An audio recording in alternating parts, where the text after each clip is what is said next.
Warning, the following program contains sensitive material that may be unsettling to some audiences. The Pedantic Pedestrians are not responsible for any injuries or paranormal activity that may occur during the viewing of this program, including, and not limited to, whiplash, bipolar disorder, a sprained ankle, or demonic possession. Viewer discretion is advised. Two guns. Do you want to, encourage people to respect the host? So funny, Chad. But you see people laughing.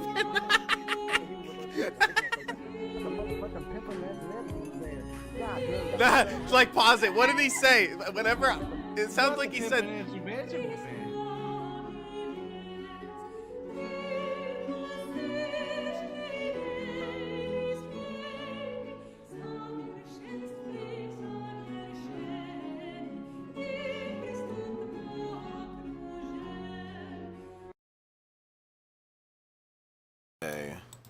And we're live. Oh my gosh. Yes. No, nobody. Do you hear static, Timmy, from my end?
I did it, and I wasn't scared.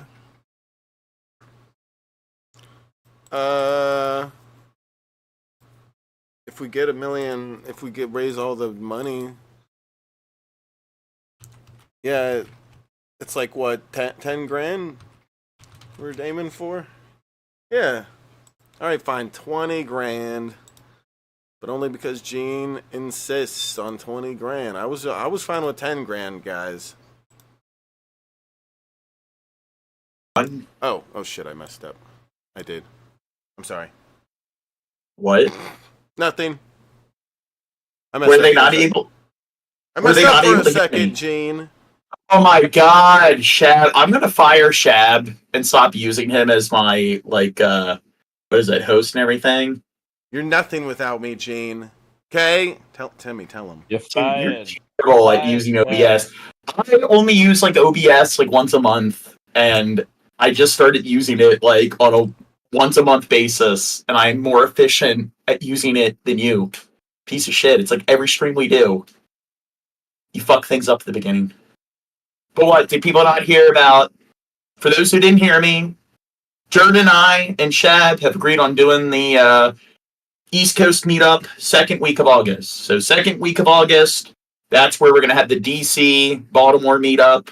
We're going to do the Baltimore National Aquarium, Smithsonian Museum, all that good stuff. So save up your money now. And then Dirt and I are doing all the planning for the 24-hour stream, where we're going to save money to get Shab out here because Shab is cheap as fuck. What? So anyway, did you want to watch this, Shab? Here. So... Timmy, who made this clip? Spastic kid with the is not spastic actually. What? They're a nice person. They're a nice person, okay, but let's look at the regards clip. to your daughter, I feel sorry for your daughter because she has a bad influence like you. Nah, I don't dude, think Crow's you're probably not not a good father because it seems like you don't know how to think critically. So it seems like people who have like double-digit IQs, probably aren't really the best at raising kids. And I mean, it sucks that she's overweight. It's not her fault. It's your fault. And you should blame yourself for the fact that she's overweight. And she's probably bullied in school because of it. And I feel really bad for her. You think I was a bit too mean?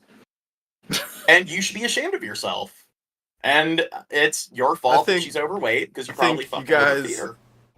I think you guys focus on something you shouldn't, but or at least I wouldn't.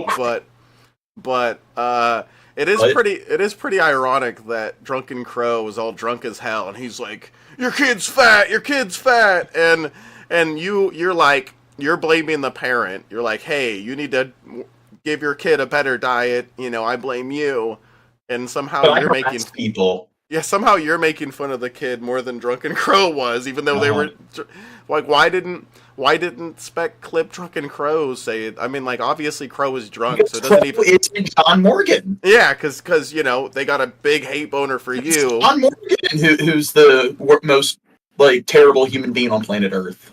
It's true. Yeah. I mean, I misgendered them all the time. Remember, like no one else did that, and I used the word spurg, which was also something that absolutely no one else did in the community. It's all just me. I was in a league of my own there. Don't you agree? But anyway, I like how this has 30 views too, to showing how much they've shared this out. Yeah, I mean, don't you think I live rent free in their head? Something like that. It's cool that you're a regular viewer, Spec. I hope you enjoy. This was like the content, like a 7-hour stream, and this was like 5-6 hours into a 7-hour stream. So maybe it was incidental. Like they just like popped in and they happened to pop in at that time. But it's just the fact that hey, they came across that or whatever. I think that they are probably watching like hours of content, hate watching. Mm-hmm. I don't know. They clearly there's somebody to look up to, but hey. Well, yeah. I'm not gonna make the joke. I was gonna make a joke. I guess I shouldn't make it. Hold myself anyway, back. Before we get into the more serious stuff, this trailer was in my feed, and I watched it, and I think it looks like one of the dumbest fucking films I've ever seen that it's like shut up in my feed. I like it. Yeah, Shep's going to enjoy it, but let's see. It's called Civil War. 19 states have seceded. The United States Army ramps up activity. The White House issued warnings to the Western forces as well as the Florida Alliance. The future president assures the uprising. I gotta pay attention to the feed to make sure the copyright alert doesn't show up. Pretty huge civil war going on all across America. We just try to stay out with what we see on the news. Seems like it's for the best. Citizens of America, the so-called Western forces of Texas and California. The Western forces, so it's Texas and California that are forming an alliance to go against the government. So do you know what the problem is there? They're not big enough to do that kind of thing? No. They're not located near each other. Are you guys fucking kidding me? Well, Titty's Canadian. They're completely antithetical in their political views. Like California is a very left-leaning Democratic state, and Texas is a big red state and everything. So chances are, if there was a civil war, they wouldn't be cooperating with each other. But they're the alliance going against the government here, which it's just. Did the people that write this, do they know anything about our political climate in this country? Have suffered a very great defeat at the hands of the United States military. Mr. President, do you regret the use of airstrikes against American citizens? We're moving to D.C. today. We need to go down there. They shoot journalists on sight in the Capitol. Every instinct in me says this is death. What? Every time I survived the war zone, I thought I was sending a warning home. Don't do this. But here I we love all the pink and green hair dye. Look at how hip it is. are. There's some kind of misunderstanding here. What? You're American, okay? Okay. What kind of American are you? You don't know? Oh. The Western forces will reach the White House on July 4th. Oh my god. Okay, so I understand that in war, like, people can be tribal and shit like that, but I don't know. I kind of find that in a scenario, like if people are neutral and stuff, I don't know, maybe they would do that where it's like, oh fuck you, you're not supporting our side. Get in the car! Move, move, move! You're gonna hang back. I'm not hanging back. One nation under God. Indivisible. Under God. With liberty and justice for all. Yay, explosions, big boom boom. This is like, I wonder if Michael Bay is directing this. This seems like the kind of stupid shit that he would direct. This is the kind of shit that a bunch of people think is going to happen, or at least say they think is going to happen. I think these are the two states that are going to ally with each other. Alaska and Hawaii. Yes. They're going to secede. It's going to be the Alaskan-Hawaiian War against the United States. Yes. Yeah. I think Alaska and Hawaii, they're going to have a very difficult time kind of, I don't know, supporting each other. They have a little bit of distance from each other. Yeah. But I like how people take this seriously, and it's like, yeah, like America, like we're going to, like a civil war is going to happen. It's just, yeah, I wonder how quickly they're going to, like, crush whoever the opposing force is. But according to somebody, Shep's going to get mad at me, who thinks that they could take over the entire government. I wonder what the whole, like, all of the rednecks in Texas with all their guns, I wonder what they would do. They have heart attacks because they're not used to getting out of their recliner. Yeah, they're definitely not in shape, most of those guys. And stuff, but I think when they have to, like, run across a field, 20 seconds of running, they're going to be, like, on the floor, like, grasping for air and everything. So, yeah, I don't think it would work out well. Okay, so anyway, to the next thing, this is going to start the Civil War. Trump found guilty. It's a coup against Trump.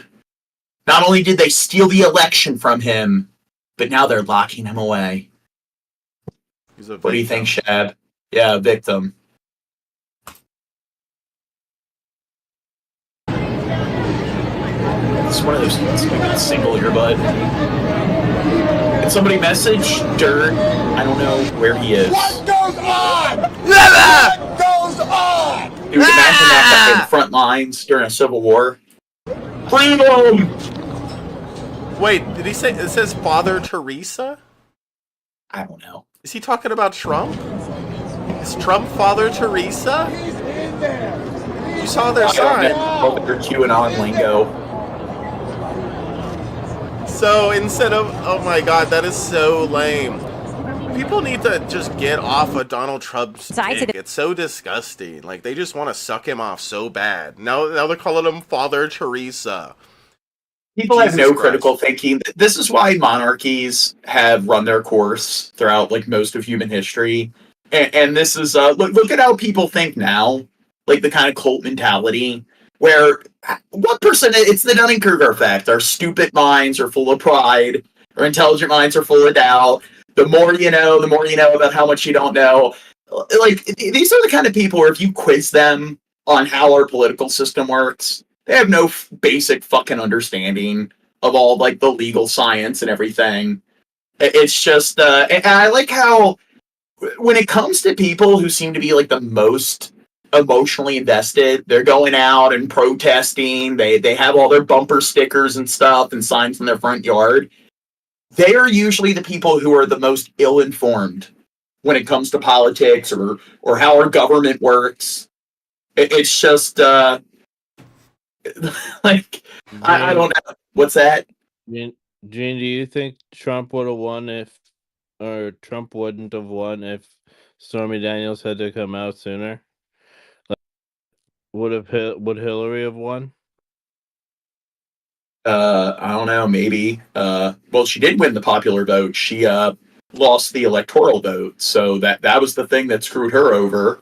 And the thing is, when Trump won his first election, at least, like, again, he didn't win the popular vote. People were claiming that there was, like, some kind of, like, people hacked the election or whatever, or there was some kind of, they rigged the election, and people were, it was California was talking about seceding, and a bunch of people were talking about moving to Canada, and they crashed the website because of too much traffic. The Canada's like immigration's page. But then when Obama won his second term, Texas was talking about seceding, and that's something they were talking about. A bunch of stupid rednecks are like, "We're moving to Canada, a country that's even more left-leaning than the United States." And then they were talking about how China colluded, like they rigged or hacked the election. So it's just every single campaign cycle, people, and this is something we're going to see where I don't like fucking Trump at all. I don't want him to be president. But at the same time, I also understand that the president doesn't have nearly as much power as people think he does. It's just that their hands are tied by Congress. They can only like really commit to a 4-year plan. And that's one of the things you see with like pretty much every fucking president. They make all these promises that they are never able to follow through with. They always blame the opposing side.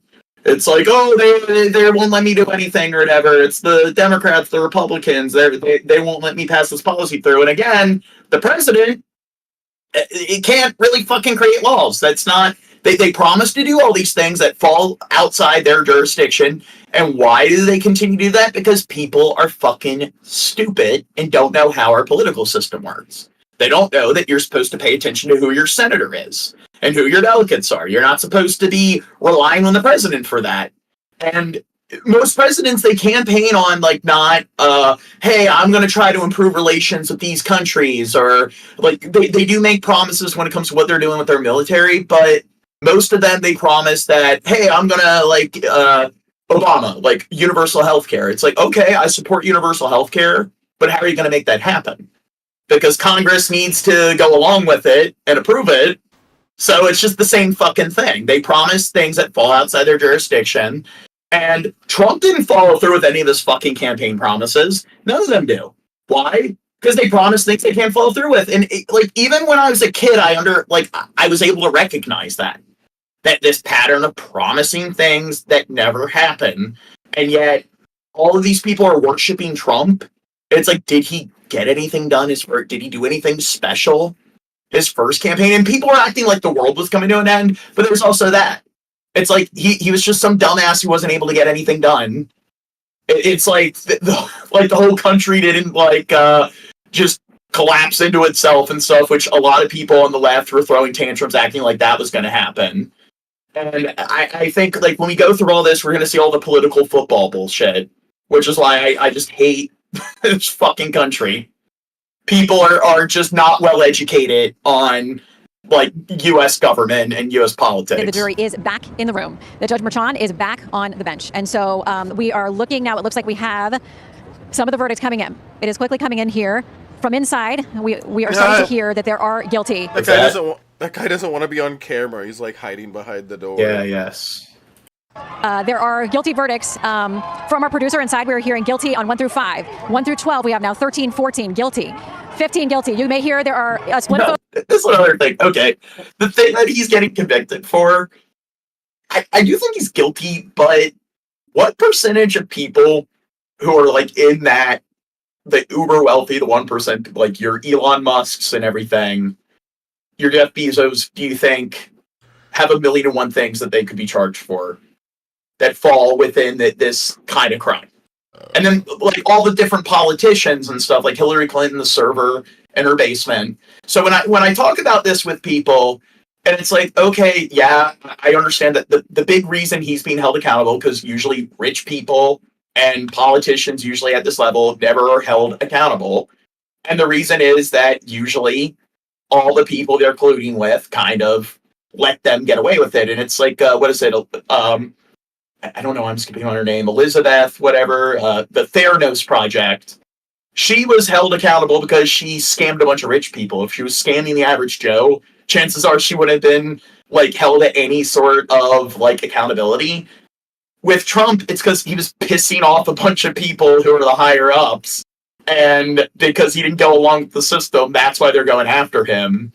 And when I talk to a lot of people about this, where it's like, again, I don't like him. I'm kind of happy that he's being charged. But if I mention how, like, you know what, like, most politicians and stuff probably could be charged for something similar. They're like, no, why is it significant? No, and it's like political football game.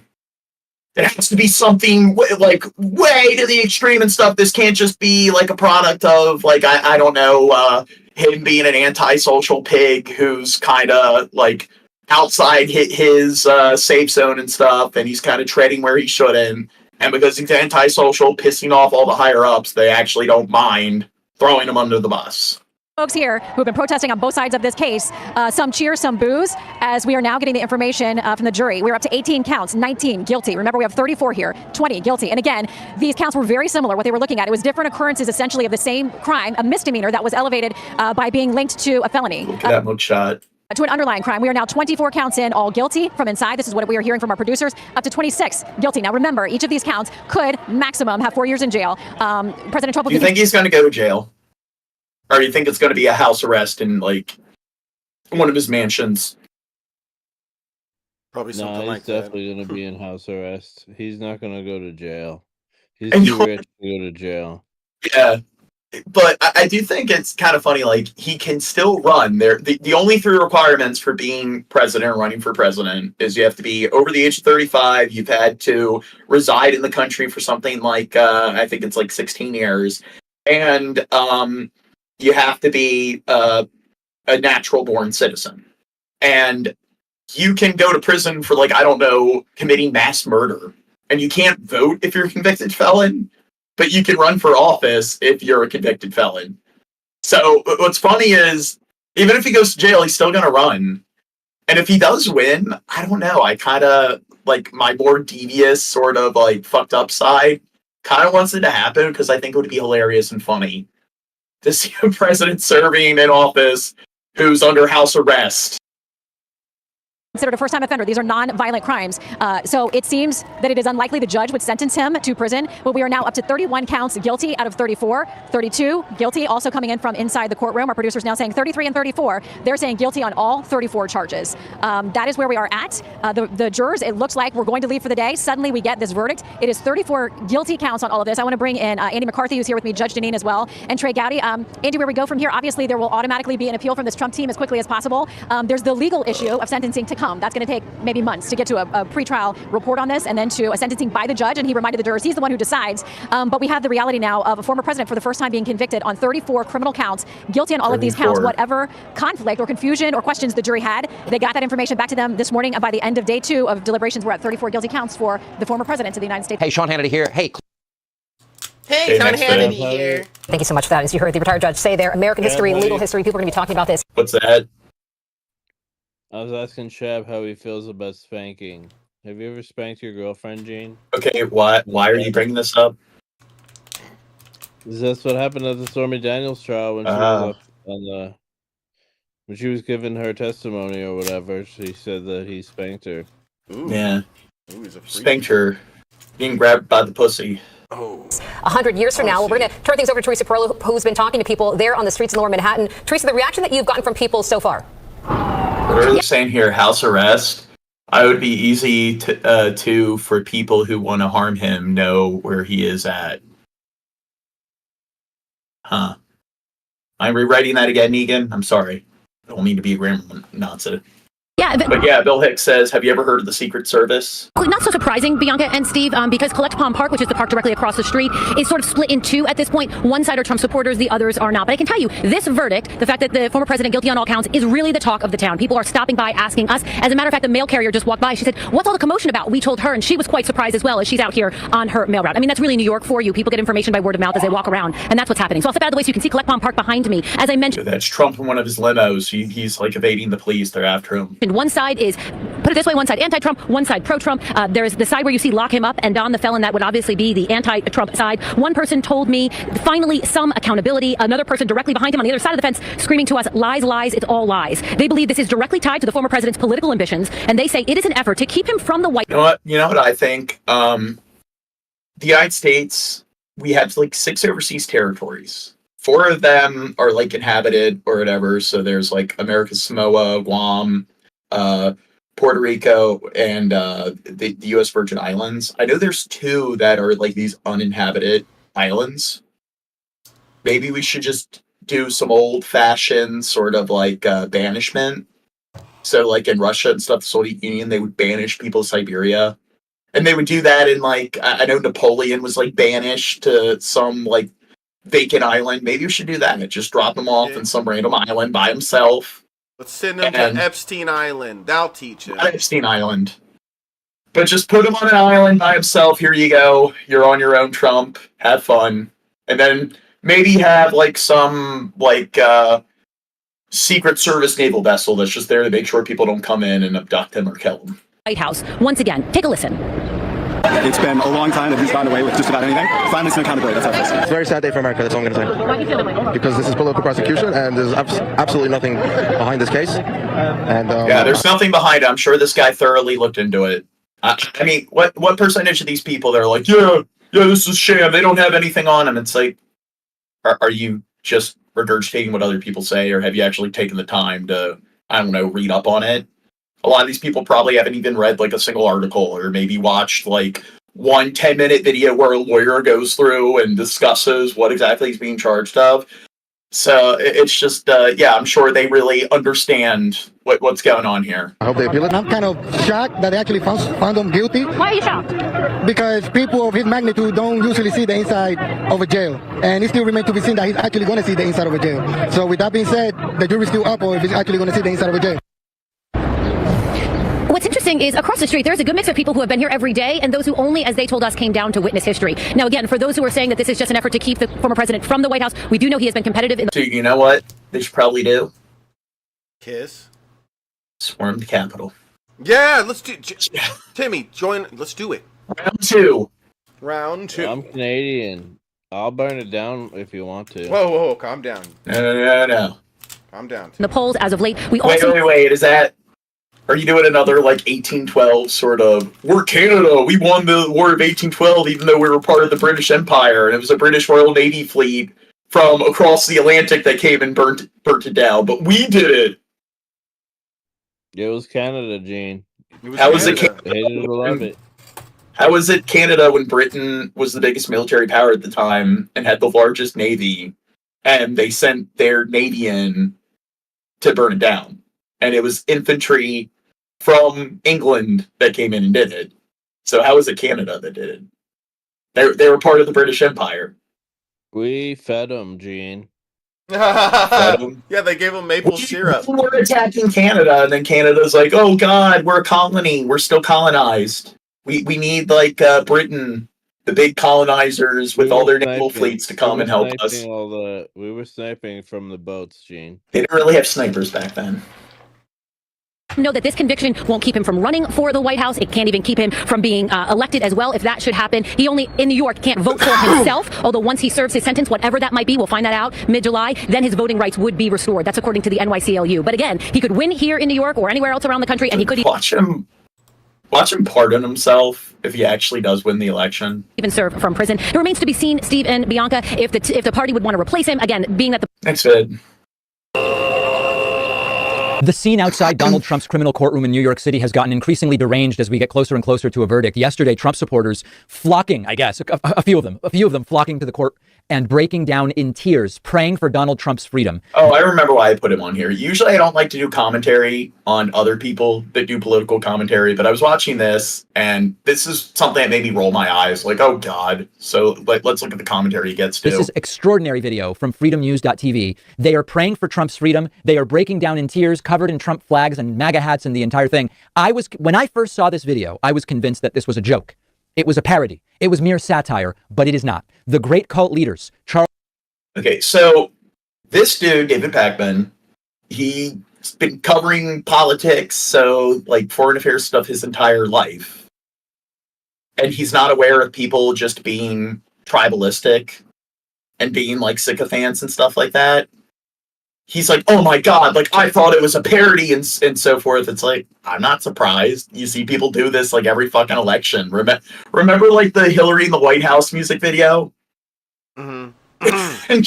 It's just when Trump won his first election, everyone was like crying and throwing tantrums. And then like when he lost his second election, they ended up swarming the Capitol. It's just People are obnoxious, and it's not just with politics. Like with all these people, it's just stupid fucking political football. It's just the stupid it's like South Park, where it's like, we won. What do we do? Losers. That's all it is. It's just these are the kind of people where they don't want to learn anything about how our political system works. It's just every 4 years you wear your Obama shirt or your Trump hat and you play the stupid fucking political football game. And I find it's like with video games. It's a perfect example with the game console shit. Oh, I got PlayStation, you got Xbox. And even adults, they're at each other's throats over it. And it's something as stupid as what fucking game console somebody else uses. People are just, I'm an arrogant asshole, but people are just fucking stupid. It's the in-group, out-group bias sort of dynamic. And a lot of it is just sort of I want my side to win. Charles Manson, Jim Jones, David Koresh, they could have learned a thing or two from Donald Trump about leading a cult. This is, as far as everything I've seen and read, this is very real. And by the way, well, let's just look at the video first. Jesus and Lord.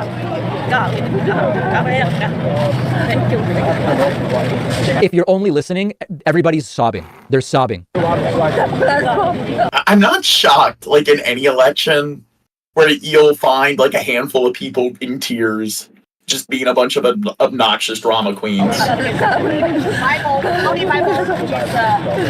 They're praying too. And by the way, is it appropriate, is it respectful to wipe your nose with a Trump flag, or is that kind of No, she did not do that. You don't pay attention to anything that happens in front of you, do you?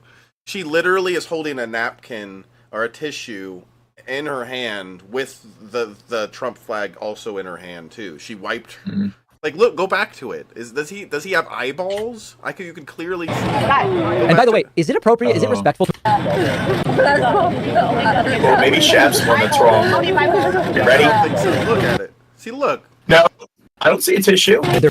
Yeah, that's the white crevice of the flag. They're praying too. Shab, you don't see what's right in front of you. God, do you even pay attention? And by the way, who thinks there's a tissue there? Is it appropriate? Is it respectful to wipe your nose with a Trump flag, or is that kind of oh, geez? Next people are going to be burning Trump flags. We need you. We need you ahead. We need you ahead.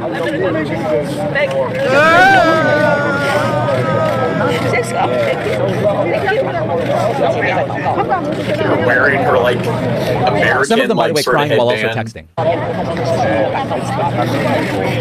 All right, I think you get it. Listen, I don't know how else to characterize this other than this is severe untreated mental illness. Seemingly untreated. Let me put it that way. If it's treated, it's not. It's severe untreated mental illness. People have been acting like cultish sycophants on all sides of the political spectrum throughout all of fucking human history.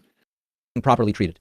It's just now I would say things are actually getting better in regards to people not being cultish dumb fucks, because now with the internet, there's so much more media and stuff where people can inform themselves and see that there's more nuance. So the Vietnam War and the Korean War, they were some of the first wars that really changed how people actually interpreted war. Because, okay, can you stop making stupid fucking faces, Shab? What? Yeah, but those were wars where, because they were heavily televised and people saw nuance, it's people are wow, you mean it's not as simple as our side good, their side bad? And that's pretty much before war was heavily televised and there's modern journalism with radio, TV, and now the internet. The way it worked was just, hey, they're the bad guys, we're the good guys, we're our nation, here's the in-group, out-group, we're the American Empire, we're the oh great British Empire, the oh great Japanese Empire, that's how it is. And you'd see that kind of blind nationalistic pride was everywhere you looked prior to the modern age. Why? Because people are fucking stupid and it's human nature. The in-group, out-group bias.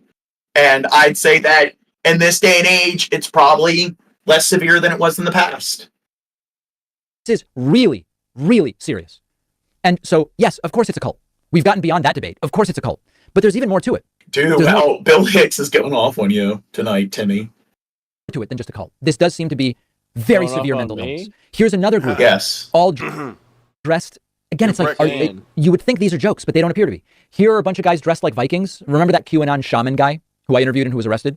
He seems, these guys seem that guy, I think they gave him like 4 years or 6 years in prison. To have been influenced by him. They're dressed in a very similar way. These guys are chanting, and again, I guess it's all for Trump's freedom. I don't know. Dude, they're doing like some Mongolian throat singing there. They got some smoke thingy. Yeah. Dude, I don't know. Like, these guys, they seem a bit too cool to be like worshiping Donald Trump. Like, you would think that, like, I don't know, supporting some third party or whatever. I don't know, like the Woodstock party or something. They're burning some kind of incense. They have face paint. They're kneeling. We see that. America! I mean, is this a parody? Maybe these three guys, like, we can't even tell. The cult is so severe that we... The cult, it's just people being a bunch of, like, sycophants, fanboys for a politician. You'll see, like, you see crazy people like this at any rally or protest. There's always the most extreme people, where there's, like, 4 or 5 people that are all dressed up and crap. And there's so many people in these, protests and gatherings where they're just there to party. Like, they're just there to show up and act like them, where it's cosplaying and LARPing. Because, again, people are children, and with them, it's just a game. It's just, like, showing up to, like, some football, like, fucking, like, competition. Yeah, I think Can't even I think it's silly how he keeps on using the word cult. Because, like, when I look at how stupid some of the people can be, I like to call it cultish or something, maybe, when describing it. But it's just like you said, you could go to any presidency and find people like this. Like there's if they have enough, if anybody has a big enough fan base, there's going to be some crazies in it. I mean, look at me. You know, I got Scotty and, like, it's not just a couple other political. crazies. Yeah, it's not just political gatherings. It's any sort of, like, mass gathering. You're going to find obnoxious people who don't know why they're there. Yeah, like... Hell, it doesn't appear... Think of how much more people know me, or know Trump than me. That doesn't surprise me. He has way more crazies behind him than like, like, I don't know. I have a little bit of crazies behind me, and I'm not even 1,000th of the popularity he is, or one... I don't know. You do the math. He's there's far more Do you people think that I know have who he any is. crazies? Yeah, well, I mean, we covered it in the beginning. Yeah. Appear to be anything fake, but you would hope that this is just a joke. And this is every single day now, in some way, shape, or form. They haven't been showing up to the courthouse throughout the trial. Now they are, because we're in the jury deliberation phase. But what I want to the point I really want to get here is that this isn't, I'd like a flat tax, right? I mean, I'd like a flat tax seems so comparatively benign. And shockingly, as silly as I want a flat tax is, it almost sounds intellectually rigorous compared to just sobbing for Trump's freedom as the savior sent by Jesus or whatever. Compared to that, any political view, hey, you know what? I'm for more nuclear armament. Okay, I would disagree, but, like, at least there's something there we could talk about. This is completely off the charts loony bin stuff. Dude, but they're the oh great Trump. They're king. His I don't know.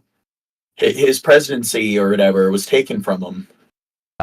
And there's amazing video of a British tourist walking. The greatest leader we've ever had. What's that? Should I want to vote for the new nukes? Oh, Timmy, that's not good. We need less nukes. By this, she thought it wasn't real. She thought this stuff wasn't really going on. She came to the United States for a vacation, and she bumped into this. That's what I want to talk about next. It's getting warmer out there, so... Wait. Look at what he's advertising. What the fuck? Okay. I need to start. As we continue our selling coverage, we want to go underwear. live to CBS 2's Derek Waller with reaction from near the courthouse in Lower Manhattan. Bigger. Exactly. Derek, what have you seen? Christine Maurice, good evening to you. You can probably hear behind me those anti-Trump protesters. They're going through every count and noting that each one of those counts landed with a guilty verdict. You can hear them right now. We're standing at Worth and Center Streets, and basically we're just south of the courthouse. North of us, Center Street is closed, shut down to traffic, of course, because of the historic nature of today's proceedings. Let's show you some video that we just shot a few moments ago showing some of the crowds that are stationed just outside the courthouse. I wouldn't say it's a large group of people, but certainly you do have protesters, both pro-Trump and anti-Trump. You see that sign there, Trump is guilty. And then down the block, actually down Worth Street, a little bit closer toward the federal courthouses, you've got some pro-Trump Democrats. They're a bunch of asses. It's like protesters. Like you were saying earlier with South Park, losers. It's like all these people came here just to be like losers. Like you see the black guy holding the sign that we just saw, and he's just like happy on his face, just like yelling at everybody. And it's like, I get that you're happy about it, but fucking go home. You look like such a fucking loser, dude. This is really what you got to do with your time. It's like, okay, he got in trouble. Okay, go on with your day. Get back to life. Like, goddamn. And what percentage of these people do you think, if you ask them who their mayor is, if you ask them like who some of their who their senator is and so forth, they wouldn't be able to tell you.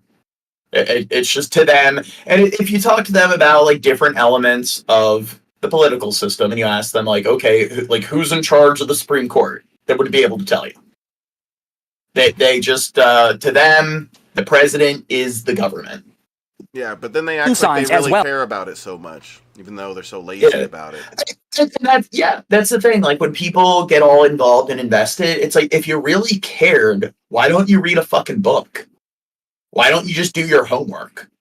It's just, and they are people who are more invested, again, like the kind of like fanboyish sort of mentality, all the bumper stickers and like posters and stuff that they put in their front yard, and they wear the Trump shirts, and it's like, I'm surprised that they get that invested, but yet they don't care enough to, I don't know, read a book on the topic.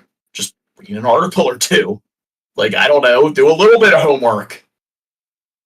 Police, we've noticed, have been trying to keep them separate. At one point, you did have somebody with a Trump flag run through. Criticizing both sides, so people on the far left, when you talk about like people who are SJWs and so forth, that's another thing where they will get so involved in civil rights and so forth, and they want to act like, oh my God, like this is the only country where it happens, or shit like that. It's like, you know what? If you really care so fucking much, why don't you do your homework on just human rights violations abroad, like the history of like what's going on in like American stuff, some of the more nuances of what actually is like taking place in certain areas where people are like more oppressed groups, and they don't have any nuance whatsoever. They have the most like binary sort of views, and then when you talk to them, they like freak out and shit like that if they even get the slightest hint that you're somewhat disagreeing with them.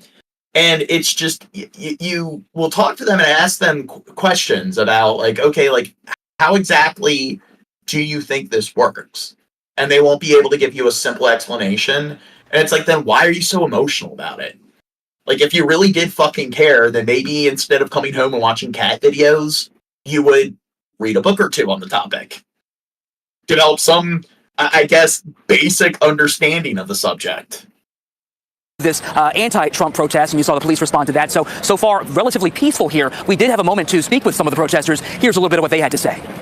This is criminal, and what he did is really serious, and it was election interference, and I'm really glad the jury came in with their verdict. We're both in shock, but I think it's actually going to help him. I think it'll bring attention to what a farce this was, and we're going to... How old do you think this guy is? Too old to be doing this crap. He looks like such an idiot with the stupid hat and then the fake Trump hair. It's like, God, get a fucking life. We covered the story last week where Bernie came out and he gave his opinions on what was going on in Palestine. I mean, Bernie, I would say, is one of my favorite politicians that's active and stuff. And I'd love to see Bernie in office, but like, I'm not going to go out and wear like a Bernie hat and go into the streets and it's like, yeah, Bernie Sanders. Like, I'm going to spend my time, I don't know, actually informing myself and learning about like what exactly is going on in the political system and what kind of things Bernie Sanders actually wants to do and achieve. It's just that what they're doing here is just partying. It's fucking laziness. Yeah. And it's not even like protests like the Free Palestine protests where there it's like, hey, they're trying to draw attention to this serious issue. Here it's like there is no productivity. It's just partying and stuff. And for your guy. Yeah. This is my team. My team. Gonna add support, and we're still gonna win. So as you saw there, you've got two people who are super engaged in the political system, and they're out here voicing their opinions. Super engaged because they're definitely like investing their time productively and everything. We're going to stay out here and monitor the situation outside the courtroom. Christine, Maurice, back to you. Okay, Derek Waller, thank you so much. We're going to go back to the chopper shot, chopper 2 over the east side of Manhattan, and the former president is approaching his home there at Trump Tower. That is in the mid-50s, right off of 5th Avenue, between 5th and Madison, getting to his home. You can only imagine what that ride was like coming uptown after this kind of day, historic day and deflating kind of day for the former president. Well, we heard Alice say that he did look a bit red-faced once they learned that the jury reached a verdict, and then. No, red-faced. Yeah, I know. And she also mentioned that he just looked straight ahead while the various guilty verdicts were read on each of the 34 counts. So it is a very long trip from the courthouse over to the east side. There's the former president right there getting out of his SUV with his team surrounding him. We also saw his son, Eric Trump, at the courthouse. You can see him waving there. I know people don't like it when I talk about people's weight, but he's pretty fat. And usually suits do a good job concealing how overweight somebody is. So I'd say second to Herbert Hoover, he's probably or not Herbert Hoover, William Howard Taft. He's the most overweight president we've ever had. I know Taft, they actually had to build a special bathtub for him because he didn't fit like in the shower that they had in the White House. Do you know who Taft is? And he's the last president to have facial hair. I remember us talking about this.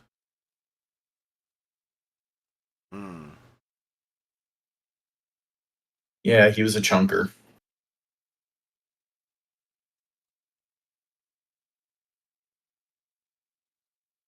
Oh, here it is. And I think they have it in some museum.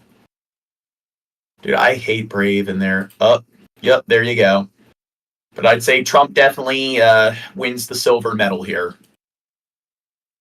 Some of we would assume his supporters, and as he continues to be very defiant, even in regards to the jury convicting him on all 34 counts today in this criminal case. Also worth noting that within a couple minutes, he put out a fundraising letter right there, 2 minutes. Dude, look at his circumference and everything. Before he spoke to the cameras. It was out there, and you can expect a lot more of that. Defiant and, quite frankly, angry disposition as he came out of the courtroom, and there he is, waving to supporters and whomever there on 5th Avenue as he gets ready to go inside. A lot of the same body language that we've seen from him over and over again, even on the campaign trail, with his fist up in the air. It's boring. Next vid. Tonight, we want to know what you think about that verdict. Rich and I just got back from Hamilton County, where he's been think it was corrupt. It's a coup. Everyone's just turning against Trump when all he's trying to do is save the country. We need to have a civil war. Exactly. Talking with a group of Trump supporters. Rich? We'll have, like in the South and everything, their high rates of obesity. We'll have, like, the mobility scooter brigade. They'll come out and they'll mount machine guns on them. They got to get their bump stocks and mount it on their mobility scooters, and they're going to come out and try to swarm the different state capitals. Trump won Indiana in 2020 with over 57% of the vote. So will the 34 felony convictions for former President Trump have any impact on his support in Indiana in 2024? The Hamilton County Republican Party jumped on the opportunity by selling Trump yard signs this afternoon until 6 o'clock at the party headquarters in Westfield. Trump supporters told me that the convictions only galvanize his base. It's a political persecution. I mean, the charges don't make any sense. Can he explain why they don't make sense? So show, don't tell. Yeah, like it seems like every detail. Yeah, begging the question, your thesis acts to conclusion. It doesn't make any sense because it doesn't make any sense. Why? Because it doesn't make any sense. It's nuts. It's crazy. Why don't we have this fight at the election, at the ballot box, rather than through the judicial branch? It's disgusting.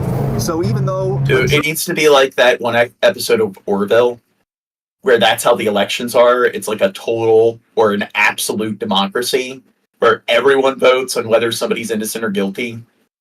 Jury found him guilty of a crime. You don't buy it? A jury in the most blue area you could possibly find with no... Yeah, I wonder if you ask this guy, did you do your homework?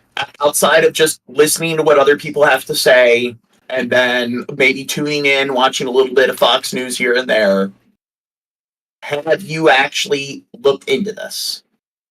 And I'm going to guarantee I'd put my poker chips on no, he hasn't. No possibility of moving it. No, that's crazy. And the charges don't even make any sense. Does it trouble you at all? And they don't make any sense. Yeah, because I like how he repeats that. They don't make any sense. Yeah, it doesn't make any sense because it doesn't matter. Yeah, candidate who's now a convicted felon. We get it. A convicted. Now, people in the chat, I want to know what you guys think.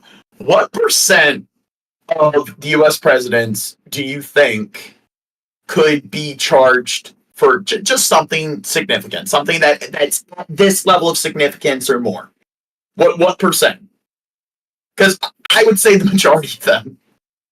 Felon? What do you mean a convicted felon? I mean, I fucking hate Trump, so I don't feel sorry for the fact that he's being convicted. I don't think he's being falsely convicted, but I will acknowledge that it's like we definitely don't hold the rich and powerful accountable. So it's definitely just that this is like definitely like an anomaly. It's an outlier. They're bogus charges. It's nonsense. The sign sold for $10. 99%. No money goes to the Trump campaign. All the funds support the county Republican Party.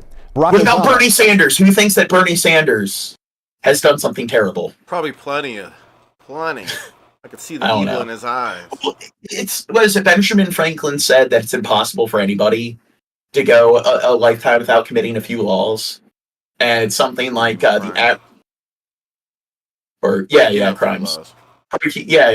and it's like the average American breaks like 4-5 laws a day, and that's just on a federal level. So Congress passes around 500 laws a year.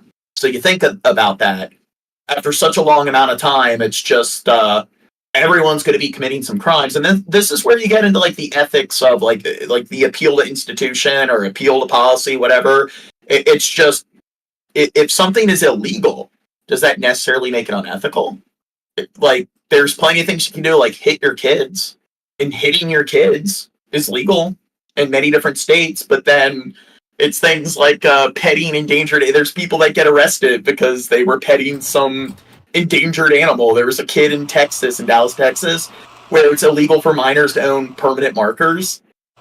And the teacher knew about the law, and the kid got in trouble, or his parents got in trouble, because he had possession of a permanent marker. And then it's just, you can find so many old, antiquated laws that have just been festering within the system for so long, but it's like in Britain. There was a Vice News video where they showed that it's illegal to wear a suit of armor in Parliament. It's illegal to play a game of blackjack in a library, and it's you look at some of the oddest law, like Germany. I think legally you're supposed to check under your car every time before you start the ignition. Nobody abides by it, and it's just I don't know. It's almost like anybody at this level, once you get into like CEO, millionaire, billionaire, political politician realm, it's almost like you're guaranteed to engage in scandals and break a few laws. I think maybe I'm just too negative and cynical, but I think that's just how it works. The world's run by the 1%. Fuck most of the people in the 1%. The world's 60 richest people make more money than the poorest 3.4 billion combined. But I kind of feel that most CEOs like Jeff Bezos, like the Walmart fucking siblings and stuff, estate, Elon Musk, Mark Zuckerberg and everything, I kind of feel that they've all done shit that's probably even worse. But whatever. But people freak out because they do the political football game. So even though I don't fucking care that he's getting arrested, it's like good riddance. I do think he's a scumfuck. It's just like, no, what he's doing, it has to be worse. It has to be more significant than everyone else because he's affiliated with some political party that I don't approve of. Jane, only Democrat who was Bill Hicks says you are in the 1%, Jane. I'm not in that 1%. won the presidential vote in Indiana in the last 50 years. I guess I am. And that was by a very... I guess, well, maybe most Americans are, like, if you live in the United States, you have food, clean drinking water, high-speed internet, you are technically in the 1% globally. So then if I'm in the 1% of the 1%, God, I'm a spoiled piece of shit. Yeah, fuck you, Gene. Oh no, I gotta start donating more money. Yeah, give Slim Timmy money. Thank you, Rich. Well, ever since we got news of that verdict about this time yesterday, we've been keeping you updated. I'm not laundering, I'm not breaking any laws and stuff, so there you go. This is proof that rich people can be rich without, like, fucking everyone over. Online at WTHR.com and on our WTHR News app. And we're going to keep updating you there and on air as the situation continues to develop. And despite today's verdict, most Trump supporters say they will still vote for the former president. Account, Gene, that you don't tell anyone about? Baltimoreans react to guilty verdict in hush money case against Donald Trump. According to the results of a Marist poll taken shortly before the verdict, 67% of registered voters said a guilty verdict would not change how they vote. Just 7% of voters said a guilty verdict would make them less He looks like a fucking mutant. likely to vote for Trump in the presidential race. So what about us right around here in Baltimore? We wanted to know what you were thinking tonight. We sent WMAR 2 News Janae right out to find out. Janae, what did you hear? Well, we sought out both Republicans and Democrats, and while some didn't want to go on camera, one Trump supporter did say that he was surprised by the verdict, but he still plans to support Donald Trump. Other people we spoke with agree with the jury's. Oh God. How are they? So even if they win, how are they going to efficiently run an office? So if you really care about politics and you really care about our country, like, I don't know, functioning at like efficiently and so forth, then wouldn't you be like, okay, he's going to prison, so maybe it would be best for me to support somebody, even if I'm very right-leaning, somebody who can actually, I don't know, like, run the country outside of fucking prison in the confines of that. Somebody that can actually leave their house arrest and actually, like, I don't know, do what they're supposed to do, which is meet with world leaders and stuff, and actually, like be the representative of our nation to other world leaders. It's, I think, again, it's just being a sycophant, playing the stupid political football game. Decision. But at the end of the day, it's 34 charges. Like, they can't all be wrong. We caught up with some people shortly after the verdict. I think it's great that he was charged. I'm glad that the jury understood that this man really tried to hinder the truth about himself being put out there so that people can make an informed decision during the last election about who he is and what he will do in order to win and to put himself in a position of power. Do the crime, you do the time. I mean, you can't do one thing and expect no consequences. And that's the problem with people with money. They think they can't get in trouble. I feel like it's kind of ridiculous if they let him still run for president because, you know, you have people who are in jail for minor crimes and this man is able to... See, this is the city. So even though they might have their city sling and stuff, a lot of them, you can tell, they know how to think critically. To still run for president, even though he's been convicted of 34 felonies. So I feel like there should be something that they take from him, and he should still be able to run. We also wondered. Here's the thing. So Baltimore has a reputation being one of the most crime-ridden cities on the planet. All those people they just interviewed, they seem to be more well-informed and be able to, like, go into more detail, articulate their thoughts more efficiently than, like, that, like, pompous, middle-aged white dude with his Trump visor. People thought this would change opinions when it comes time to vote. Sadly, I don't think so. I think that his supporters and his base are just going to double down and say that, you know, a jury of his peers, because that's what a jury is, right, got it wrong. Most people saying he has a very loyal group of supporters, no matter what. If he's able to still run, they're still going to vote. It's not going to be any difference because he's done stuff even before that was not really like presidential-like, and they stormed the Capitol. I also asked if people believe the former president would see any jail time since he's been found guilty. So I'm glad he got in trouble, but it don't really count for much. I'm not sure because, you know, he has they money. got to swarm Trump Tower to break him out. He's a money man, but hopefully he does. Shantae Burrell says she's been following the case closely for the past few weeks. She says there's one thing that stands out to her more than the guilty verdict. Is that what Bill Hicks is saying? They agree with me, so they're well-informed? Well, I think they're not saying anything of great substance, but it's still, they're able to go into more detail than, like, a lot of those Trumpsters they were interviewing. You know what I found really interesting? That a convicted felon can run for president. And we have more reaction from Maryland lawmakers as well, and you can read those on our website, WMAR.com. Janae Wright, WMAR 2 News. Meanwhile, a show of support for Trump here in South Florida, dozens gathering outside Mar-a-Lago to protest the verdict. And Local 10's Christian De La Rosa live now with this part of our team coverage tonight. Christian. These were people who felt compelled, obligated to be as close as they could to Mar-a-Lago, even if the former president wasn't here to show their support, and also share why they think today's verdict could in fact bolster Trump in November. Trump 24, let's go, We have to support our president. They stood waving their support for the man they called their president. Now, you see what he's being, the Stormy Daniels case and everything hush money. I kind of find that what he did, like with the January 6 riots and stuff, and him encouraging them to swarm the Capitol, and there's a lot of evidence to show that he was kind of involved in manipulating things to make sure that, like, there weren't, there's a shortage of police on standby and so forth. I kind of find that is far more fucking significant. And I'm kind of shocked that, like, they didn't charge him for, like, some notable level of, like, conspiracy there.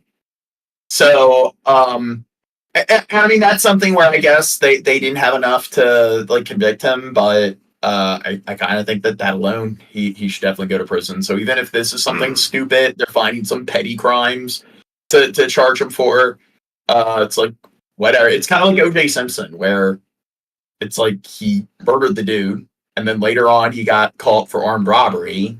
So they gave him a very long sentence, but it's kind of hard to feel sorry for him because it's like, well, you got off with murder, so it's kind of hard to feel sorry for you when you are getting like 3 times the amount of time people usually do for like something like an armed robbery.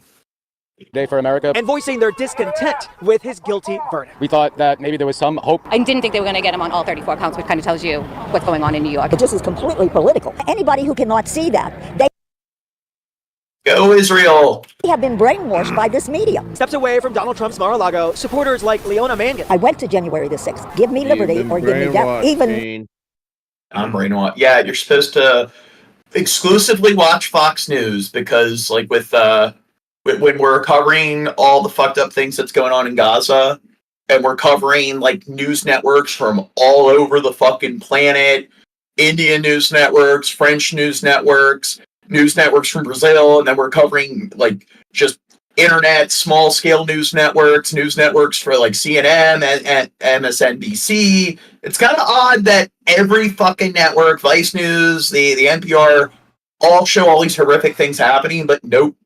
It's just that one news network, Fox News. They're the only ones spouting the truth because you don't get all your information from a wide array of different sources. You're supposed to get all your information from one source. That's how you know that you're a very wise person and you're really efficient at doing research. So definitely don't want to be cross-referencing information with other sources. Mother Teresa could not get out from under this. Like Titanium, they're convinced hush money payments charges against the former president Now, were an speaking abuse of brainwash, power to begin with. Speaking of brainwash, all these Trump people out here and stuff, how much percentage of them do you think are atheist? Out of all these Trump supporters. 0.001%. Yeah, if you went and started talking to them and said you're atheist, they would probably look at you sideways, be like, that dude don't believe in God. Oh my God. Well, here's the thing. That's proof that you should be watching Fox News because when you look, or you should be supporting the right-leaning, like the Conservative Party. Why? Because look at all the states, the Bible Belt. Right. They're all the red state, and they're all religious, and it's all the parts that are more progressive and left-leaning where they're starting to distance themselves from religion. So it shows that is the more sinful political ideology where, yeah, you're distancing yourself from God and Jesus. It's true. Yeah. With Fox News, it's like, they're far more religious overall when you look at... No, Bill Hicks, I'm not saying you're not smart unless you're an atheist. The old woman brought up brainwashing, saying everybody's brainwashed by the news and stuff. And I want to ask her if she believes in that stuff, because as far as I'm concerned, if she is, she's brainwashed. So pretty ironic. The thing is... But you wouldn't find any of these people say they're atheists, or it'd be really hard to find one that says they're atheists. Yeah. And it's just in bluer states in like the Northeast and like the far like West and everything, they usually they might not be all atheistic, but they tend to be much more secular. The church attendance is much lower. They have a much more tongue-in-cheek way of interpreting the Bible. A lot of them are Christian in name only. When it comes to a lot of the like Bible thumpers and stuff like that. It's 1/5 of Americans believe the Bible is the literal word of God. So it's one thing if you play I think it's figurative. I think maybe Jesus was able to do some supernatural things. It's like, that's one thing. But when you're sitting there claiming that you think that the Great Flood, Noah and the Ark, the Tower of Babel, you think that those things literally happened, that is apex levels of fucking stupidity. And you see that, look at the states where that is much more common. There's a correlation in America with church attendance and illiteracy. And look at all the illiterate states where people like going to church every Sunday. And they're all the fucking red states with all the Trump flags. I don't think he did anything wrong. They're also convinced Trump will eventually come out. But you know what you do? Like, I like when I talk to religious people and I tell them that. And they're like, duh, it's not true. Yeah. It's like, yeah, because you've clearly looked into the statistics to verify whether it's accurate or not. Yeah, and to be honest, the people that we see on the other side here with the lock him up stuff, all smiling and stuff, most of them probably be the same exact thing. We go and ask them, do you believe in God? Of course I do. Who doesn't believe in God? Like, it would be probably the same for the most part. Talking to them, it's probably not going to be dramatically different. Probably not much different at all. So, like, they're super smart. Like, the thing about them... Jesus is Jewish. Do you think Jesus would support what Israel's doing? Yeah. Surely these things will all be... turn all the water to wine in Israel to make all the Israelis drunk so they wouldn't be going to war with Gaza. And you would just turn all the water to wine all across that region, make everyone drunk so they make love, not war. No, go ahead. And just because I'm on the side of, like, sure, yeah, lock him up and stuff, doesn't mean these people that are holding up those signs and stuff, it doesn't mean that they're smart. Just even even a broken clock is right twice a day, like you know what that is? It's the meta fallacy, where just because you come to the right conclusion doesn't mean you use the right logic to come to that conclusion. I bet most of these people, like on the other side, if we went and started talking to them about critical thinking skills, about they probably know little about politics. They're just playing this political football game. They got bored of football, so now it's about Trump or Biden or whatever one they want to suck off. Hold up a bunch of signs. And the fallacy, and a lot of people, like, when I explain it to them, they're like, "Oh, how can that happen?" And it's like, imagine you go into a room with a very complicated sort of like math equation that takes up the entire blackboard. But you make a lucky guess. Doesn't mean you actually knew how to go about math. Yeah. He overturned. And as far as the race for president, I don't think it's going to happen. That's another thing. Like, some people are like, I explained this before, how you had truths and beliefs, and not all truths are beliefs, but not all beliefs are true. And people are like, oh, well, what about like 2 + 2 = 4 and blah, blah, blah. And it's like, well, the thing is, you can believe that it equals 4, but you might not understand how to go about like actually coming to that conclusion. So it wouldn't be a truth because it's not a justified, or it wouldn't be knowledge because it's not a justified true belief. Yeah, a little epistemology there.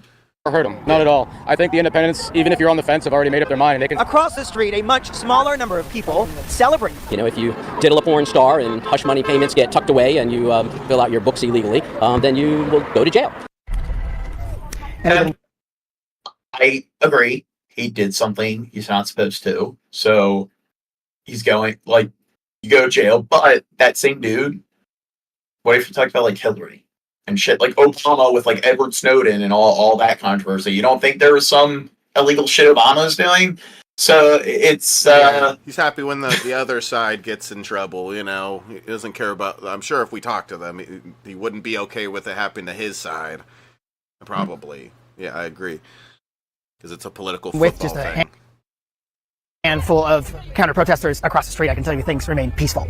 We're live right outside Mar-a-Lago tonight. I'm Christian De La Rosa, Local 10 News. And our team coverage continues now with Local 10's Alex Finney live outside Versailles, where another crowd of supporters rallied for Trump. Alex.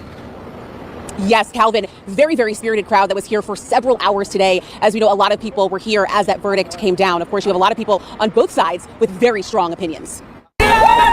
Sounding off for former President Donald Trump. I didn't think it was going to happen. A verdict that many we spoke with said came down quicker than expected. I mean, it was so fast. I'm surprised they reached a verdict. People gathered outside of Versailles in Little Havana. It doesn't seem to be fair that they charge him with a felony. Justice system prevailed. All of this coming soon after a Manhattan jury found the former president guilty on all 34 felony counts of falsifying business records in his New York hush money criminal trial. A felony conviction of a former president unprecedented. His lawyer was the one who did it. This man giving his thoughts on the news. I hope he can run for president. I hope he can become president because, Trump's who we want in there.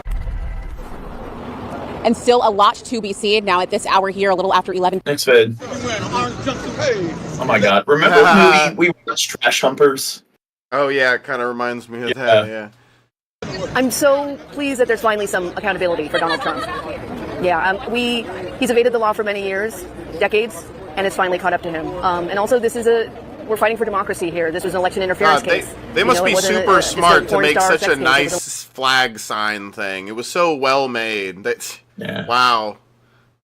It looks like a fucking 10-year-old made it. You look at the time they spent making that, or like this guy worked on his costume. Do you think they've ever spent the same amount of time just reading an article or two? Just Googling some information, trying to, I don't know, do a little bit of homework, learn a little bit more about the topic than they currently know. I mean, most of these people are the type of people to Google, Google something, look for the page that says what they want it to say, and then be like, "See, I'm right." See? Oh, who does that? Me. Yeah, exactly. What is it? Confirmation bias? Yeah, it's selection. It's also selection bias. So it's both of them.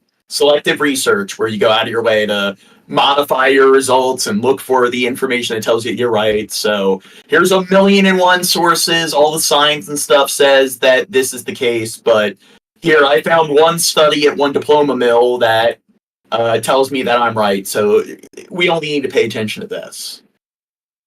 But here, I gotta pee. I'll be right back. I want to watch. Talk to the chat. I'm gonna put myself full screen. Why didn't it make me full screen?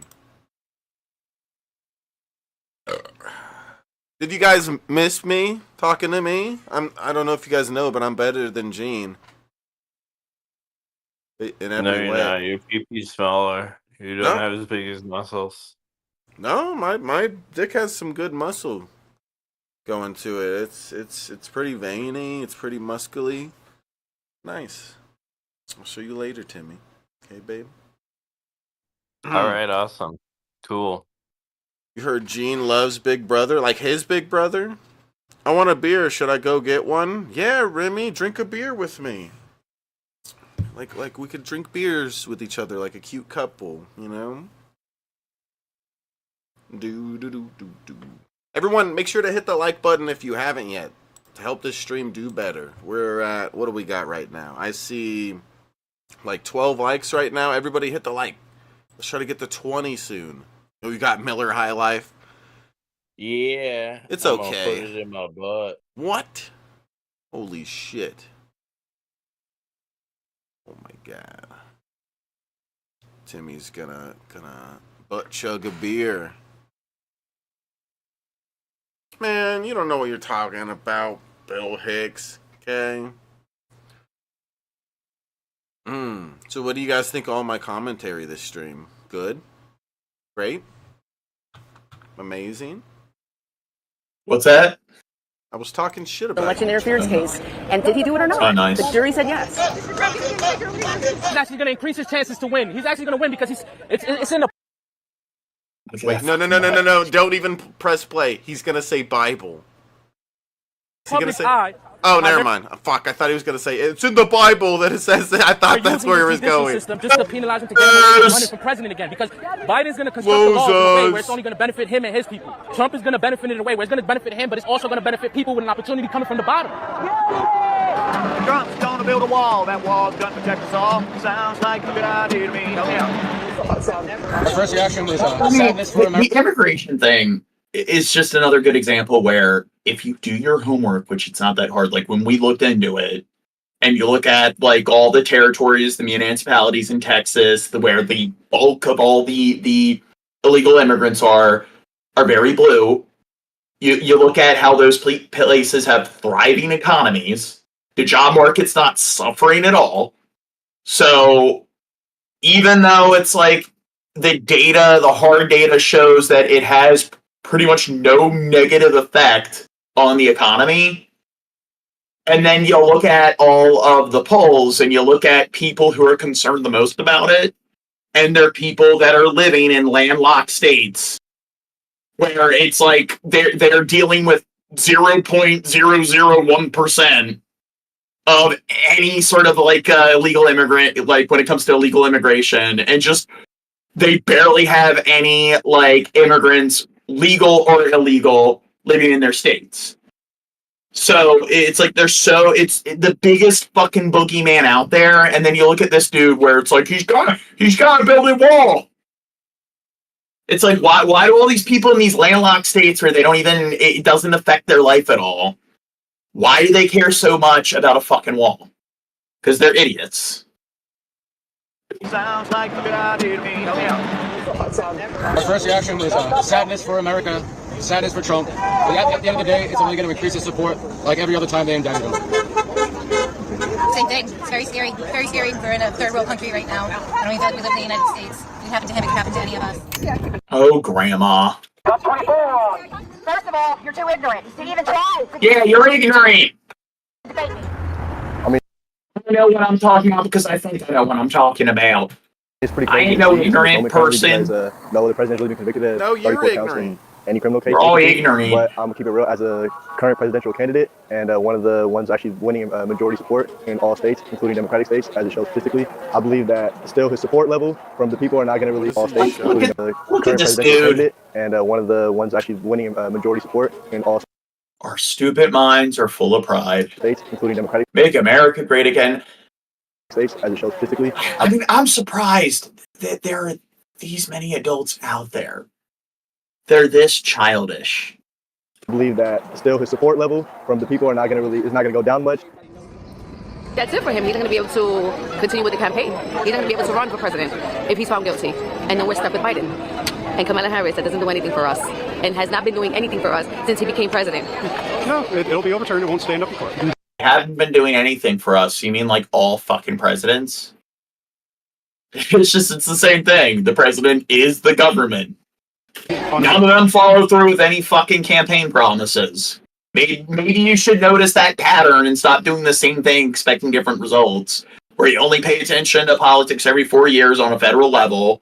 Where it's like look at your like your state sort of fucking like politicians, your state elections that has much more of an impact on your day-to-day life. And I mean, being able to I don't know like when it comes to voting for local politics and like certain laws in your own district municipality that could definitely like impact the day-to-day life of you and your children. You're much more likely to get certain policies pushed through within your zip code than you are on a federal level. All right. I kind of worry that it'll further divide our country, and I think it was from the testimony I heard. It sounded like the jury Message Dirt. Ask him where he is. really paid attention, and I think we need to honor the verdict. I'll be curious to see what the sentencing is. Free Trump, free Trump, free Trump. I feel like the justice system here in America actually works. The sad part of it is that it could have gone either way. But when he was found guilty on all 34 counts, job well done. Justice system in America. I was already blue. I'm probably going to stay blue. Sadly, I think it will have no repercussion in Texas. I don't think Houston, I don't think Texans are going to care. Trump's our guy. Go Trump. Go red. I hope I'm wrong. Please let me be wrong. I think in the fall, during the election cycle, yeah, it might affect my vote. Yes, sir. Just simply, I don't think we need a convict in office if that conviction sticks. Thanks, Fed. Trump himself was greeted by supporters outside Trump Tower on Fifth Avenue. And that is where we find CBS. What's that? I was surprised what that dude with the cowboy hat said. He was saying it. Did you even pay attention to what he said? I was looking at other stuff. From what I got, he's a Trump supporter, but he said if he got convicted, then he doesn't want a convict in office. So it would change. There you go. There's the first person we've heard that said that. Yes, Tuesday, Dave Carlin. Dave, what is the reaction there tonight? Well, this place so busy with all of his comings and goings. Right now, he is inside. It began, of course, him going to court, then him coming back from court. Then around dinner time, he went out again and came back in. You'll see the video right now. Now, all the while, people have been here to greet him. After the sun went down, some staunch Trump supporters kept their flags waving, predicting another Trump presidency. I wanted to be here because I think somebody has to stand up and say, this is invalid. You can't do this kind of law. This destroys American jurisprudence. The message is not going to... Yeah. California and Texas need to ally with each other to vindicate Trump. They're going to backfire on the Democrats. It's going to backfire on Sleepy Joe. It's going to backfire on Albert Bragg. And Trump is going to win. And I will vote for him for the third time, even if he's in jail. Earlier, Chopper 2 was over Fifth Avenue and Trump Tower. I hate people. When the crowd was much larger, with a mix of political persuasions, friction was minimal. That took a lot of courage for that jury to come back with that kind of a charge against him. Oh my God, thank God. I think it's amazing. I think he's going to make America great again. Around 6:15 p.m., Donald Trump entered with a wave to the crowd. Did he make America great again in his first campaign or his first term? No, he was just getting warmed up. He was just getting warmed up. Yeah, exactly. The second term is when he'll do it. It's the same thing again with every president. It's like, yeah, like the second term, that's where we'll fall through with everything, and it's just get that. It's just I don't know, people don't really seem to pay attention and don't really seem to analyze, like, okay, what happened the last time the president said that they were going to do this, their first or second term? Did they follow through the first time? No. Why do you think they're going to follow through the second time? It's one thing if that's something that's common, where a lot of presidents follow through with their promises their second term, but the overwhelming majority of the time they don't. So why do they think he's going to be able to, follow through with anything? Crowd. He did not stay long and was on the move again, only to return at 9:25. He was also the talk of nearby Times Square. It shouldn't matter who you are or what you do. If you do the crime, you deserve what's coming to you. It's insane. That's never happened before in history. Supposed to say if you do the crime, you do the time. So this is something that we're living, and I don't even know how this is going to turn out. I'm shocked. There is a Trump news conference Friday morning set for 11 a.m. right here. Live in front of Trump Tower, Dave Carlin, CBS 2 News. All right, Dave, no shortage of opinions tonight. And after the verdict, Donald Trump's daughter, Ivanka, took to social media. She posted a childhood photo of herself sitting on her dad's lap with the words, "I love you." She did not attend the trial. New York Attorney General Letitia James is speaking out about the verdict. She issued a statement saying, quote, "No one is above the law." You may recall the AG's office did win. No one is above the law. Except the people that are above the law. Well, I agree with that, but I mean, Trump, I don't think he's innocent, but what about all these other people who definitely have done, people in the chat are 99%. It's just, how often are we going to call out all the other politicians for... Yeah, here's the thing. If anything, this is what Trump should want, based on what he's ran for before, because he went with this whole, we're gonna drain the swamps. And when I heard we're gonna drain the swamps, to me that sounds like I'm coming in. I want to become president, and then I want to help get rid of all this corruption, get rid of those people, get them, in prison and whatever, because all these politicians and rich people shouldn't be getting away with this stuff. Isn't that what drain the swamp is supposed to mean? I thought it meant in a cartoon where you go to the bottom of the ocean or a lake and there's a little cork and you pull it out and you just drain it. You're going to go to the swamps and look for that. And literally drain the swamps. That's what I thought it meant. Natty, I believe that all drugs should be legalized. Natty. I don't know. I think all drugs except marijuana. Marijuana's definitely yes. Heroin should be legal. Meth, all of it. Bath salts, but PCP, but marijuana, I don't know. It seems to have the most negative effect on people. A civil fraud lawsuit against Donald Trump and the Trump Organization earlier this year. Rudy Giuliani had this reaction tonight. A very sad day for America. Very, very sad day for anyone who values justice and has lived by it. I hope this gets reversed very, very quickly. The former mayor and Trump attorney has faced his own legal troubles last month. Look at how hunched he is. Giuliani was indicted on felony charges related to alleged. That he's a rich guy getting in trouble, and you're one of these rich guys, and this is not okay because you're different than these fucking peasants. Rich lives matter. Yeah. CEOs matter. Efforts to overturn President Biden. And why is it okay to? So if you job shame certain people, like people get on me for like job shaming police officers, educators, social workers. Why is it okay to hate on all the CEOs? That seems to be the one job where it's okay to like universally hate on them. What do you? Yeah. Why am I a douchebag for generalizing like cops, social workers, and teachers, but then it's okay for everyone to generalize CEOs? Huh? Rich people are people too. Yeah. 2020 win in Arizona, and last year he also lost a defamation lawsuit regarding his false claims about 2 election workers in Georgia. And outside the courthouse, voters on both sides of the political spectrum made their voices heard. A small but vocal group of anti-Trump protesters gathered in Lower Manhattan after that historic verdict came down. Just down the block, a small pro-Trump group awaited for the arrival of the former president's motorcade. God, that guy is so cool. And honestly, it's quite the clown show. But the American people aren't going to fall for it. This will just make Trump stronger. And we're really thankful that the New York jury was fair and listened and asked questions and came back with 34 counts guilty. The protests were largely peaceful, and there were no reports of any arrests. On Long Island tonight, people are also... We should do they should do a background, or they need to do a deep investigation on every single politician on the federal and state level, and just lock up anyone who's found to be guilty or at fault for anything, and then I don't know, it's going to be anarchy because we're not going to have a government anymore. Yeah. Reacting to the verdict. CBS 2's Lori Bordenero went to Floral Park in Nassau County, and she has more on. Yeah, probably. What they had to say. We've been talking to a lot of people here. They're going to find that he does a lot of jaywalking. Some people say justice has been served. Others say this is just a political ploy to keep Donald Trump from becoming president. But regardless of political affiliation, people here... Yeah, Timmy, Bill Hicks says you're talking too much. ...seem to be genuinely surprised Trump was found guilty on all 34 counts. A few people we spoke with were shocked that he is still allowed to run for president. This is a county where... Bill Hicks, why are you bullying Timmy? Bill Hicks has been, roasting you tonight, Timmy.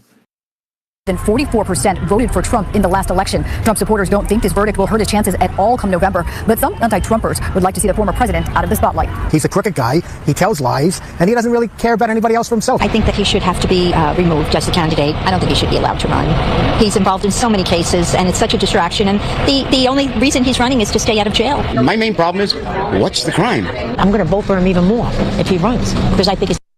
We start in the US, where Donald Trump has been found guilty on all counts in his hush money trial. This makes him the first former US president to be convicted of criminal charges and the first major party candidate to run for office as a convicted felon. He's called the verdict a disgrace. Mr. Trump was found guilty of falsifying business records to conceal a sex scandal involving the former porn star Stormy Daniels.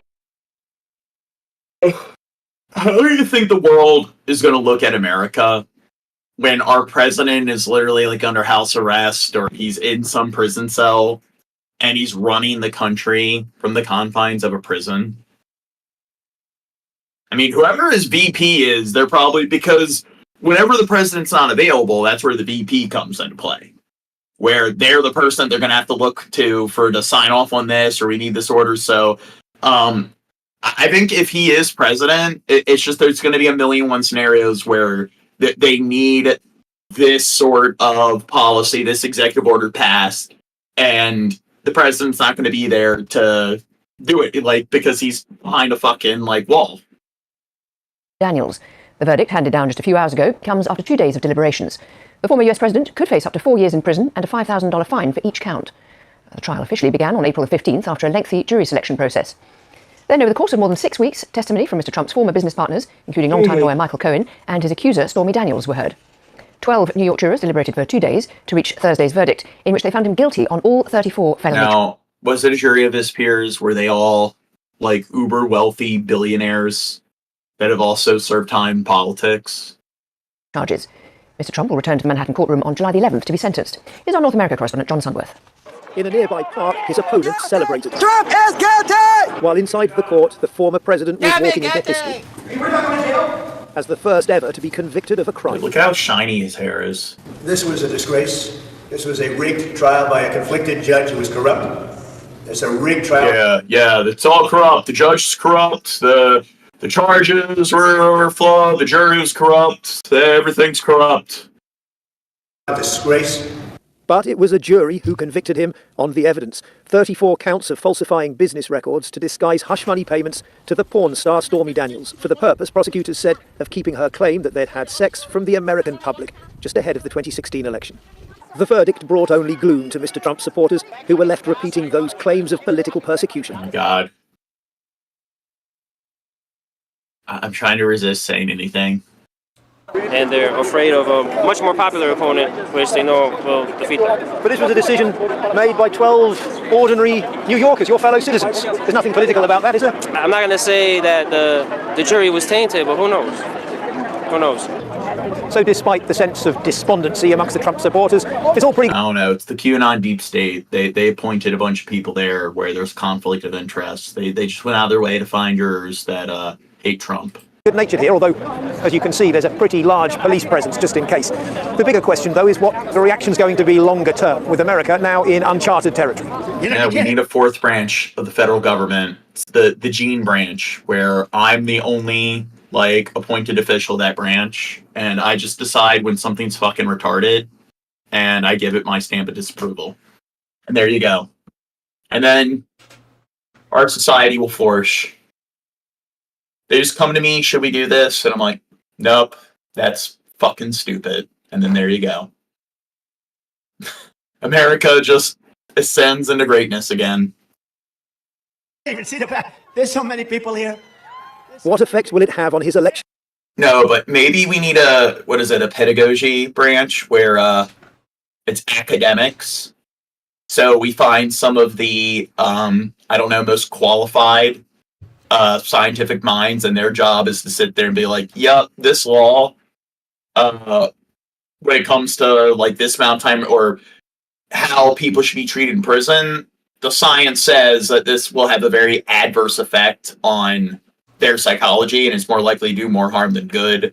So we're going to veto this law because it's completely unscientific. So we need a pedagogy branch.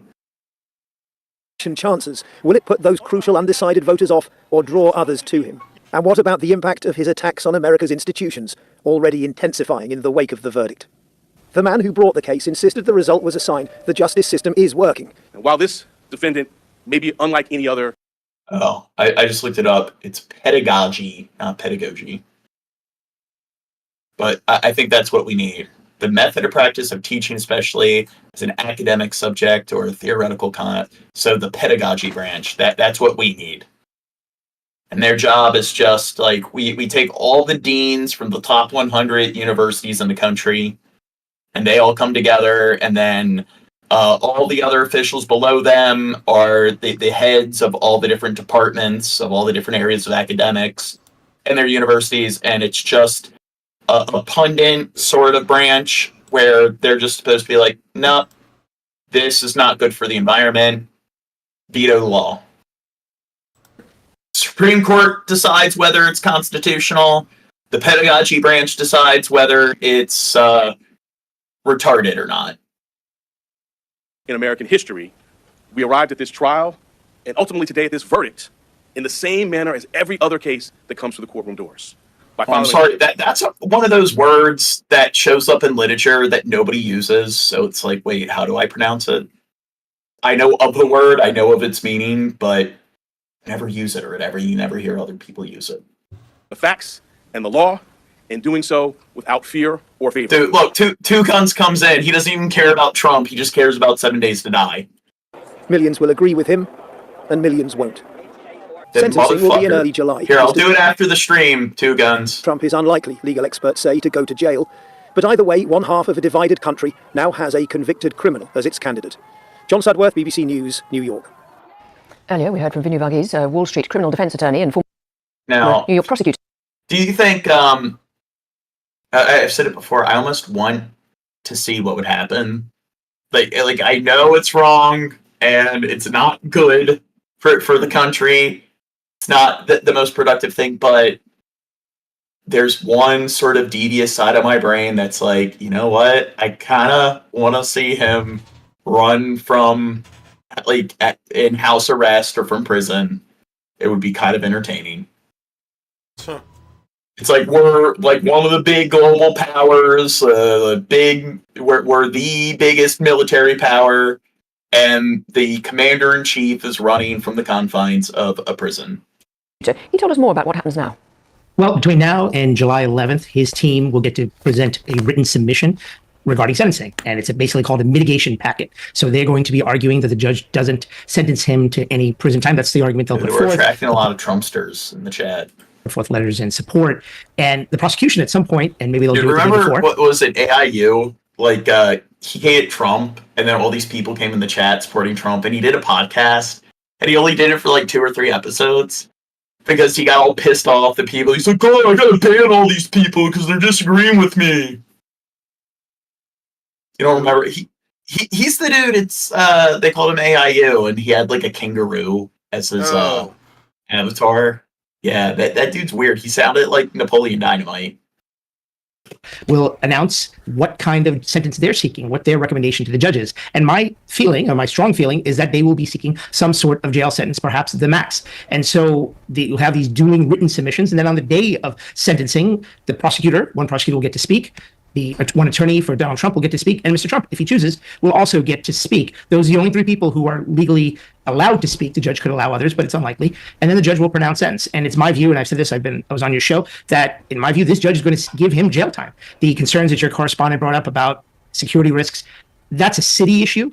The judge, who is a state court judge, doesn't really care about that. And in fact, I think he's going to be one who wants to go down as the person who put Donald Trump in jail. And also from the district attorney's point of view, DA Alvin Bragg, they want to say they took a hard line. And so all these factors weigh in for a very strong possibility. I really want to find that video with AIU where he is like throwing his fit because he can't handle a bunch of people having opposing views. That he's going to see the inside of Rikers Island, one of the most notorious prisons in the world. Well, let's speak to Dr. Thomas Gift, Associate Professor of Political Science at University College London and Director of the Centre on US Politics. Thanks for being with us. Just to pick up on that last point, do you really think this is going to end up as jail time for former President Trump? Well, good morning. Thanks so much for having me. I do not. I certainly don't think it's going to end in jail time before the election. Can't find it. Well, here, been discussing Trump long enough. Let's get to the next story. Where is it? It's the South Korean poo balloons. For a second straight day, North Korea. So they're, I guess it's similar to like in World War II, Japan. They because they have their kamikaze pilots, they're not really able to fly across the Pacific. Pretty long flight. So what they did is they took a bunch of these balloons with gunpowder and they tried to release them into like the U.S. airspace and stuff. And apparently they actually killed a few people. One actually got caught at a power plant and so forth. So they actually could have done a decent amount of damage, and they had like a second batch of like bomb balloons to deploy. But then the U.S. government kind of went out of their way to cover up, make sure the media didn't report on it. And then like Japan, they actually had some agents, some spies that were keeping tabs on it, and then they ended up reporting like, oh no, it's not working. Don't waste the resources. So that was an example where covering shit up actually kind of was efficient. But I guess they're trying the same thing, but instead of like bomb balloons, it's poop balloons. South Korean authorities have reported hundreds of large balloons landing in their country. They're filled with garbage and animal waste. They appear to have been sent by the Communist North. Brian Chang has called them a gift of Kim Jong-un is such a man-child. It's like, imagine this, like you're up to the north, it's led by some like Prince Joffrey sort of monarch. And it's like, you know what, fuck them. And they don't want to start like some kind of military like sort of confrontation, but it's just, yeah, let's just fill a bunch of waste balloons and blow it over there because we fucking hate them. Petty. Sincerity and the sister of ruler Kim Well, I mean, to be fair, it's like, look at all the waste and stuff that we create or whatever. I mean, wouldn't it be cool to just like put in a bunch of balloons and have it fly over North Korea? It wouldn't fly north. That it kind of sucks. But let's say that is how like the environment worked and everything. and we could just create a bunch of like excrement trash balloons and just have them all fly to Canada. No, we should do this to North Jong-un, Korea. that's called Seoul. I don't think they make their way there. Shameful and brazen for We can criticizing. make our way there.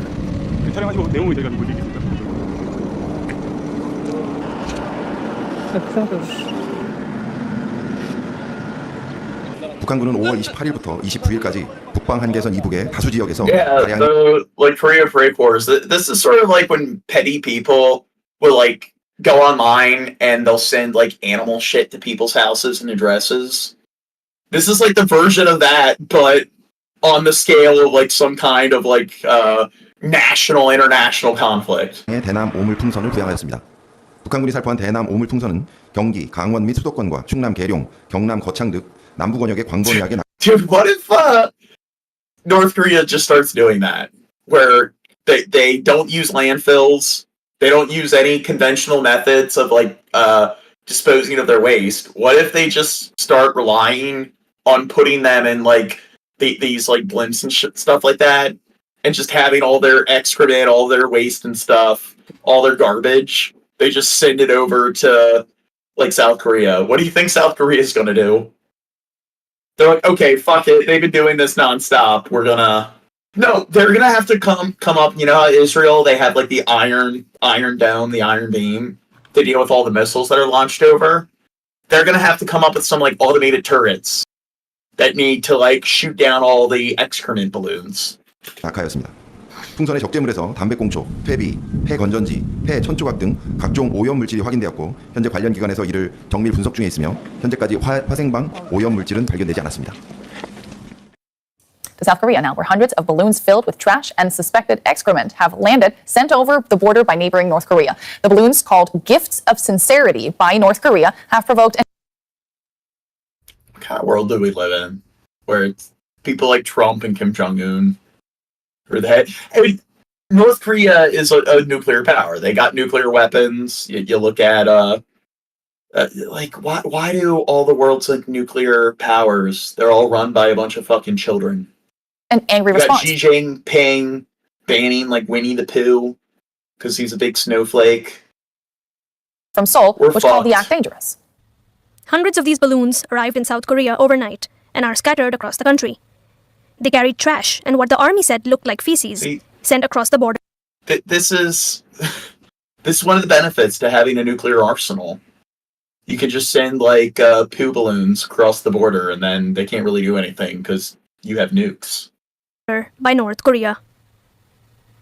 It has left locals in Seoul worried. It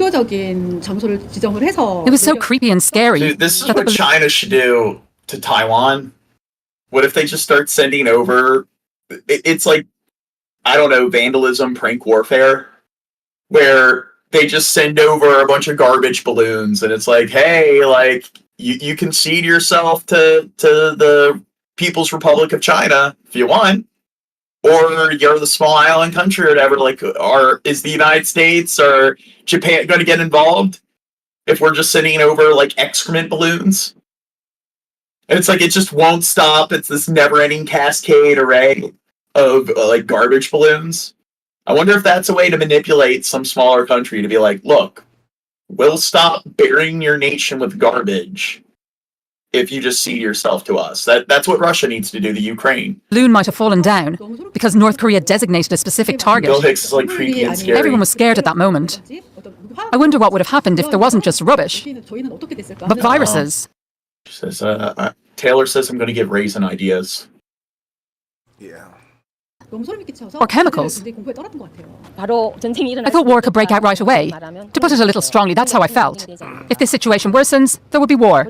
Since I clearly don't know how far North Korea will go, I was very anxious. This is kind of... So Bill Hicks says it's like creepy and scary. It kind of is because this is something where how do they go about addressing this?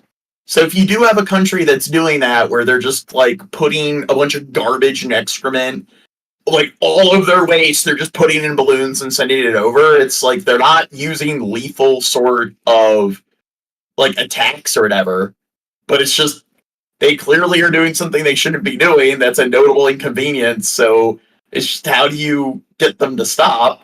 It's like, would military force be that? And it seems like it would be, but then when it comes to something like North Korea, they have nuclear weapons. Even if they don't use nukes and people are like, oh yeah, mutually assured destruction, which, okay, they probably won't use their nuclear weapons, but if war does happen, North Korea has like mass sort of deployments of artillery on the border. So if they just rely on that artillery alone, Seoul, their capital, is very close to like the Korean border. So if they launch that all, they're going to decimate a lot of their major population centers, and there's going to be a large amount of casualties.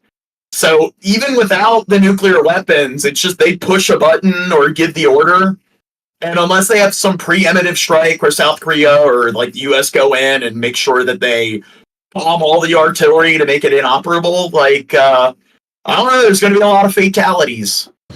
North Korea has said that the balloons were in retaliation to these Primitive. Whatever, I flubbed. inflatables, which were sent by South Korean activists. They contained what North Korean authorities called propaganda leaflets, alongside USB sticks with K-pop content.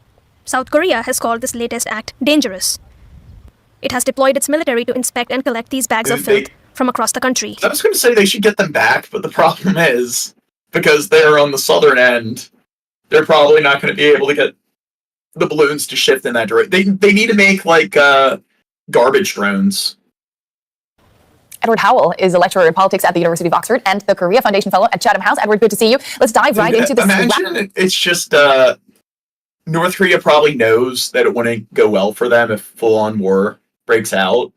So what if South Korea, they start getting catapults and just launching like shit and garbage on their side? And what if it's just this giant like on back and forth confrontation of them just launching garbage and feces at one another? Getting stockpiles of porn magazines and then having the drones fly over and drop them over, like, or it's like how, like, Israel, they're flying pamphlets all over Gaza. They just fly porn magazines all over, like, Seoul or Pyongyang. Rather bizarre story. Is this the first time this has happened?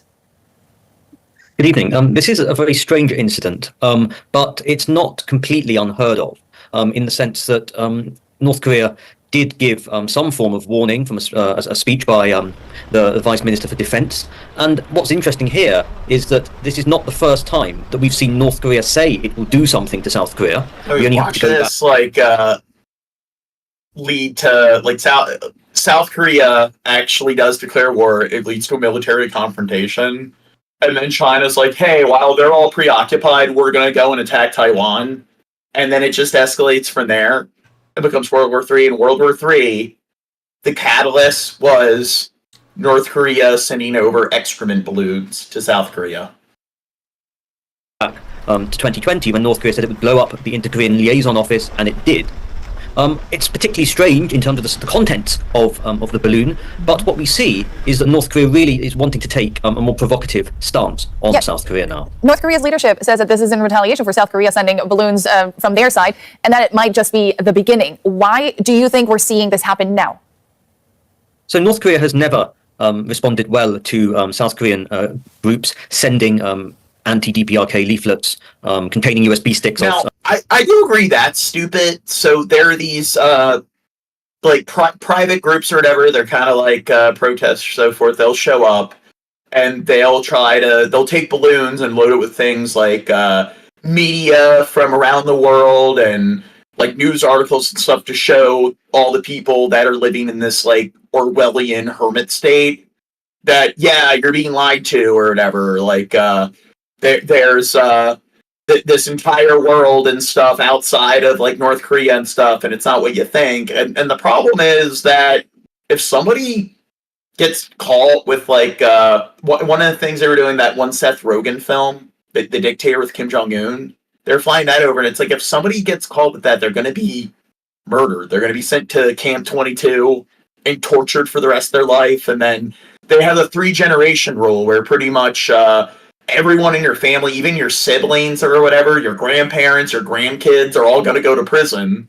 There's entire generations of people that are like born in prison. And you're kind of like, you're not really helping anybody. Like, what do you think that's going to do? So it just seems really stupid and thoughtless and counterproductive. I mean, in North Korea, there's this woman who she got charged for, like, I don't know, some kind of sedition. And you know what her act of sedition was? Eating a banana on a Tuesday?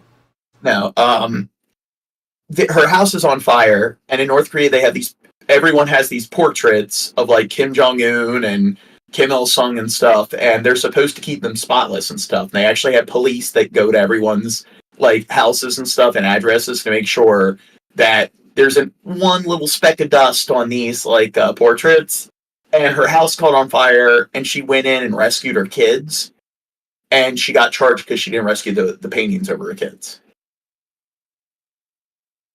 Yeah, I think I remember hearing that one.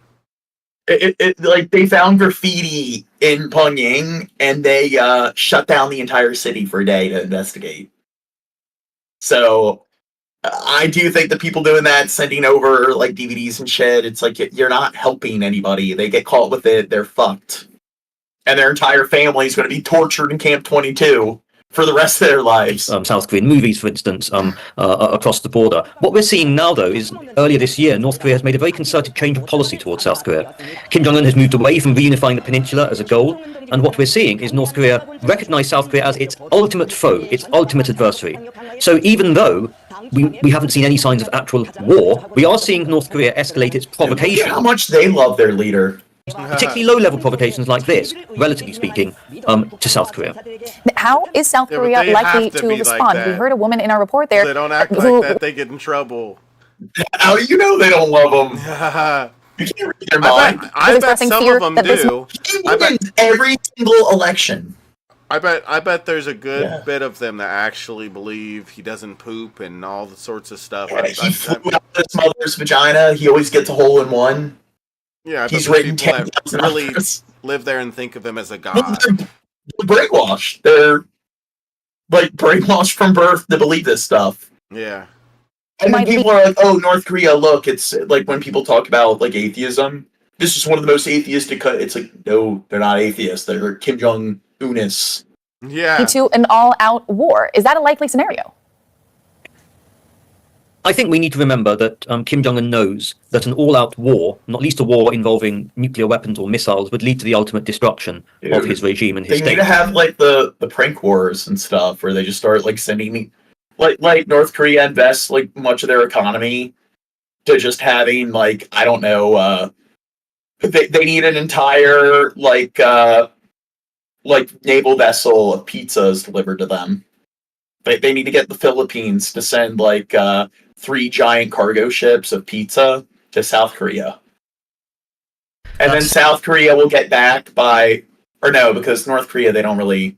It would work better if North Korea did that, where they just swat everyone's homes. They do this mass prank where they have their, like, federal agents just do swattings on every single streamer who was in South Korea at the time. Said we should not be complacent, and I think this sets the precedent for the types of provocations that we might see between North Korea and South Korea. The question about biological weapons as well is always one that's quite unknown. We know that North Korea has tried to make biological weapons, but very little is known about it. We know in the past, though, that North Korea does have chemical weapons. So I think we need to be very wary about Pyongyang's development of other types of capabilities, not just nuclear weapons. How far do you think Kim Jong-un is currently willing to escalate?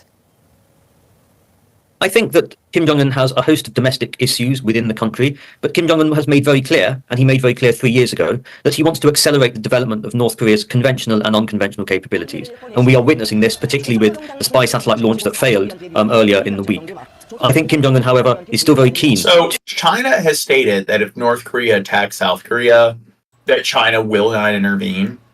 So I think what North Korea is trying to do is they're just trying to provoke South Korea into attacking them, so that way China will intervene. Or they hope China would intervene if that's the case. To portray South Korea as North Korea's ultimate enemy, in addition to the United States, and also maintain domestic control over his population. So there are both international and domestic level Was as John said, even having U.S. money there means getting tortured. Factors influencing Kim Jong-un's decisions here. Edward Howell of the University of Oxford, thank you so much for this insight. North Korea flying hundreds of balloons carrying trash and feces towards South Korea Wednesday, calling them, quote, gifts of sincerity. Images released by the South Korean military showed inflated balloons with plastic bags tied to them, while others showed trash all over the place, and we saw the word excrement written on one of the bags. South Korea said more than 260 balloons were detected, most of them carrying animal feces and rubbish. The balloon campaign came as North Korea's leader Kim Jong-un urged his military scientists to overcome a failed satellite launch and continue to develop space-based spy capabilities. Do want to talk more about all of this, so let's bring in Dr. Edward Howell, a lecturer in politics at the University of Oxford, joining us now. Thank you so much for taking the time to be here with us today. Thank you very much. It's very good to be here. All right, so first off, I have to ask you, this is obviously very bizarre. So my question for you, has North Korea ever done anything like this to the best of your knowledge? Yes, so this is a very odd incident because of the nature of what has been attached to these balloons. But I think what's important to bear in mind is that the exchange of balloons across the inter-Korean border is nothing new.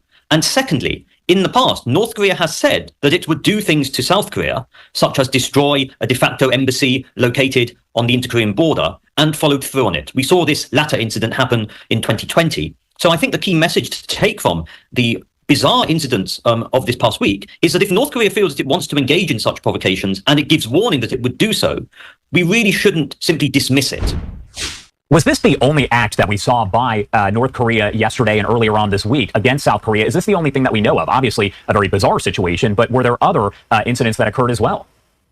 Interestingly, only several hours after we saw the deposition and the dumping of these bags attached to balloons on South Korean territory, we saw North Korea launch a barrage of short-range missiles towards Japan. This is particularly interesting because we're seeing North Korea revert back to its old playbook of missile tests, whilst in combination with these other more unusual lower-level provocations towards South Korea. And in my view, this reflects quite clearly North Korea's changing foreign policy approach towards South Korea, as was outlined by Kim Jong-un earlier this year in January.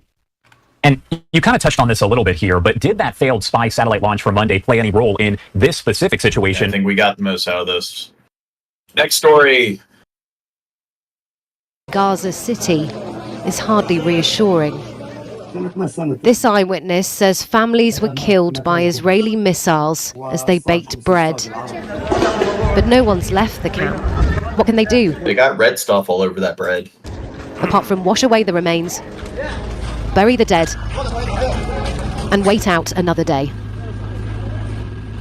The health ministry says 81 bodies were brought to the hospital over the past 24 hours, and Gazans...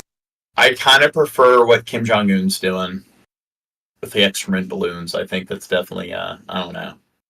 If you're going to try to mess around with another country, do that instead. ...are once again asking the same question. We were in the schools in the camp. They threw bombs at us and burned down the classrooms. They burned the tents. A handicapped girl was killed in the tent. Isn't this awful? We came here and we saw catastrophes. We want to flee, but we do not know where to go. Where can we go? There are few answers. Intense fighting has returned to northern Gaza. Yet again, the donkey carts are piled. And there you go. So it's like they keep saying, go south, go south, go south.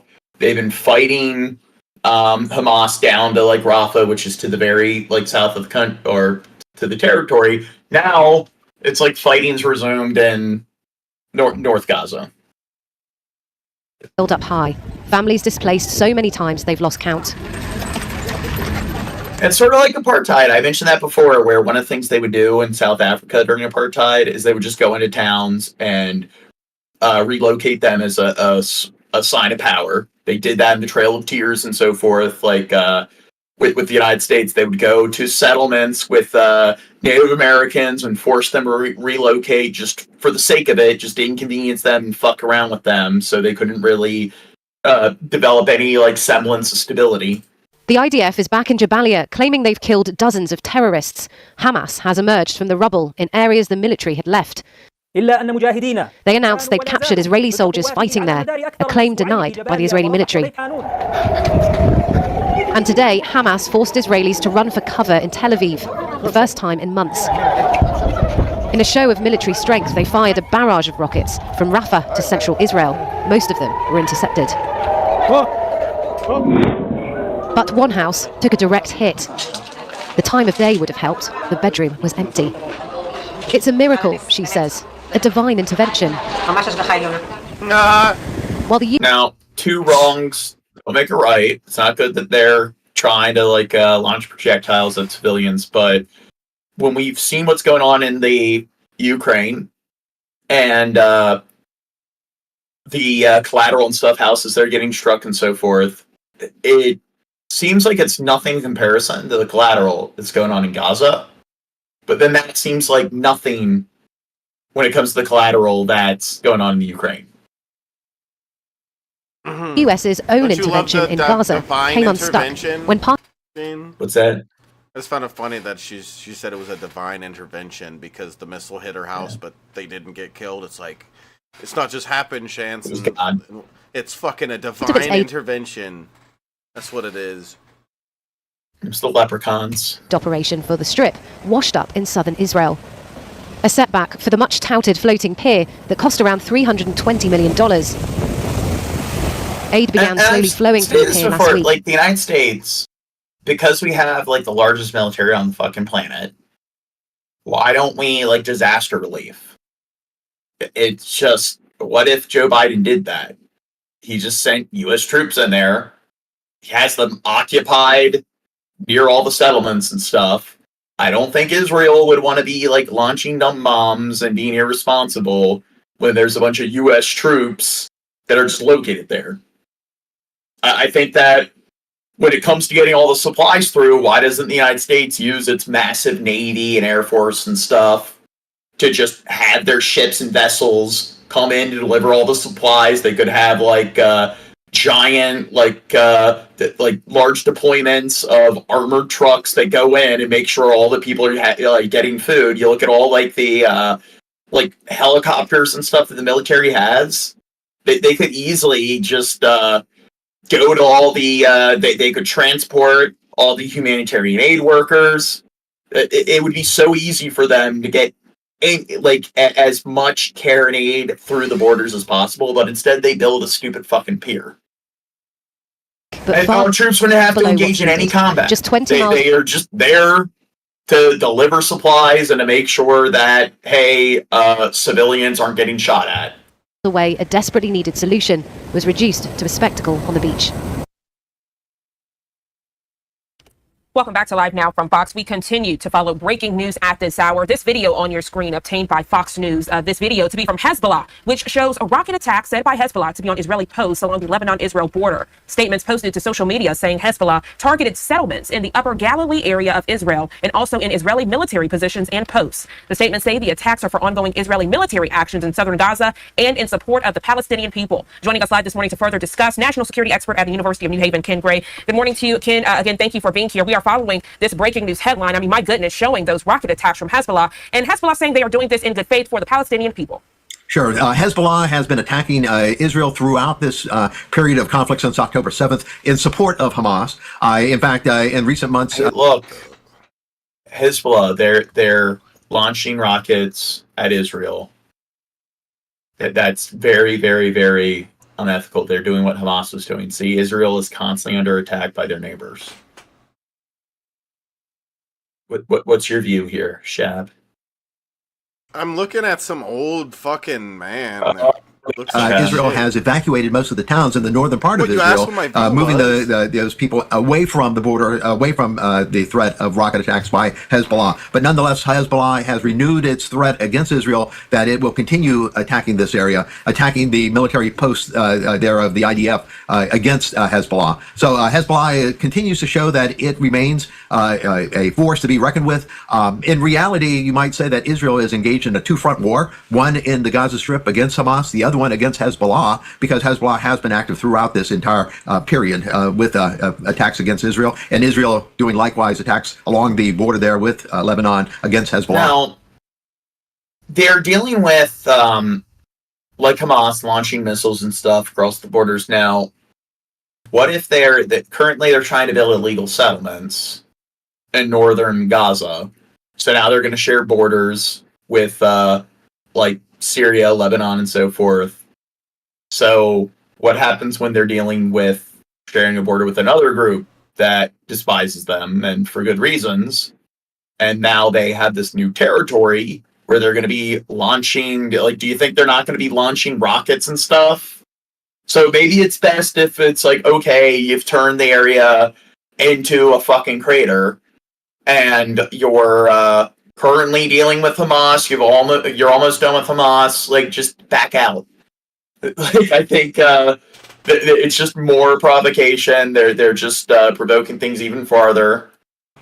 Ken, when we first started discussing this back on October 7th, there were concerns that we would see terroristic organizations linking up, for lack of better words, to fight the Israeli people as the Israel-Hamas war is underway. Is that what we're seeing now when we see that Hezbollah is now joining forces? Yeah, they still have control of the Golan Heights, and that was a bit of land that they annexed from Lebanon.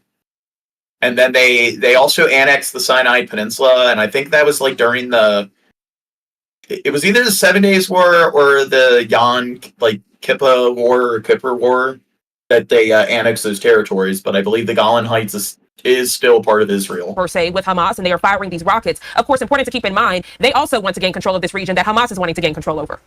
So Iran has the axis of resistance that goes through Iraq, through Syria, through Hezbollah there in Lebanon, also the Houthis in Yemen, and of course Hamas and the Palestinian Islamic Jihad. So these are all fighting against Israel. These are all groups that are aligned with one another against Israel. Hezbollah is the most active element for Iran there and has been a continued thorn in the side of Israel. And so they definitely are working in conjunction with one another, trying to support Hamas's war against Israel. Yes, Syria. But how actively they are pursuing it has been a question. They have waxed and waned throughout this period since October 7th. But nonetheless, they remain a constant irritant towards Israel. Israel. Okay, next vid. استهداف الآن في رفح في مخيم نزوح في منطقة موقع المشرفين إسرائيل الآن في المكان. So we had the Flower Massacre a while back where they just like gunned and killed 100 civilians that were swarming these aid trucks for supplies because they're all starving to death. So now it's like they bombed a center or whatever, and I think they're blaming it on Hamas. Or what is it? Israeli's army said it struck a Hamas compound in Rafah, but I believe it's like over 40-something people are dead.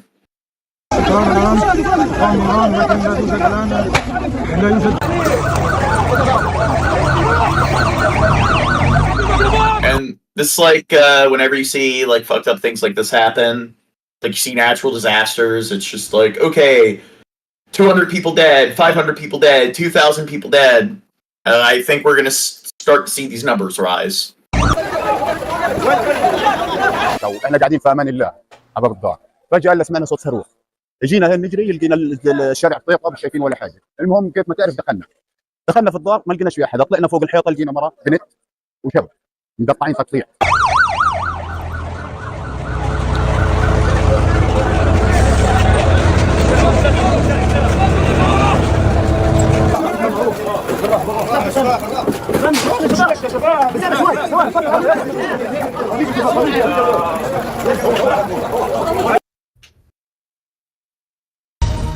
Hello, I'm Geeta Gurmuthy. Welcome to BBC News Now. And we begin with the Israel-Gaza war. And there is growing condemnation of an airstrike near Rafah, which Palestinian officials say killed at least 45 people, including women and children, at a refugee camp. An Israeli government spokesman says the initial findings of its investigation are that an airstrike against a Hamas compound nearby set off a fire which killed the Palestinian civilians.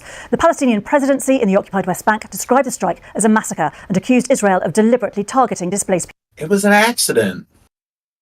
Egypt has also condemned the attack and called on Israel to implement the order by the International Court of Justice to halt its military offensive in Rafah. Do you think it was intentional? I think that there was another missile probably that they thought was coming in. They were trying to intercept it with this missile, and it was a bullet. Yeah, they were trying to save these people, but they just accidentally fucked up. Mistakes are made, Gene, sometimes. Hamas did it. French President Emmanuel Macron says he's outraged by the Israeli strikes on Rafah, and Qatar also says it could hinder reaching a ceasefire deal. Well, it came just hours after Hamas said it had launched a rocket attack on Tel Aviv on Sunday. Several were intercepted by air defense systems, according to the Israeli military. Dan Johnson has this report. This was Israel's airstrike late last night in southern Gaza. It says targeting senior Hamas figures with precision weapons. But look what it did to the nearby camp where thousands of Palestinians were sheltering. Israel says it was striking legitimate targets in line with international law. But many of these people had already been uprooted many times through this conflict. Suddenly we heard the sound of a missile, Fadi says. We ran and found the street covered in smoke. We couldn't see anything. Then we found a girl and a young man who'd been blown to pieces. Women and children are among the casualties here in what they believed was a safe humanitarian zone. This morning, Israeli drones surveyed the damage as people questioned how this could happen. We heard a very loud sound and saw fire. The kids were screaming, and all the rooms surrounding us were made out of metal sheets. The sound was terrifying. We set up our tents here, and it has been targeted. They killed our children and burned our women and elderly in the place they claimed was safe. This is our 7th time being displaced. So this is happening so much. I mean, there's no way all this stuff is just an accident and incidental. I mean, they seem to be missing their targets like very often, and they're one of the most advanced militaries on the planet. Hamas reminded Israelis it remains a threat. Tel Aviv came under rocket attack for the first time in months. There are questions over Israel's military strategy and an international court ruling against it. Israel continues the military action that has been asked to stop. Also, Hamas is launching rockets against Israel, so both sides don't respect the ruling of the court. Israel says a review will examine this loss of life. It's Palestinians who count their death. Okay, I'm going to try to bring light to this serious issue. I know it's really fucked up and I'm going to make a joke, but what if when Hamas was launching rockets at Israel, what if instead of them going on the offensive and killing a bunch of civilians, what if they just did what North Korea is doing? And it's just, okay, Hamas, every time you launch stuff at us, we're going to put a bunch of like shit balloons. Blow it your way. If you want the shit balloons to stop the missiles. It's fucked up, but it's not as fucked up. And wonder where in Gaza they can find safety. Dan Johnson reporting. Well, Avi Hyman is a spokesman for the Israeli government. He explained the objective of the Israeli strike on Rafah. What happened last night, sadly, there is no moral equivalence between the two things. What happened last night is we went after 2 high-value Hamas targets, and it appears from initial reports that somehow a fire broke out, and that was... 45 that's how reported killed, the lives of others. so Now, 35 to 45. It appears too, because it is under investigation. What if they're... So, I think Sandy Hook, the shooting, was something like 26 people. I think that was the most deadly school shooting... second to Virginia Tech, so if you don't include colleges or whatever, it's the largest school shooting. So that was like 26 people, and that was like a big deal. So imagine that happening in America, where mass shootings happen all the time, but if it happens at that scale where somebody goes in and they shoot up a place and kill 30 people, that's like everyone is like in tears over it. It's a tragedy. But then it's like, here you go, another like 30-something people dead. And it's like you see all these kids that are like have 3rd-degree burns or are in agony. They're going to live the rest of their life blind, missing limbs. But yeah, it seems like people aren't able to put that in perspective. What if somebody went into a mall and like bombed a mall and like 45 people died? Like, you're an American citizen, like let's say you're in your particular state that happened. People would be outraged over it. It would be in the news for weeks. What's going on? Why did this person do it? And then this is just happening left and right. Investigation, and the IDF investigates every accident of this nature to see what actually happened.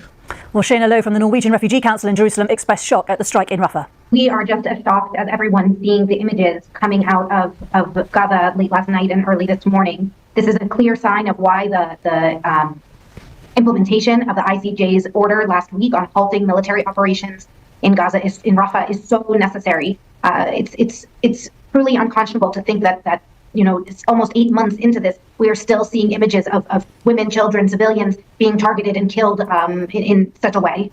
The head of Gaza's largest United Nations agency, UNRWA, Philippe Lazzarini, says the strikes in Rafah are a reminder that nowhere is safe in Gaza. I cannot comment on the casualties because we haven't been able just go to the places that they tell you to go to. That's where it's safe. to properly communicate with our team on the ground. I saw images. They are deeply disturbing and horrifying. I think we have been clear more than once. There is no safe space in Gaza. Well, we will go back to Dan Johnson in a few minutes for an update on all the very latest on.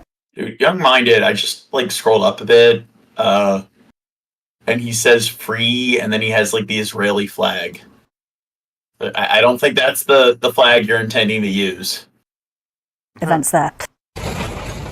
The Israeli airstrikes hit a small area of prefabricated huts surrounded by desert just after evening prayers last night. A Hamas official confirmed that 2 senior commanders targeted by Israel were killed. Good job. They killed like dozens of innocent people just to take out like 2 Hamas like militants. But there's no doubt that clearly that's fucking worth it. Palestinian civilians were also among the dead. Like, they're going after like 2 officers. Just they don't. Again, they have like things like Lavender, these really sophisticated AI, where the AI itself, with no human like intervention, is able to use surveillance footage to track like particular journalists and determine where their whereabouts are, their daily routine, to get as much as their relatives in one place. And then they go in and they strike. They send in like a kamikaze drone. They don't have the capability to use that kind of technology to find where the officers are located, and then they're not able to send in like, I don't know, a helicopter of like a squad of troops to go in and apprehend them. I mean, maybe 1 or 2 civilians would die in the crossfire, but that's better than like 40 something like innocent people dying. But there's no cadence at all. Israel claims it used precise munitions. Gene is boiling. That its intelligence assessment prior to this strike was that what it called uninvolved civilians would not be hurt. But dozens were taken to field hospitals, including these children, prompting expressions of outrage from some European leaders, just days after the UN's top court ordered Israel to stop the violence. What kind of conscience and religion does this? What kind of humanity? Where is the world? Where is the Islamic nation? During the night, we received a total of 28 people who were dead on arrival. I respond to those images. And 180 wounded, who were then stabilized and referred to the very few remaining medical structures within the area. Daylight brought children searching among the charred ruins for anything of any value, because these people have almost nothing. The UN says over 800,000 Palestinians have fled the fighting in the last 3 weeks alone. The Israelis say this was not a designated area to where civilians could evacuate, though it was certainly close to one, and having been displaced so many times, many dared believe they were at last safe. We were displaced to the city of Rafah because they said it was safe. We were in our tents, ready to sleep, and I was trying to take care of my brother when we heard a big explosion and fire broke out, and people started screaming. Yesterday, I pulled out the remains of 5 children and about 3 women, all in pieces, and none of them could be identified. The scale of what happened last night has forced Israel's Prime Minister into calling this a tragic mistake. In Rafah, we already evacuated about 1 million non-combatant residents, and despite our utmost efforts not to harm non-combatants, something unfortunately went tragically wrong. We're investigating the incident and will reach conclusions, because this is our policy. Yeah, I'm sure he cares. Sure, they're actually going about a thorough investigation. But these Palestinians accompanying bodies for burial say the... You look at all those like Israeli citizens that were obstructing all the supply trucks. They're putting rocks in the road and like taking the supplies, throwing on the side of the road and so forth. And how many civilians do you think, or Palestinian civilians do you think, died because they weren't getting the food and the nutrition that they needed? I wonder, like, they're all on camera. It's not that hard to determine who they are. Like, how many of them actually got arrested and charged? I wonder. The Israelis are liars, and that condemnation from the International Court of Justice is meaningless. The situation in Gaza was described by one aid worker today as beyond catastrophic, though it never seems catastrophic enough to force Israel into changing course. Well, I've been speaking to Sam Rose, who's the Director of Planning at the UN's Agency for Palestinians, UNRWA. He heard last night's strike from around 2 miles away in Al-Mawasi, where he's helping coordinate the humanitarian effort. I asked him for his reaction to what's happened. Absolutely. I mean, this incident is particularly sickening, given the images, but also given the circumstances and the fact that so many women and children were killed, suffering horrific burns, but also being killed through shrapnel wounds. And I mean, it feels like we plumb new depths almost every day with what we see. But yeah, really. Imagine having some shard of metal like shrapnel that just gets like impales you in your eye, or like in the side of like your gut or whatever. Imagine your liver or your kidneys with like shards of metal in it. Really, really heartbreaking. And sometimes it's like they're not able to remove it. So some people, they have to live the rest of their lives with like shards of debris or metal inside their organs.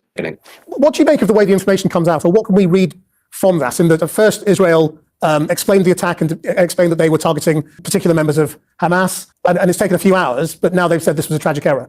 I mean, we've seen attack after attack. We're at now 36,000 people killed, the majority women and children, given the breakdown of the population. So tragically, this is one incident amongst many, around 100 people killed in other parts of the Gaza Strip overnight, we understand, at least according to the figures of the Ministry of Health. I mean, what appears to have happened on this, and I can't comment on Israeli military strategy or communications, is it's the almost universal outcry and horror.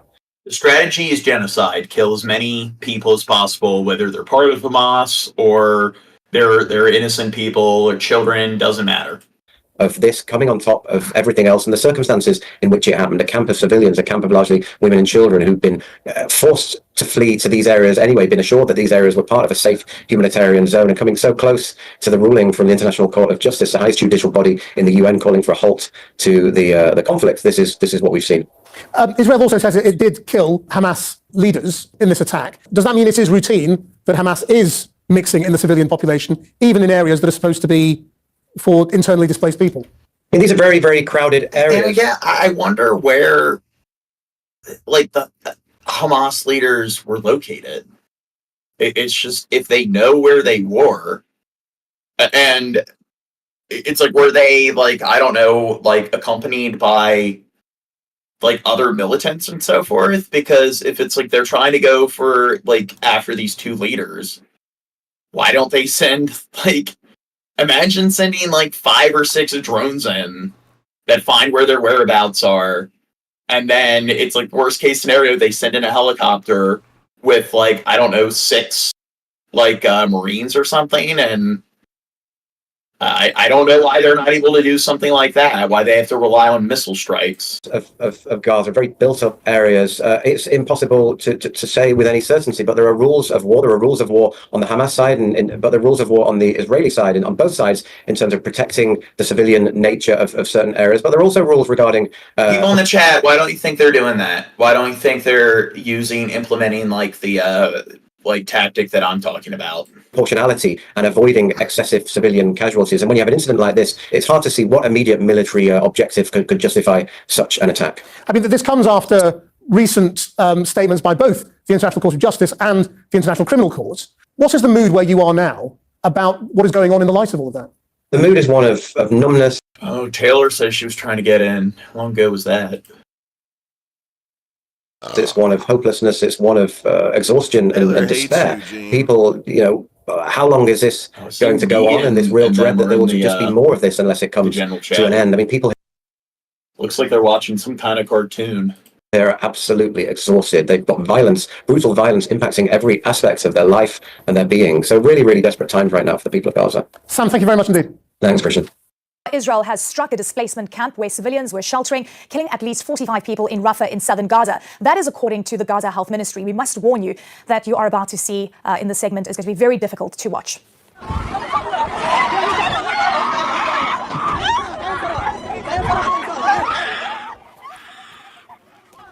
Well, these are the scenes overnight of the camp in Rafah set ablaze. The Israeli military claim 2 senior Hamas officials were killed in the strike with what they called precise munitions. Local officials say most of the casualties were women and children. Now, you can see the location of the camp on this map. Now, it's a reminder that over 1 million people have been sheltering in Rafah as the war forced people further south, though many have fled yet again as Israel ramps up the operations in that area. The strike came just 2 days after the International Court of Justice ordered Israel to halt its offensive in Rafah. On Sunday, Hamas fired rockets at Tel Aviv, the first attack of its kind into Israel since January. We've got CNN's Nada Bashir following developments for us, who's standing by in London. Nada, distressing video out of Rafah. A lot of that video we actually cannot share because it is so disturbing. Help us understand the impact of this strike. Well, Eleni, as you mentioned, many of those who were sheltering in this Tel el-Sultan neighborhood in Rafah have been displaced time and time again. They have been... Wait, Skeppy says replace sub count with chat on screen. Then you wouldn't have missed Tay.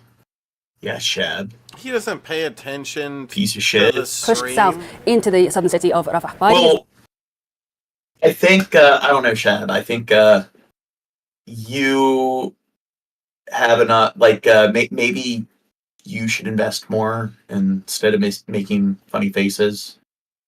Chatting with the, you want me to chat with the chat and keeping... Wow.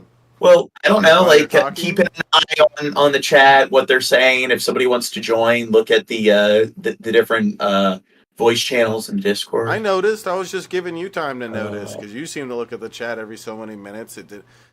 If Taylor's trying to join, I don't need to. Okay, whatever. I don't need to interrupt you mid thing, do I, Gene? Or should I wait until you're done with your idea? In the Discord, you have you're able to do that.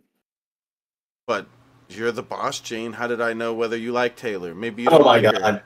Maybe you don't want her in here. Jeez. Taylor, he doesn't even like you. An unethical host. A safe zone, and in fact, over the last month, we have been hearing warnings from the IDF telling civilians now to evacuate parts of Rafah to Gaza's coastal area for their safety and protection ahead of a looming full-scale ground operation. This was not one of those areas. This was not an area that received an evacuation order. This was supposed to be a safe zone for civilians. Clearly, that is not the case. We've seen this incident overnight, airstrikes targeting an area that is densely populated by civilians, filled with tents, makeshift tents, sheltering civilians. And we have seen graphic, disturbing, horrifying video emerging from the scene last night. Tents completely engulfed in flames, charred bodies being pulled from the burning shelters, including the bodies of children. Now, as we've heard from the health authorities in Gaza, the majority of those casualties were women and children. More than 200 military action in Rafah. Clearly, those warnings have not been heeded. Yeah. And what is, of course, getting a lot of attention as well is this is just a few days after the ICJ ruling for Israel to halt operations in Rafah. We have seen some reaction, firstly, to whether Israel is going to be adhering to that ruling, and, of course, the criticism of the way that Israel is conducting this operation in Rafah. What more do we know?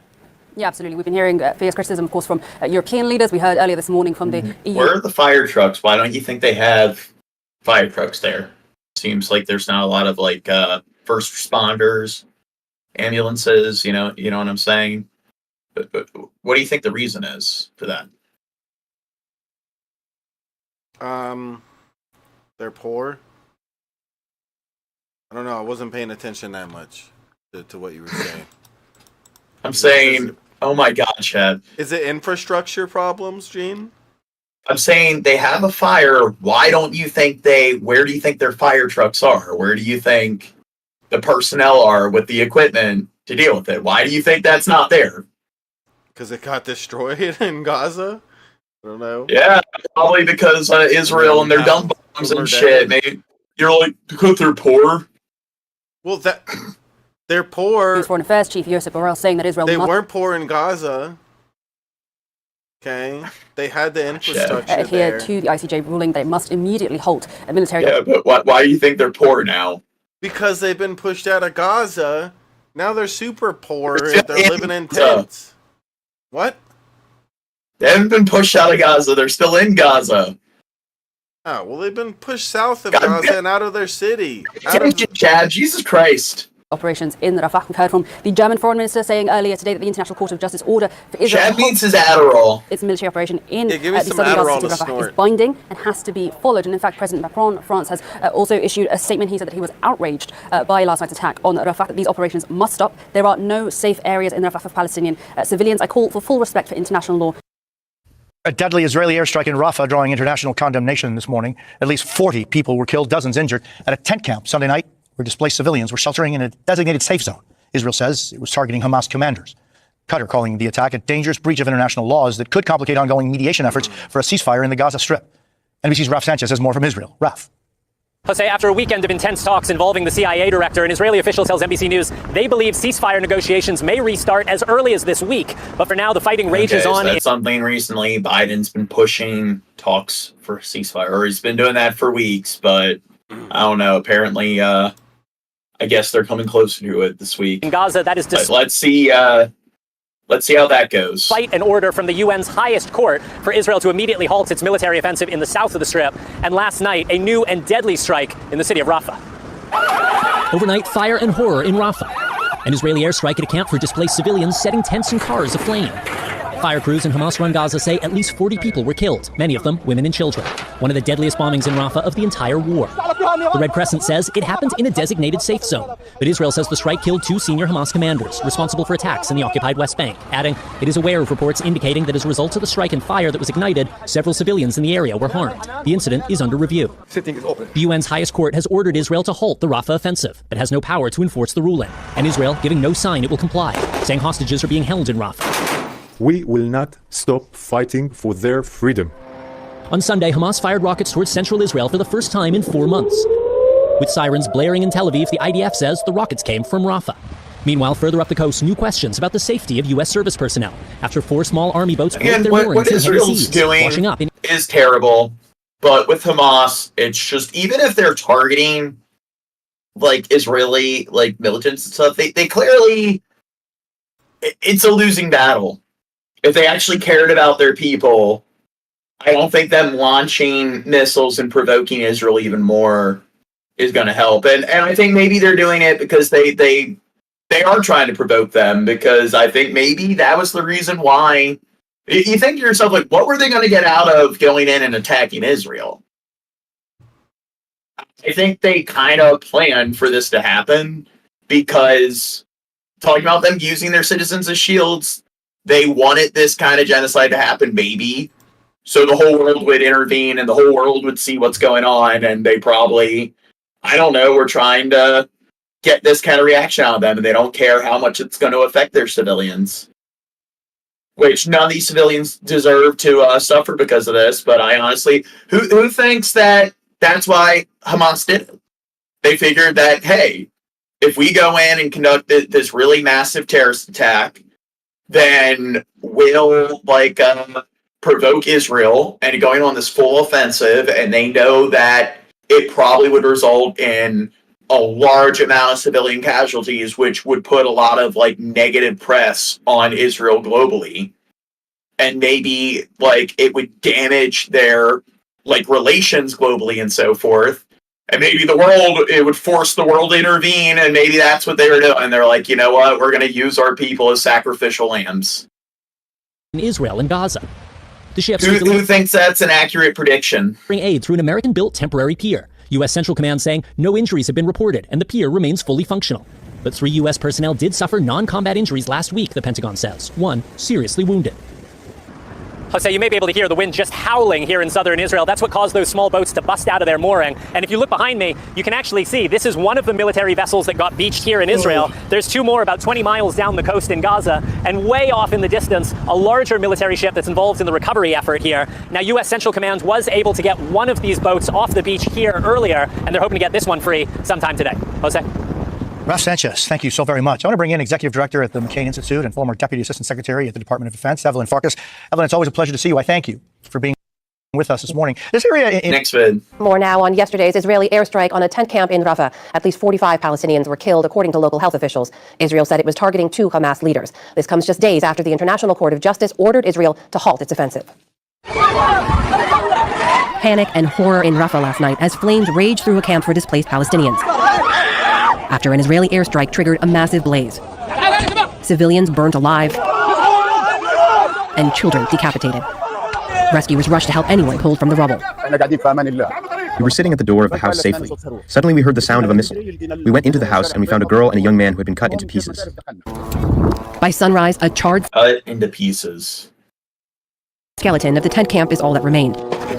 Survivors searched the ashes for anything to salvage: a prayer mat, pairs of shoes, or a Quran now destroyed. We were praying and we were getting our children's beds ready to sleep. Then we heard a very loud noise and fire erupted around us. All the children started screaming and all the nearby rooms were shaking. The strike hit Gaza's southernmost tip in the Tal al-Sultan neighborhood of Rafah, where thousands of people were sheltering. Israel's military said it occurred outside of the designated humanitarian area, including al-Mawasi, where it had ordered Palestinians to evacuate earlier this month. Israeli officials said the airstrike targeted and killed 2 top Hamas commanders using small warheads that were precision-guided, but the casualties were outstanding. Still, Prime Minister Benjamin Netanyahu pledged to investigate and called the civilian deaths a, quote, tragic mistake. Again, do you think he cares? No. In the back of his head, do you think he has any plan to look into it or hold any like, I don't know, demote or discharge any of the like Israeli, like IDF, like operatives that are responsible for this mistake. Yeah, and do you think, despite our best efforts, do you think he'll find anybody accountable for killing all the kiddies? I bet some kiddies died during this. Jack agrees. Kiddies' lives matter too. But in all seriousness, it's like, hey, their logistics were poor. They didn't execute it properly. A bunch of civilians died. So even if somebody doesn't get like arrested or charged criminally, are they going to demote them? Are they going to get rid of their rank? Are they going to dishonorably discharge them? Because at the very least, you think it should be something like that. How many soldiers, IDF soldiers, do you think they've actually held, like, not just held any criminal charges? What % of the soldiers that have been deployed in this conflict do you think have been demoted or given some kind of consequence for some kind of misdeed or war crime that they committed? Maybe if some of them didn't do a good enough job killing Gazans or something, they'd get in trouble. Like, you only killed 10 Gazans today? What the fuck? You didn't meet your quota. Yeah. Sought to harm the non-involved. Unfortunately, a technical failure happened last night. We are investigating the case. We will present the conclusions, because this is our policy. Israel has said it's working to eliminate the last remaining Hamas battalions in Rafah, which continues to fire on Israel, as with these missiles it launched at Tel Aviv yesterday. But after the top UN court ordered Israel to halt its Rafah operation last week, its latest strike has triggered a new wave of condemnation. Guido Crosetto is Italy's defense minister. I have the impression that Israel, with this choice, is spreading hatred, rooting hatred that will involve their children and grandchildren. French President Emmanuel Macron said he was, quote, outraged by the Israeli strikes, saying these operations must stop. There are no safe areas in Rafah for Palestinian civilians. Okay, so I'm trying to look for it. How many Israeli soldiers have been prosecuted for war crimes such as shooting children? How does this help? Trying to find like answers here where maybe I should look into this later, but I'm kind of interested. How many cases have there been of assault? Because we covered that one story where there have been conscientious like objectors and stuff that they've been they have to like check into prison and so forth because they're not serving I guess their conscription. So there's probably more people that have gone to prison for refusing to fight in this war than people who are going to see criminal charges for killing like women and children.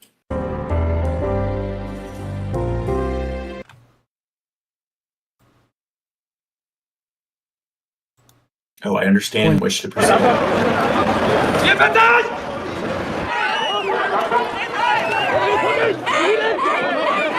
Oh, this is in Germany.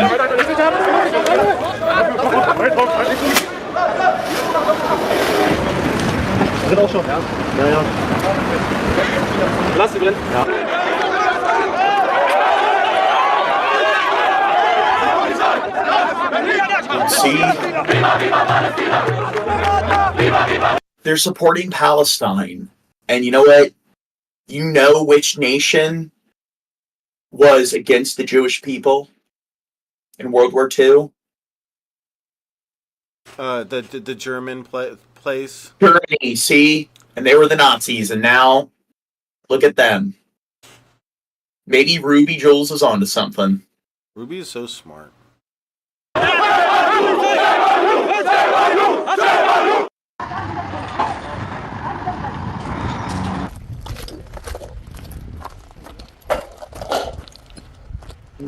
Do you think that car's totaled?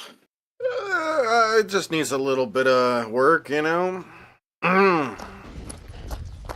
ها بيتي وبيت اهلي هون كلهم هاد ها بيوت الجيران كلهم هون هيدا بيتنا وهذاك بيتنا مش زعلانين عليه الله يرد البيوت كلها بتتعاون المهم سيدي بخير شبيبي بخير الله يحمي المقاومه.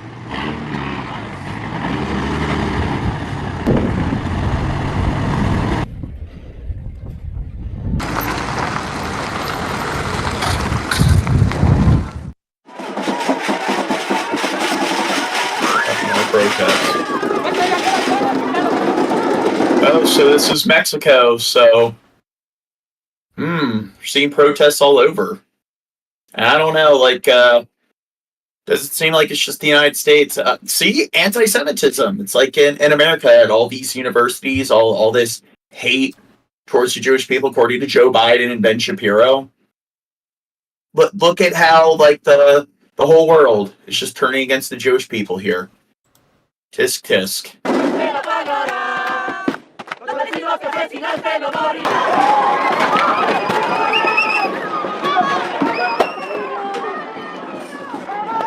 Okay, so I don't agree with that. They definitely shouldn't be throwing fire bombs at the embassy. I mean, look, you guys don't support what Israel's doing, and weren't they throwing fire bombs at the UN building or headquarters that was in Israel?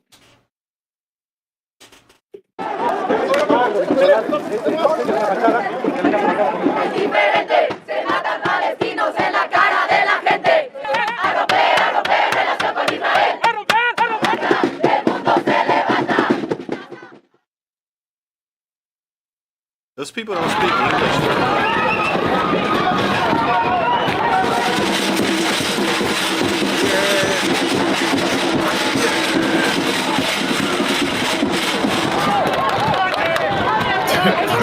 Them in the phalanx. Como vimos en las imágenes, pues ya aventaron incluso fuego, empezaron a incendiar algunos. Oh, Timmy left us. Oh, Taylor's here. Insisto que siga sucediendo esa. Taylor, were you hanging with Negan and whoever that person is in the general? No. No? No. It looks like they're watching cartoons. Wow, what children? Yeah. I would never watch a cartoon. Y que lo sigan prorrogando. Cartoons are for kids. Estados Unidos y que Europa esté calladita, calladita, calladita.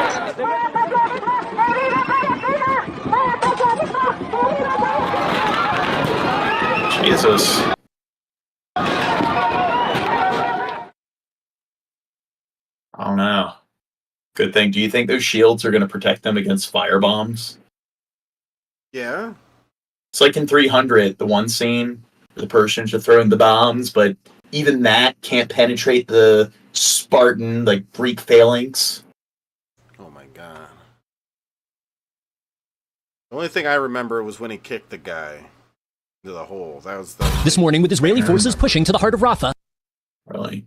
This is Sparta! When that movie came out, everyone was fucking obsessed with it.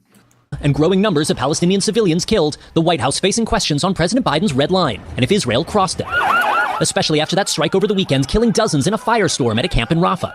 We don't want to see a major ground operation. We haven't seen that at this point. How many more charred corpses does he have to see before the president considers a change in policy? We don't want to see a single more innocent life taken, and I kind of take a little offense at the question. No civilian casualties is the right number of civilian casualties. But more civilian casualties yesterday after a new strike on this tent encampment. Do you agree with that? Thanks for the quick response, Chad. Killed at least 21 people, according to the emergency services in Hamas-run Gaza, most of them women and children. The IDF denies the tents were in a safe zone. Israel also releasing an initial investigation into the weekend attack, which has drawn international criticism. The IDF says it used small bombs to target 2 Hamas commanders, but that a secondary explosion started the enormous fire. Our munition alone could not have ignited a fire of this size. The IDF says hidden Hamas weapons might... Yeah. I mean, this is something else. I need to do more of my homework, but why don't they send in a drone, like a drone the size of a fucking football, that is an explosive drone? And they've done that with there's that mass shooter where they sent the drone in to negotiate and they detonate it, and this is in the US. So why don't they send in a small drone that has I don't know, the yield of a C4 bomb, or they choose the yield where the blast radius won't reach to that has the smallest amount of reach, where it's able to kill the 2 officers without harming any civilians? Why don't they just do that? Because that would be nice, Gene. That would make. I don't know. Kill everybody. Why not? Maybe somebody in the chat would like to do their homework, because to me it seems like, okay, I'm some military officer. We know where they are. Why don't we send in a drone that flies in, some stealth drone, and then you detonate it, kill them? But it just... Why? I mean, am I missing something? Maybe I don't understand the logistics here. I'm not a tactician, but it doesn't. It seems like it would be efficient. Or efficient enough. Might have caused the blast, but offered no firm evidence. An Israeli official earlier said a gas tank could have sparked the flames. The Pentagon also confirming an NBC News report. And that's the thing. I'm thinking of like all these things they can do with like military. Like you look at Ukraine, how much they're utilizing military drones for everything. And it's just Israel has a much more advanced and sophisticated military than Ukraine. And look at how efficient the Ukraine is. Like they're using military drones to sink entire like Russian naval vessels. The U.S. military has been forced to suspend aid delivery into Gaza by sea after a section of its temporary pier broke apart. Oh, hey. Recovering people being genocided. Bad weather. And that American pier had only been operational for 2 weeks. Oh, somebody remember the video from Spec where they posted me like fat shaming the selective editing? Apparently they were going into a bunch of different discords and posting it, or somebody was, and they posted it in the Underhaven Discord. Oh yeah. Weeks before that damage, the Pentagon saying it's going to take. It is. Yeah, your camera froze. Is it still frozen? Yeah, you're just sitting there with your mouth open, waiting for something to be inserted. Just turn it off, turn it back on. It's better now? Yeah, you fixed it. Okay. Yay! Another week to repair. That's the solution to everything. Turn it on, turn it off, turn it back on. Major blow to the humanitarian And sometimes blowing it. In Gaza at a time when the Rafah crossing, the main lifeline for food and aid from Egypt, remains closed. All right, Raf Sanchez for us there until. We are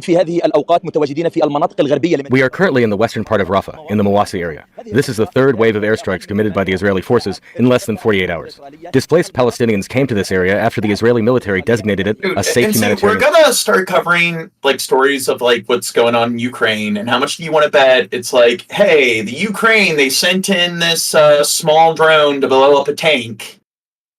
And it's just they have to send in a squadron of bombers to fly in and like bomb an entire like civilian area to like kill 2 dudes. In zone, thousands flocked to the area and put up tents for shelter.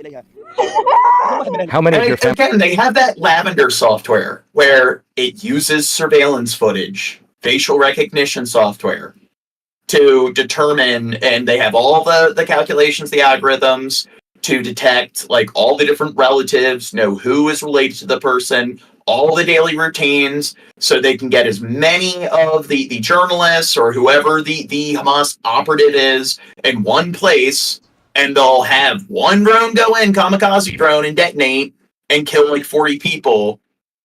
But then they need like 6 like bomber jets to take out 1 dude or 2 dudes. And then kill 40-something civilians in the process. Family members have been killed. My mother and father, the most precious thing in my life. I lost a piece of my heart. What do the Israelis want from us? Haven't they had enough? Haven't they got weary?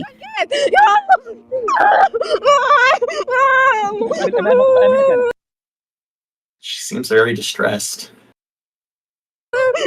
I wish I was killed. I wish I can join them. What is life to me now? I will live in pain and agony, grieving over my family all my life. It would have been better if I was killed with them. The Israelis claimed that Rafah was safe. We were warned to leave to Nusayrat, and we did. To Deir al-Balah, and we did. And the same to Rafah. Where is that safety? There is no safe inch in the entire Gaza Strip. Displacement. Yeah, Bill Hicks says Israel is bloodthirsty, and it reminds me of 9/11, where after 9/11 people are pissed.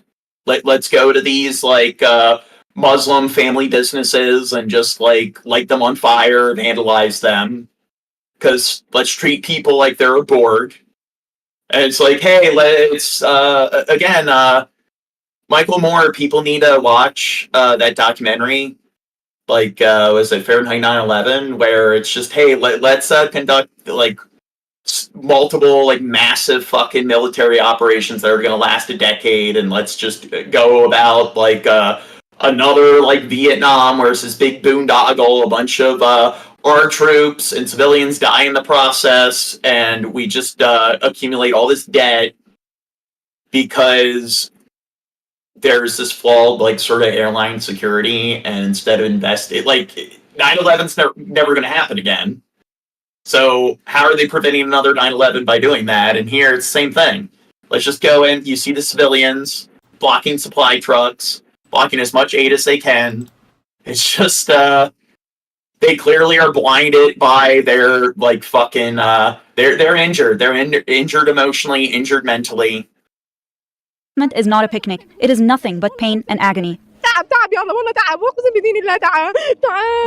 What is your message to the world? I wish all those responsible will go through the same agony, face the same. Do you think she's a Hamas militant, Shab? She seems like it. Yeah. Feel the same pain we experienced. Dozens of civilians were killed and dozens more injured and taken to the makeshift hospitals put up west of Rafah. Shock and disbelief is overwhelmingly visible on the faces of all those in Rafah. The airstrikes carried out by the Israeli warplanes were intense. Most of those killed were women and children. Children were always playing here. They were all torn to pieces, body parts scattered all over the place. Women and innocent children. There is no safe place in the entire strip. Do you think she was always in that wheelchair? Or do you think that's a result of, I don't know, IDF operations? Is that the girl that Victim was families were just displaced from Al-Shati area. I don't know. Looks like her. In Gaza City. Probably was this incident. What's it not be her? It wasn't the first time to be forced to move. As is clearly noticeable, there is no safe inch in the entire Gaza Strip. Displaced people's tents are showered, not only by missiles from drones and warplanes, but also artillery. Did you say I'm racist? Yeah, you are racist. That's literally the same girl. Oh no. It's literally the same exact girl that was talking before. They were just zoomed in so you couldn't see she was in a wheelchair prior. You're the racist. You're the racist. It wasn't the first time to be forced to move. As is clearly noticeable, there is no safe inch in the entire Gaza Strip. Displaced people's tents are showered. Next vid. Well, new developments out of the Middle East this morning. The Associated Press reports that dozens of people were killed yesterday and overnight by Israeli strikes in Rafah. This as Israel claims that the munitions it used on a camp or near a camp in Rafah on Sunday were too small to spark the massive fire that killed more than 40 Palestinians. Israel says a secondary explosion, possibly from Palestinian militants' weapons, may have caused the blaze. Meanwhile, the White House says Israel's actions in Rafah have not violated President Biden's red line. During a tense exchange with CBS's Ed O'Keefe, Ed pressed National Security spokesman John Kirby on whether the president has a limit to the civilian suffering. Okay, next vid. CBS News has learned that an analysis of shrapnel gathered at the scene of Israel's deadly strike in Rafah on Sunday revealed a U.S.-made bomb was used to carry out the attack. Meanwhile, Israeli tanks are pressing forward with an operation in Rafah after conducting a new wave of strikes in and around Gaza's southernmost city. Dozens. See, like currently we're not at war. We got so many bombs. See, it seems like they're making good use of it. Reportedly killed in those attacks. And deliveries of aid into Gaza will be delayed for at least a week. The U.S.-built military pier used to bring down assistance into the enclave has been removed from the coast after sustaining... Okay, did anyone think the pier was going to last like more than a fucking week? It's like, you knew damn well that some kind of like accident was going to take place where it's inoperable. And look at that puny fucking pier. The fact that they can't even like, I don't know, keep it like operating for a week or two. And we spend more money on our military than the next like 7-9 countries combined. And we can't. I don't know, we don't have the pragmatism to keep a small puny pier up and running. Damage, repairs. And the ISIS with all their aircraft carriers and stuff, it's like, you don't think they, like, maybe I don't understand how it works. Maybe it's not, like, efficient, but they can't have all of their, like, military helicopters fly in the trucks. They can't load up all the trucks on one of their naval vessels. And then... I mean, it doesn't seem. It seems like the United States has the resources to do that. They don't have to rely on building a fucking pier. Are underway. CBS News foreign correspondent MTS Tayeb joins us now from East Jerusalem. MTS, let's start off with the latest on the situation evolving in Rafah. What can you tell us? Lana, it is. Okay, Crow's here. I just noticed. Yeah, I told you. Yeah, I've been here for a while. What are you talking? I was letting you talk, Gene. Yeah, he wasn't talking because your mouth was blabbing away, Jane. You blabber mouth. Gene, because every time somebody talks over you, you get angry. You think you're better than us, don't you, Jane? It scares me. You think you're better than us. Yeah, I think I'm better than everyone. But I'm not a narcissist because it's true. I'm not delusional. You think you're better than everyone, and you're always right.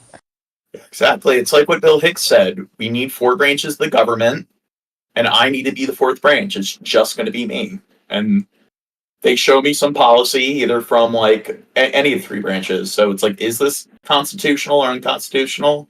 It's like, I override the judicial branch. I'm like, no, that's retarded. I can't create any policies. I can just sit there and veto everything. We're not going to war. That's fucking retarded. A fast-moving situation, if there was ever a zombie apocalypse, you would be like Negan from The Walking Dead. I don't know. I would just quarantine everyone, and then maybe that's when you use the nukes. Whoa. Very murky situation. And if I can kind of give you a bit of insight into how this conflict has played out for the last nearly 8 months, whenever Israel was preparing to launch a full-scale invasion of certain highly populated, densely populated areas, that's when information starts to dwindle, where we start to hear less information. Well, there we actually see some infantry. Ground. And that seems to be what's happening now. As you rightly said in your introduction, that there has been a series of strikes in recent days, a number of people killed, but in terms of actual information that we've been getting, it has really receded. And that's because of a few things. It's typically because people leave, try to get out of the area. It's also because journalists and people who document what's happening on the ground get out of the way. And it really sort of speaks to what many people are concerned about, which is Israel is widening what it's been describing a limited... Crow, did you hear what I was saying before with like the stealth drones? Yeah, you've been going on that like every time we go through this. Well, I mean, it does kind of... It boggles my mind because do you not think, why do you think, do you think that's plausible? Is there something I'm missing? Or do you think it's just them not giving a shit and they just want to, I guess, kill civilians? Yeah, they don't give a shit. Yeah. So you do agree it's something that is practical that they could do if they wanted to? Yeah, it's practical, yeah, but they're not going to do it. Why? Because, I don't know, they, do you think they're committing a genocide? Yeah. I think a lot of people think that too. And precise operation in Rafah into what could potentially be a full-scale ground invasion. Now, as you rightly pointed out, we also have reports that tanks have been seen inside the center of Rafah, which would paint a picture of a very sizable Israeli presence on the ground there. But this, of course, comes off the back of that devastating strike on that camp on Sunday in which so many people were killed. And the Biden administration making it clear that although they found it tragic and are horrified by the number of people killed there, because the number of people are killed there were killed in an airstrike and not because of an Israeli ground invasion, the U.S.'s policy towards Israel is not changing. Yeah, and on that point, Imtiaz, we've heard from the White House that concern for civilians remains a top. They were killed by an airstrike. Wait, so let's hear that again. Because they were killed by an airstrike and not a ground invasion. Try to get out of the area. It's also because journalists and people who document what's happening on the ground get out of the way. And it really sort of speaks to what many people are concerned about, which is Israel is widening what it's been describing a limited and precise operation in Rafah into what could potentially be a full-scale ground invasion. Now, as you rightly pointed out, we also have reports that tanks have been seen inside the center of Rafah, which would paint a picture of a very sizable Israeli presence on the ground there. But this, of course, comes off the back of that devastating strike on that camp on Sunday in which so many people were killed. And the Biden administration making it clear that although they found it tragic and are horrified by the number of people killed there, because the number of people are killed there were killed in an airstrike and not because of an Israeli ground invasion, the U.S.'s policy towards Israel is not changing. Yeah. So, because they died in an airstrike, the United States doesn't feel they need to intervene or call them out or something, but if they died in a ground invasion, like in, I guess, the crossfire of a gunfight or something like that, then it would be viewed as some kind of serious offense, some kind of war crime. So, maybe that's why they're relying so much on airstrikes and dumb bombs and stuff, because I guess if they misfire like their artillery or their like airstrikes, then I guess it can just be chalked up to like some kind of misfire. I mean, maybe because that's some policy the U.S. has. I think. Do you think they're exploiting that policy? Do you think that's what it is? Just some kind of like bureaucratic exploit? On that point, Imtiaz, we've heard from the White House that concern for civilians remains a top concern. So I want to talk about the aid that was supposed to come in through that pier off the coast of Gaza. Tell our viewers exactly what happened to it and the implications for getting that humanitarian aid flowing. Yeah, I'm gonna read something to you. It's pretty brief, but I think it sums it up pretty well. And it's a tweet that I saw online, and it says, "The pier took 2 months and $320 million to build. It lasted for 12 days and delivered less than 60 trucks worth of food. Most of it." How many tanks do you think are needed for a tent city? I don't know. Seems like you don't need tanks. You just need some killdozers to follow through with like Israel's objective. They need the tanks for other shit. They need to like decimate buildings and so forth. You can just use the killdozers for the slums and the tent cities. Of which was stolen after it reached Gaza before it broke down and had to be towed away for repairs. And I think that really sums up this effort by the Biden administration. Oh, look, see, killdozer. For repairs. And I think that really sums up this effort by the Biden administration. And some could describe it as laughable if it wasn't so tragic. Right. Or if we put aside the expense to taxpayers, $320 million and counting. It's really the people in Gaza who so desperately needed that help. Do you like where tax money is going? No. Why not?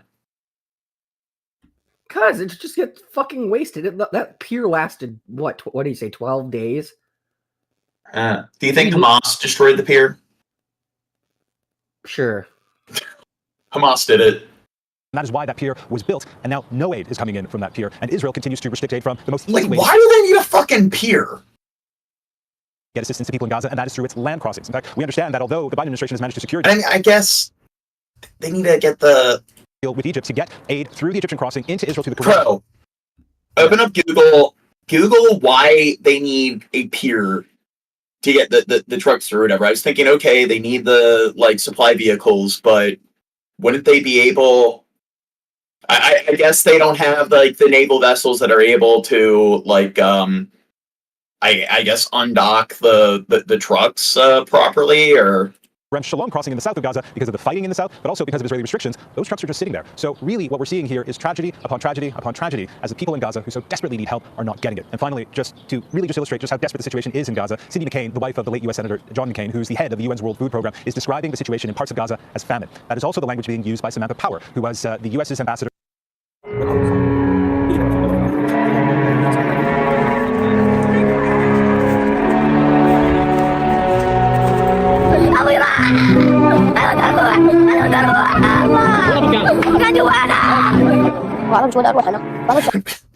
Imagine being a 9-year-old kid and you just watch your dad die in front of you.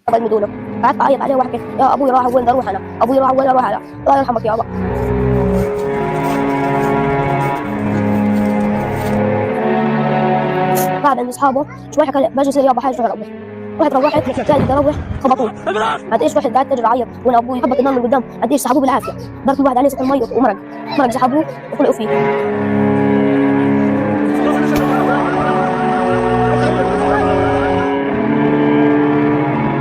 قعدت ابوس فيه وعضن فيه خدوه قعدت اعيط عليه وجري وراه ما رضيش خليني اطلع معه ما عرفتش اقعد اشتكيهم بدي ابوي ما عرفتش اقعد بالمره بدونه صرت اقعد لحالي وقعدت اعيط بعدين نمت ما قدرتش كنت رفيقه كان يروح على اصحابه ياخذني معه كان يروح على مكان ياخذني معه قبل ما يستشهد كان ماخذني معه. Now, it doesn't really seem like he's dealt with that many physical injuries, but how much do you think the emotional trauma is gonna affect his affect him throughout the rest of his life? He'll be a well-adjusted, functioning adult. Do you think he's going to deal with the shakes and the toxic stress? All the, what is it, when people deal with toxic stress, PTSD, they got numbness, pressure that they constantly feel in their hands and feet. They have issues sleeping because of, apparently that's one thing. Their hands and feet constantly feel completely tense and everything. And a lot of them deal with insomnia because they can't really relax their body. I just read that people who deal with PTSD, toxic stress, that's one of the things they deal with.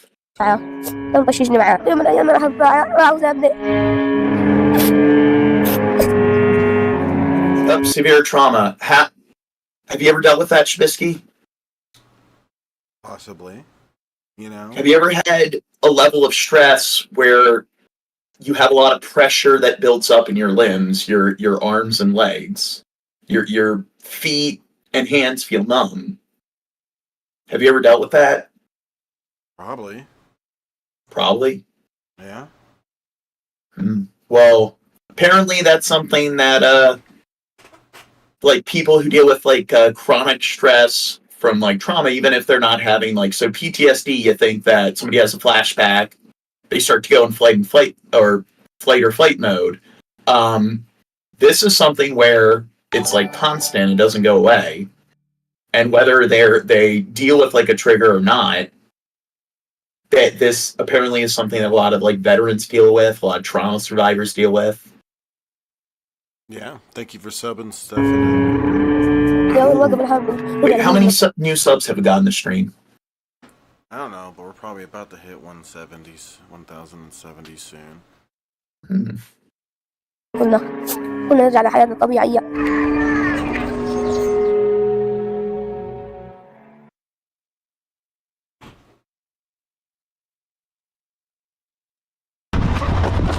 There are the tanks. I think it's another one here, bud. Video.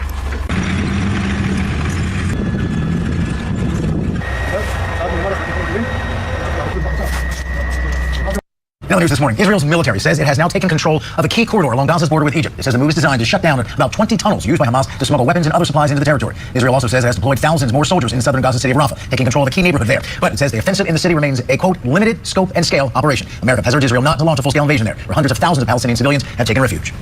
The Israeli strikes in Gaza this week, especially in a designated so-called safe zone for civilians, has brought outrage once again from many around the world. After an overnight bombing, the Palestine Red Crescent Society says it recovered the bodies of 2 paramedics who were killed when Israel hit an ambulance bearing the Red Crescent emblem. Calls for an immediate ceasefire continue, but so does military action by Israel in the southern city You think that was another accident? of Rafah. Among the organizations asking for an immediate end to the attacks is doctors. I mean, well, it's only a war crime if it's not an accident. And like the United States said that if there are troops on the ground and there's a ground invasion and I guess a tank like misfires, then it's serious. But apparently, like if they're using airstrikes and artillery strikes, the United States isn't going to get involved or isn't going to call them out because it's just, you know, it's an accident. Without Borders. Its humanitarian workers have been on the front lines of this war since it began, and CEO Avril Benoit joins us now. Good morning. Thank you for coming on the show today. So Israel called the airstrike in the protected encampment a, quote, tragic accident. It called the ambulance, He says 20, by the way. We got 20 new subscribers. A, quote, suspicious vehicle. What have your people been seeing there, and do you buy those excuses? It's really hard to listen to this over and over again for 7 months, that the approach to this war is done with precision, with forethought, using munitions that are not causing a lot of collateral damage. We certainly see in our patients the horrific injuries among women, among children. We've got shrapnel wounds, fractures, traumatic injuries, lots of burns. And it's frankly just, it's inconceivable that anyone would believe some of the statements that are made about the efforts to have these airstrikes only target Hamas. It's just not possible to wrap our heads around that because, as we look at the situation in Gaza, in Rafah in particular, in this area, with that initial strike, 49 Palestinians. Let's go back. All those kids there, what % of those kids do you think have had at least one parent that has died so far in this conflict? All of like half of them or something. The efforts to have Shab's a bit more optimistic than Crow. These airstrikes only target Hamas. It's just not possible to wrap our heads around that because, as we look at the situation in Gaza, in Rafah in particular, in this area, with that initial strike, 49 Palestinians were killed, more than 180 injuries, taken to a stabilization point where we were working to just patch people up so they could be transferred to hospital. The health system has been consistently attacked. Hospitals taken out one by one after evacuation orders. We're doing our best to try to preserve some functionality to hospitals under extremely difficult conditions. And, again, this is all part of the there are any hospitals left. Almost apocalyptic scene that's playing out in Rafah, but also across the Gaza Strip. Do you believe all of this is just reckless, chaotic violence, or do you think it's genocide? Well, we certainly have higher expectations. Yeah, like, the reason Dirt's not here is because we're trying to, like, I don't know, become more professional or whatever when it comes to being, like, I guess, news coverage, like journalists and stuff. So we actually sent Dirt out to cover things live on like, at location or on location in Gaza. And he died. Unfortunately, they said that the 2 journalists died. He was one of them. It's true. So maybe we're a bit like we're kind of amateurs here. So maybe we I don't know. We got him a mic too soon. We got him a mic that said PPP News on it. All this stuff, like all this equipment, and then the stupid fuckwad dies. What a piece of shit. Like that of the Israeli Defense Forces, as they're called. It's not something that, I mean, if they are reckless and incompetent over 7 months and still have not corrected their actions, of course, that is one of the reasons that the International Court of Justice has been seized of the matter and is giving all the warnings and all the instructions to Israel in terms of how to make sure that they are not further contributing to the likelihood that this will be designated a genocide. And that process has to go on. There have also been calls for international independent investigators to go in and see what they can fact find about some of the atrocities Why that don't we have our Killdozer Brigade in place. Our point of view from the humanitarian community is that all humanitarian workers and those civilian spaces should be protected protected. That is international law. And there are a lot of other breaches of international law that need to be ascertained and confirmed. What we're also seeing is, from the very outset, is a kind of collective punishment where all people, all civilians in the Gaza Strip are considered to be targets, legitimate. They did vote Hamas into office, even though the overwhelming majority of them weren't even born or weren't even old enough to vote. Yeah, like, if you do the math, like, what was it, like 15 or so years ago when they voted, or what? Yeah, it was like over 50-something% of the people. No, I'm saying like 15%, 15 years ago or so. How long ago was it? And then plus you got to add 18 or more years onto that. So everybody that did vote is something like 30 to 40 years old or something. So everybody between the age of 0 and like 30 weren't even around then to be able to vote, let alone, I don't know. It's just so silly.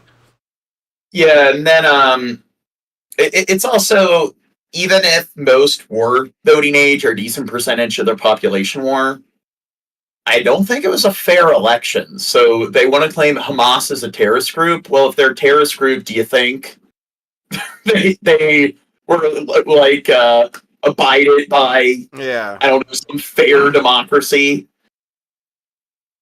It's like Kim Jong-un, Saddam Hussein, they voted them into office. Targets because they happen to live there. That's actually not correct, and it's amoral. So I would say that in our effort to treat the many complex injuries, what we're witnessing on the ground is nothing short of shocking, day after day after day, 7 months of this. And frankly, we also consider that all those governments, all the countries supporting Israel's military operations are morally and politically complicit. And that includes the United States at the very lead of that path, unfortunately. And I'm glad you mentioned that, because my next question was going to be, President Biden has this red line. Hey, they got nukes. They're not like Islamic. We like to, even though I guess a lot of them aren't Caucasian, a lot of right-leaning Americans like to look at them as being like more white than the other surrounding countries. So we need this last vestige of like Western colonialism.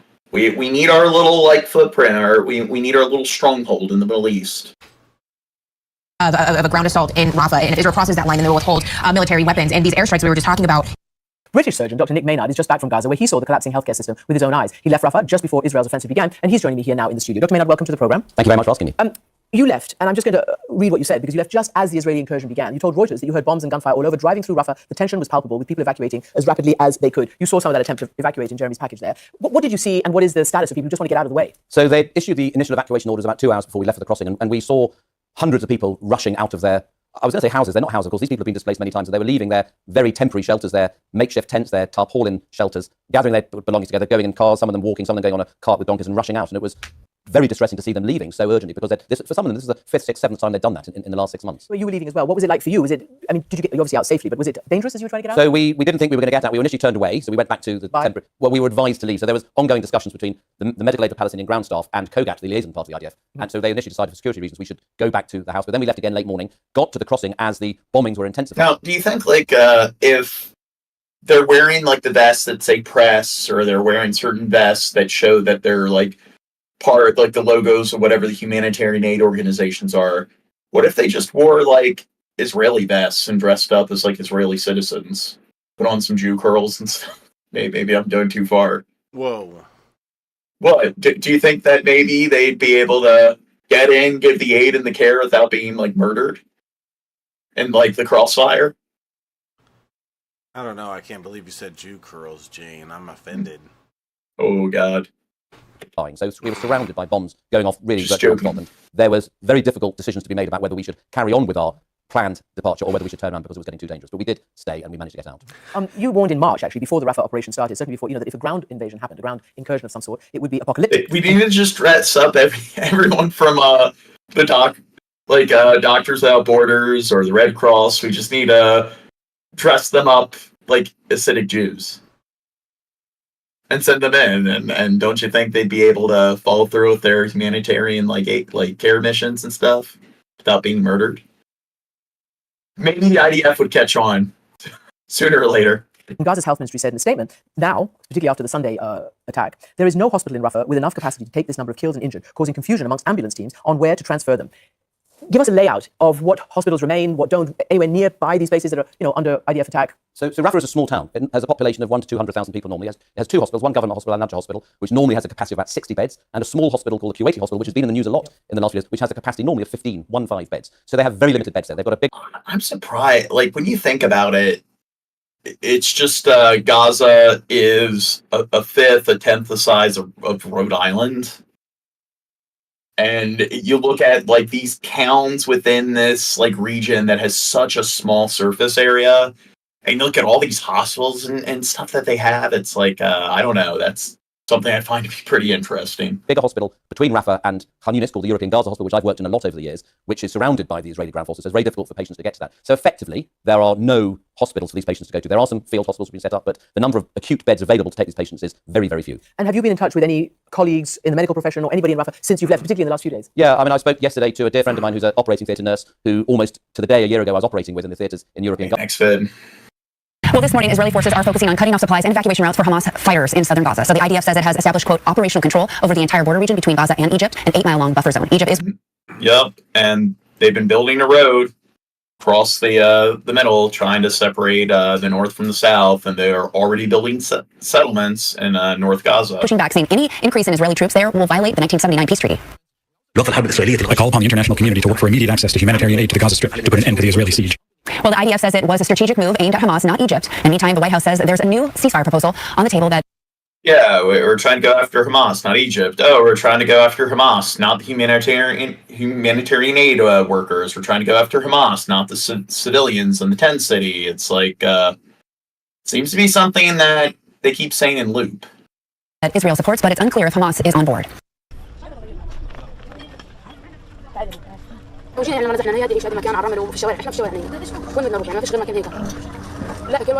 think they have any schools or whatever, like in these tent cities? Do you think these kids are kind of, I don't know, missing out on some education? You look at, I don't know how much a lot of different parts of the world, like how like much they fell behind in terms of education and stuff due to the quarantine. Do you think this is kind of obstructing kids getting an appropriate level of education more than the quarantine did?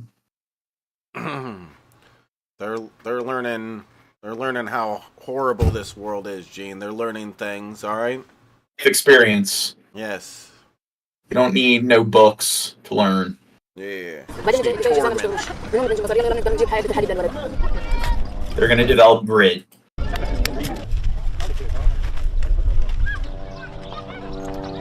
مثل ما قالوا الاطفال اللي وراي انا بالنسبه لي زين خلاص عمره ما ضلش عنا فيها الاطفال الصغار زي ما تشوف فيها وين وديهم وش يسوون معهم هذول ايش مستقبلهم ايش حياتهم لا تعليم لا دراسه لا. There's doctors without borders. We need teachers without borders.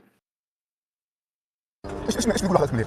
اشياء المعلبات وعلى الامراض كل يوم امراض اشكال وين صارت الرقان والاسهال ومش عارف كل يوم امراض تجي واليهود زي ما تشايف كل مره روح هنا تعال هنا وزي هيك وش منطقه امنه في كل غزه كل قطاع غزه مش امن ويروح هنا تلاقي مصفوف تروح هنا مصفوف. Dude, for a second, okay.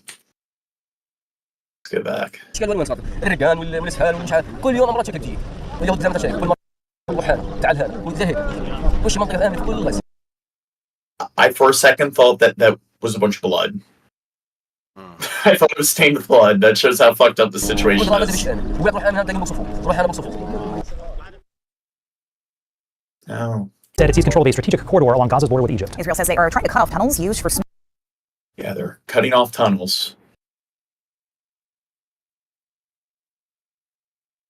Okay, next topic. Officials there say at least 12 people have been killed and 43 others wounded after Russian forces hit a DIY store in the northern Ukrainian city of Kharkiv. 2 glide bombs hit the building on Saturday, and some people are still missing. Like, you think that, like, if any of that fertilizer caught on fire, that would be... I wonder if that actually happened. Ukraine is still calling on the West to lift restrictions on the use of Western-supplied weapons in order to strike targets inside Russia and prevent similar attacks from over the border. This call has now been backed by the head of NATO. Instead, Ukraine has had to largely rely on artillery and drones to push the Russians back. Our defence correspondent Jonathan Beale reports from the front line. They are now one of the... Okay, so here we go. I predicted this. I'm like, hey, once we get to, like, Ukraine... You know that we're going to see a bunch of examples of, like, the Ukraine where they're heavily outnumbered compared to Russia and everything. and they're using all these makeshift drones to blow up their tanks and so forth. Don't you think Israel probably has access to much more sophisticated drone technology? And when it comes to surveillance technology and so forth, to find out where the operatives are, and then you look at the surface area that they're dealing with in the Ukraine relative to the surface area they're dealing with in, like, when it comes to Israel and Gaza. Just the fact that it's much easier to deploy them, get them from point A to point B because it's a much shorter distance and so forth. And maybe there's something I'm missing. The most potent weapons of this war. Cheap, mass-produced drones being used to deadly effect. And here on the front, they're helping Ukraine slow Russia's advance. But still not enough. We can hold them back with drones and hurt them badly, but win with them, unfortunately no. What do you call them? This is Peaky Blinders. Peaky Blinders. It's what they call themselves, Peaky Blinders, after the cult TV series. But flat caps are where the similarity ends. They've been trained by Western special forces. Yeah, I watched the first episode of that. I wasn't really able to get into it. In just a few weeks, they've hunted down more than 100 Russian soldiers. Terror from the sky. Today, they appear to be hiding, so they look for something else. So you're stealing Russian rifles from the Russians, yes? Yes, it's Russian AK. This is the second time that Alexander's fought for this territory, his home. He once farmed the fields nearby. Then he grew strawberries. Now he's planting bombs. But he knows what they're doing won't end this war. Right now, it's like two more or less equal gladiators fighting each other, and neither can defeat the other. Yes, the conflict might be frozen maybe for several years or even decades, but this war will last a very long time. The Russians are learning too. When the Peaky Blinders try to fly a kamikaze drone into a target, their signal gets jammed. Russian drones are as much of a threat to Ukrainian forces. Most take shelter under trees. Easy now, but harder in the winter. For both sides, it's a constant game of hide and seek. Ukraine says it has now slowed down. Once again, it's a constant game of hide and seek. Don't you think it would be harder to hide in Gaza relative to like dealing with like Israel compared to and then it would be much easier to seek them out relative to what's going on here? The Russian front line, it has stabilized the situation, but there's still quite a fierce artillery battle going on. Their much harder task will be to push the Russians back. They might just weather this storm with the arrival of more Western weapons. It's a good, I don't know. Do you think it probably would have been better to not invest the billions into Israel and probably would it make more sense to invest in Ukraine instead? Yeah, that would have been a paper bet. Really wants is permission to use those weapons to strike inside Russia. Just a mile from the border, they're doing the best to intercept Russian resupplies. But they're hamstrung. We can't stop the preparing of attack. So you need to target inside Russia to stop them advancing here? Of course. But you're not allowed to? Nope. And does that make sense to you? No. Not at all. Ukraine remains determined to fight. Tonight, a massive inferno swallowing a bustling home improvement supermarket in Kharkiv. Ukraine blaming a Russian strike. At least 6 people killed and nearly 40 injured, local officials say, warning the toll. And earlier, so here it's like 6 people killed. Earlier it said 12 people killed. May well rise. Security camera footage capturing the strike. The gardening season has just started, this man says. There were many, many people inside. As many as 200 shoppers, according to President Volodymyr Zelensky, pleading to Western leaders once again for sufficient air defences. The US passed a $61 billion aid package to Ukraine last month. Another separate strike on central Kharkiv today, also injuring 20 people. But relentless strikes are now hitting Kharkiv almost daily as the war... 18 people, including a 12-year-old girl, were killed in a Russian strike that hit a large store on Saturday, making it the deadliest attack Ukraine has endured in several weeks. Pictures show the aftermath of the attack. The whole site was immediately taken over by thick smoke and flames. Officials say 48 people were hurt, while nearly 200 people were inside the building.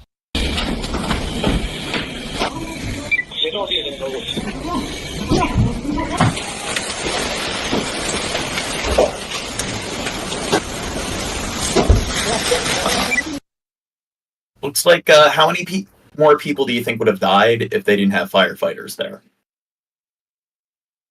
Probably a good grip. I'm sure they came in and saved a bunch of people. Do you think maybe that's why the casualty counts seem to be a lot higher in Gaza? Yeah, they don't got no help. Very little.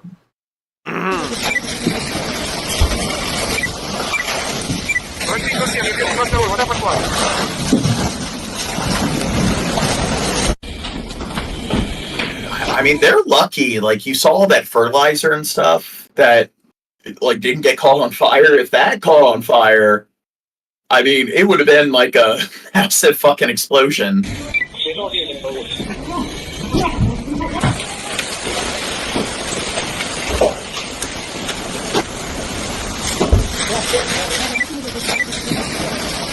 Oh, look who showed up. So why are you so late, Dirt? Yeah, Dirt. What was that? I was too busy finding inner peace, John. Pay production. No, just kidding. There's a story if you want to know it, but you probably don't. So, yeah. What have I missed, John? We told everybody that we sent you out to Gaza to cover what was going on location, and you were one of the 2 journalists that died in the one story that we covered. Well, half of that is true. Yeah. I was sent to Gaza, but unfortunately, my damning evidence and footage and all my entire documentary I was working on was confiscated by the IDF, and I've been deemed a risk. You're so a risk. Such a risk.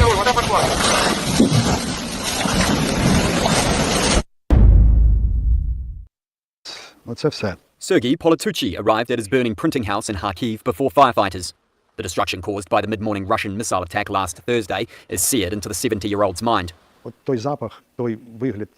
People were burnt beyond recognition, he says. The smell and the sight is still in my head. Жахливо, що може бути.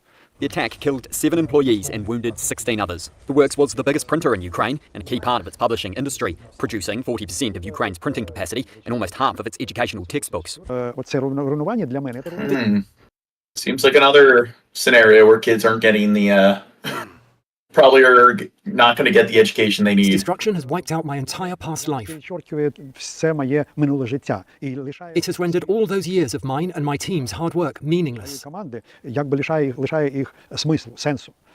Politucci was born to a Ukrainian family in Russia and lived there for 26 years, but he spoke in Ukrainian. The printing house stopped publishing books in Russian after 2014, when Russia annexed Crimea, even though it meant significant lost revenues. The missile attack caused $5 million worth of damage, but Politucci is intent on rebuilding his business and hopeful of receiving funds from Ukraine's government or foreign donors. Do you think, why doesn't he need to rely on donors? Why doesn't he rely on insurance? Why do you think that is, Dirt? Well, I don't know if they have insurance, John. I don't know if he called his insurance. He called his insurance, and they're like, "Yeah, we don't cover Russian attacks." We found another Red Sea. We need to invest in war collateral insurance or airstrike insurance. You know what, John? That's not a bad idea. I call that a global market. Yeah, there's house insurance or homeowners insurance, car insurance. We need to have airstrike insurance. Yeah. They just need to pay they just need to pay like $10,000 a month or something for it to work out. That's exactly. all. See, gets it. That's really all. makes so much. It is my mission to rebuild this enterprise, specifically in Kharkiv. Because if we, my colleagues, leave Kharkiv, what will it be left with for tomorrow? The bombing was one of several deadly strikes by Moscow in recent weeks on Kharkiv, Ukraine's second largest city. Russian forces, who've launched a new offensive north of the city, are now about 12 miles from Kharkiv's ring road. Moscow says it does. Okay, the following video contains graphic content. So be ready. Cover your eyes. We got one of these at the beginning of the whole stream. What's that? So we got one of those at the beginning of every Fragments of loss and losing so often go unheard, but fast unravel lives all the same.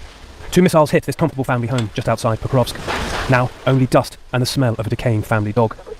We're close enough to the Russians, we can pick up. They killed the dog. What do you think they care more about, losing their home or losing their dog?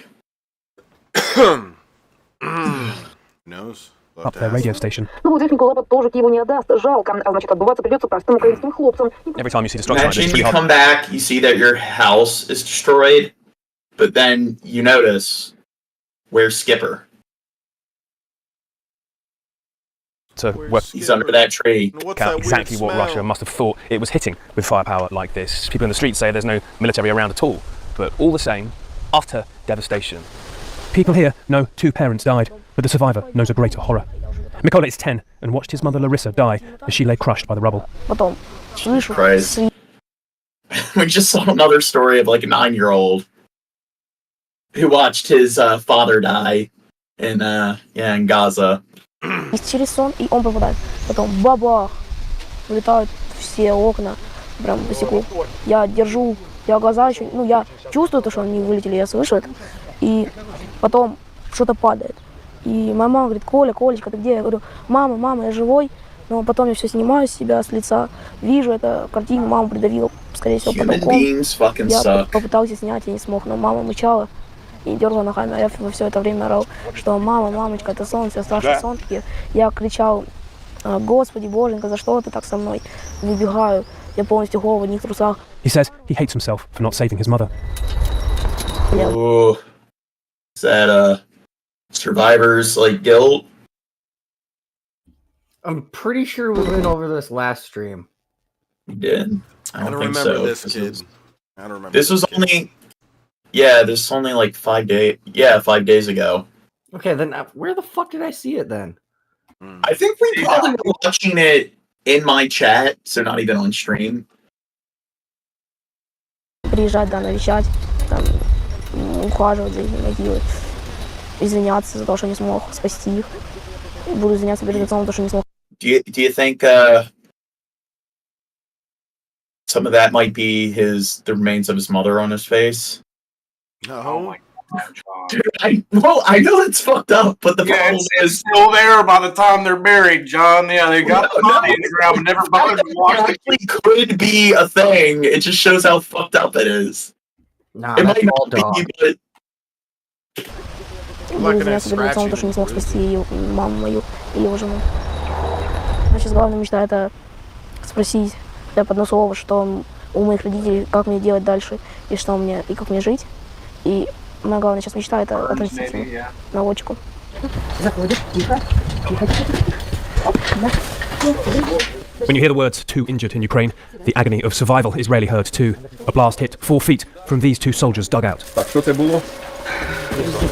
Прильот, прольот. Так, теперь смотри, ноги сгибай. It'll take weeks to learn if they'll see again. Now this stabilization point has to just keep them alive.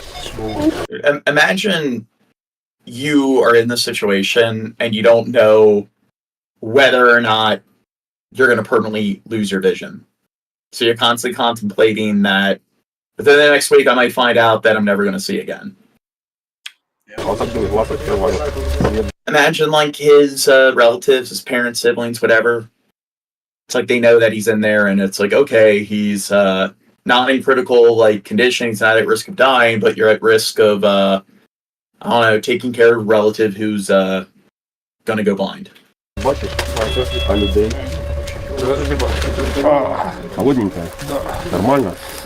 Well, these 2 are from a town that Russia's claimed to be seeing progress in the past days, possibly because forces have been withdrawn from there by Ukraine and Russia north towards Kharkiv to stop the new Russian offensive there.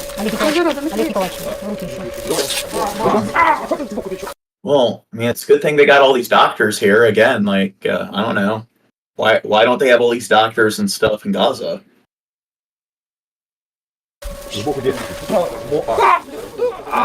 Suddenly, he feels pain in his right. Internal injuries from the sheer force of the blast. They must quickly intervene.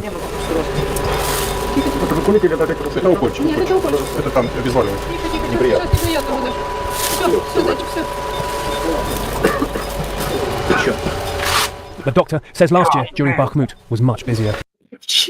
Imagine, not just that, imagine the people working, as the medical providers. Imagine them seeing this. They're not shocked. This is the 3rd time today, John. Yeah. Well, we were covering a story from Burma, when it comes to the junta and stuff, and they were interviewing the people working on it, and they're like, "How do you deal with the stress?" And they're just like, every evening we have to have a good cry. We just have to cry it out at night, and then the next day we're able to go through it again. It's insane. Yeah, what else can you fucking do, John?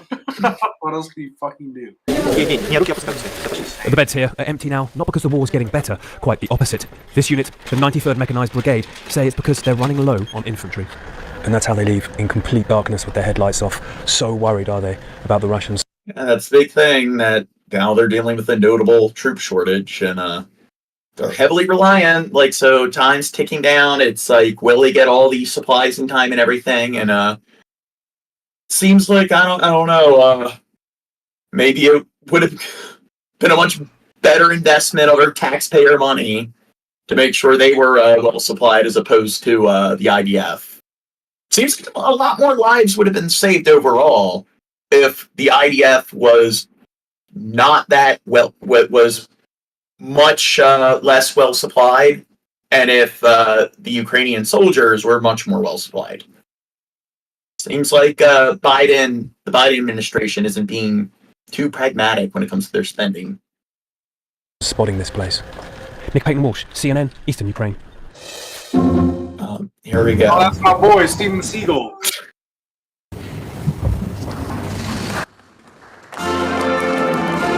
Do you think he's on the right side of history here? Yeah, What did he they do? call him. They What call did it him say? Seagal the Eagle. That's what Rewind they call it. Rewind it. The The Hollywood Hollywood actor actor Steven is Blame the West for causing the Russia's war in Ukraine, so it's like the NATO states' fault. I like how we read that on again. Because, like, he's a big shill for Putin and stuff, and they kiss his ass, and I think it's funny how he's claimed that he's been, like, several different ethnicities. He's claimed to be Russian. He's claimed to be Native American. He's claimed to have been Turkish. Dude, he's the ultimate warrior. He's the ultimate locale. And was it? It's a keto. Look at his hairline. Hold up, rewind and look at that hairline. What the fuck? You mean that hair piece? Yeah, there you go. More like hair piece. Look at the. Come on. But he looks forward. Let him look forward.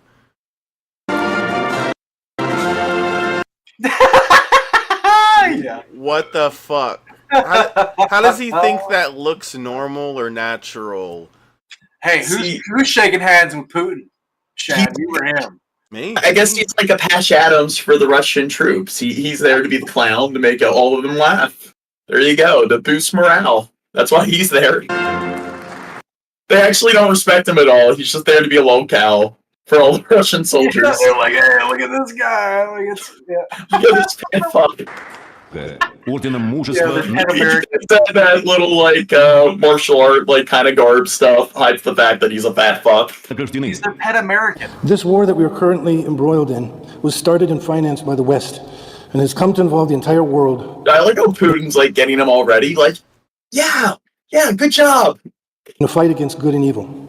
All religions, all nations, and all people should unite instead of being controlled and fooled by the monster of fake press. We need to educate and illuminate all those who cannot. Yes, the world needs to come together against the West. He's so good at speeches. He doesn't look at all. Dude. He just stares at his phone the whole time. He doesn't really look up, and like you kind of need to go back and forth between that and looking at the people you're talking to. He's like Dorkmaster, where he can barely like finish a sentence without slurring his speech or anything. Yeah, like you should kind of have an idea of your speech, and then you keep the notes to keep you in line and in check, and you use that. You give him a speech, Shab. I do better. Let me speech. Let me do it. Shab needs to be appointed as our like UN ambassador. Oh, be cute. And now to the war in Ukraine. Moscow is threatening the U.S. and NATO for a history-making policy change. The Biden administration letting Ukraine use American munitions for limited strikes on Russian soil. The White House news comes the same day the NATO Secretary General urged members to loosen their weapons restrictions. Yeah, like Zelensky's like, come on, you're letting Israel like conduct all these strikes on like all these other foreign countries, on Syria, Lebanon, like all over Gaza. Like, why can't we strike Russia? Come on. Time has come to consider some of these restrictions to enable the Ukrainians to really defend themselves. At this point, U.S. only is authorizing strikes on Russian soil in the Kharkiv region on the border with Ukraine, and only as counterfire or to stop an attack Russia is preparing. At this point, the Biden administration is not allowing the use of long-range missiles. Russian foreign minister said if the U.S. deploys intermediate and short-range missiles in Europe and Asia, Moscow could react with, quote, nuclear deterrence. We begin with the breaking news that the German government here in Berlin has authorized Ukraine to use weapons supplied by Germany to strike certain... Like, the U.S. has permitted them to fire at Russia. This just in. Germany has given them permission to fire their weapons. I don't know, maybe Seagal was onto something. Maybe the West has been provoking things. ...targets inside Russia, but only in defense of the next video. France has authorized them to fire weapons at Russia. Kharkiv region. Now, the move marks a policy shift for Berlin and follows US President Joe Biden's earlier decision to allow Ukraine to use American weapons to strike certain targets on Russian soil. These loosened restrictions are intended to help Ukraine beat back Russia's latest advances near Kharkiv. Let's get more on that German decision from our chief political correspondent, Nina Haase. Welcome, Nina. So guide us through, then, this German change of heart. It is a change of heart indeed, and it comes, I think, because two things happened. One, the situation on the ground for Ukrainians has been getting very, very difficult. Kharkiv especially is under a lot of pressure. And the note by the government spokesperson where they announced that decision that we have a copy of, that one explicitly mentions that the German government always monitors the battleground. If Germany wants to show that they've distanced themselves from their Nazi roots, shouldn't they be giving more of their weapons to Israel as opposed to Ukraine? Bad joke. Situation carefully and then reassesses just what kind of support Ukraine needs. And they have reached the conclusion that Russia has been, and I quote, planning, coordinating and carrying out attacks on Kharkiv from locations on Russian territory. So Germany has now joined the group of nations that think that Ukraine needs to be able to attack the source and not just the effects. So that they must be empowered to target those installations from where Russia launches those attacks in order to be able to prevent Russia from attacking rather than trying to bring down all those rockets. But the second thing that happened is, in my view, equally important. The US have now officially given their okay for American weapons to be used for especially these purposes. And this has been one of the guiding principles for the German leadership. They've always said they will absolutely not go it alone. That was a recurring message by the German Chancellor in every discussion about every new weapon system that Ukraine has been asking for over the last 2.5 years, and that Germany must not be seen as the one going forward and leading essentially the support for Ukraine militarily. It's Poland, out of all the NATO countries and stuff, they've drastically increased their military spending and so forth, and then Finland and Sweden, they drastically started to expand their military spending. I think Germany's also really stepped up their game. So, and you have to add that the note also stresses that Ukraine has the right, according to international law, to carry out those attacks on military infrastructure, even in Russia on foreign territory, that is covered by international law if they serve the purpose of self-defense. So one more takeaway from all of this decision does appear. You know what they say, the best defense is a good offense.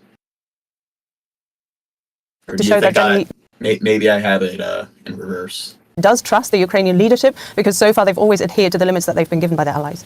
And a quick word then on Germany's refusal to send Taurus long-range cruise missiles to Ukraine. Is this decision on allowing the use of German weapons likely to influence that long-standing refusal?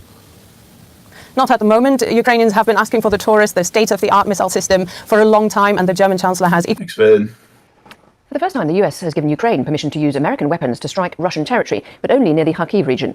Russia has been intensifying its attacks against Ukraine's second biggest city in recent weeks. The local authorities say 3 people have been killed in strikes overnight. Well, discussions on whether Kyiv should be allowed to use Western weapons against targets in Russia has dominated... At least it's not in double digits, just a single-digit death count. ...debate in recent weeks. Ukraine and some of its allies say it needs to hit troop concentrations and missile launch sites across the border. Here's the NATO chief Jens Stoltenberg speaking in the last half hour.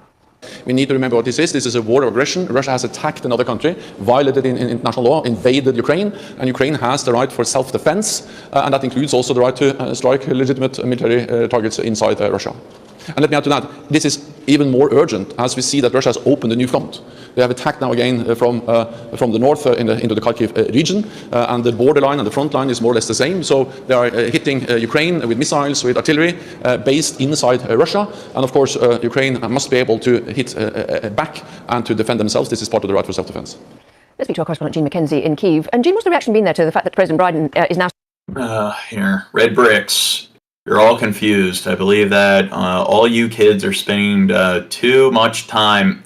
You used the wrong variation of 2. You used the appositive 2, TO. Should have used TOO. Much time drinking and playing video games. Neutral country in the Octagon, America, and the Pentagon, all governments are one. Neutral country is the Octagon. America is the Pentagon. All governments are one. Yeah, you know, I wasn't confused, but now I am. I guess we don't know the code. That's Illuminati sort of QAnon speak. Yeah, good thing you the society. Good thing you listen to Alex Jones or whatever for your info, Red, and instead of us stupid kids with our dumb beer. Dude, look who's back. It's my boy Odin's. I love you too, Odin's. I'm Jesus. My bad. Spelling was corrected by Google, and you think... Yeah. Red Bricks, how old do you think we are? We're youngins. How old do you think Red Bricks is? Take the compliment. It's nice when people think you're a kid. I'm saying you will allow Ukraine to use US weapons in Russia, but albeit in a limited way. This is a hugely significant... I'm just going to start telling everyone I'm 24.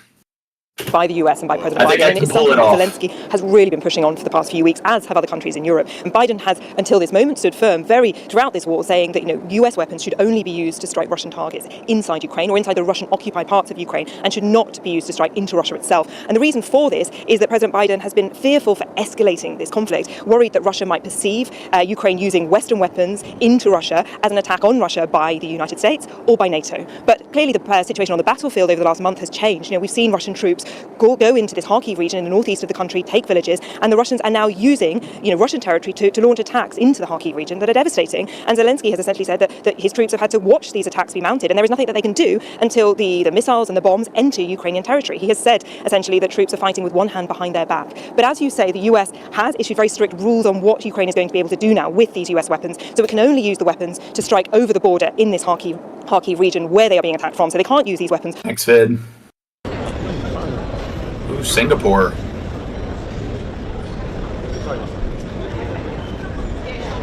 So, wonder what's that? I don't know. Dude, sorry. Let me take a moment and address the chat. Don't know what the fuck you're going on about, Odins. You're cool with my book, dude. Whatever, bro. Red Bricks, I took a scroll of your channel, dude, and I don't know what the fuck that's all about, but I'm in. Wait, what's the big theme? Red Bricks. These are some red bricks. Meltology. I'm curious as to what meltology is, but I'm in. What about freezetology? Well, now you're talking. That's just straight blasphemy, John. Oh, wow. He's older than us. I'm in, dude. Sign me up. Meltology. Yeah, you should tell us a video we should watch so we can learn. One of your videos. Meltology is real, I know, and I'm about to find out.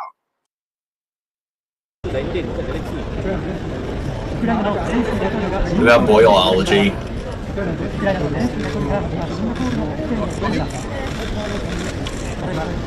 Here, I'm gonna do a little piece of gene trivia here.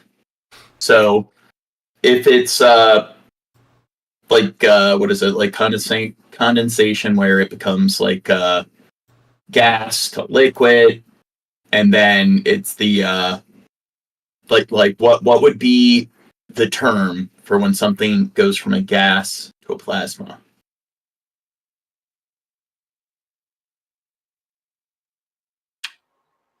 Plasmation. Pass. Ionization. Ah. Because that's the thing that distinguishes a gas from a plasma, is that a plasma is ionized. Okay, so it produces light. I just took a peek at his channel, and I think I found something really interesting. It says one of them is Nicole Brown Simpson, Megyn Kelly, and I think by the thumbnail, he's trying to say that they're both the same person. Nicole Brown Simpson, who got murdered, and Megyn Kelly, same person. It's like Bill. What? Yeah, what? They're two white women. Okay. Wait, are they like conjoined twins? No. And she's a man to boot. What does that mean? Nice. Hello. Hello. You cool, Red Bro. Mr. President. Mr. President. Hello. Mr. President. Mr. President. To the war here in Europe now, and Germany has authorized Ukraine to use weapons supplied by Berlin to strike limited military targets inside Russia. Well, I mentioned ionization. What about ionitology? Ionizology. Ionizology. Ionizism. Ionology. It marks a policy shift and follows a similar U.S. decision. What about evaporation? Evaporationism. To allow Ukraine to use American weapons on targets on Russian soil. The looser restrictions only apply to the eastern Kharkiv region, where Ukraine is struggling to hold off Russia's latest advances. This is what remains of the town of Vovchansk in Ukraine's Kharkiv region. Ukrainian Look at Bill Hicks gets on me for fat shaming. Look at him height shaming. Yeah. What's worse? What a jerk. Well, here's the thing. People have less control over their height as opposed to their weight.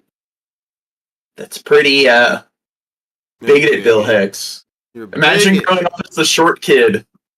have been fighting here for weeks, trying to hold back relentless Russian attacks. Many now believe they have a better chance to do so. Germany has become the latest NATO country to allow Kiev to use weapons supplied by Berlin for limited strikes inside Russia.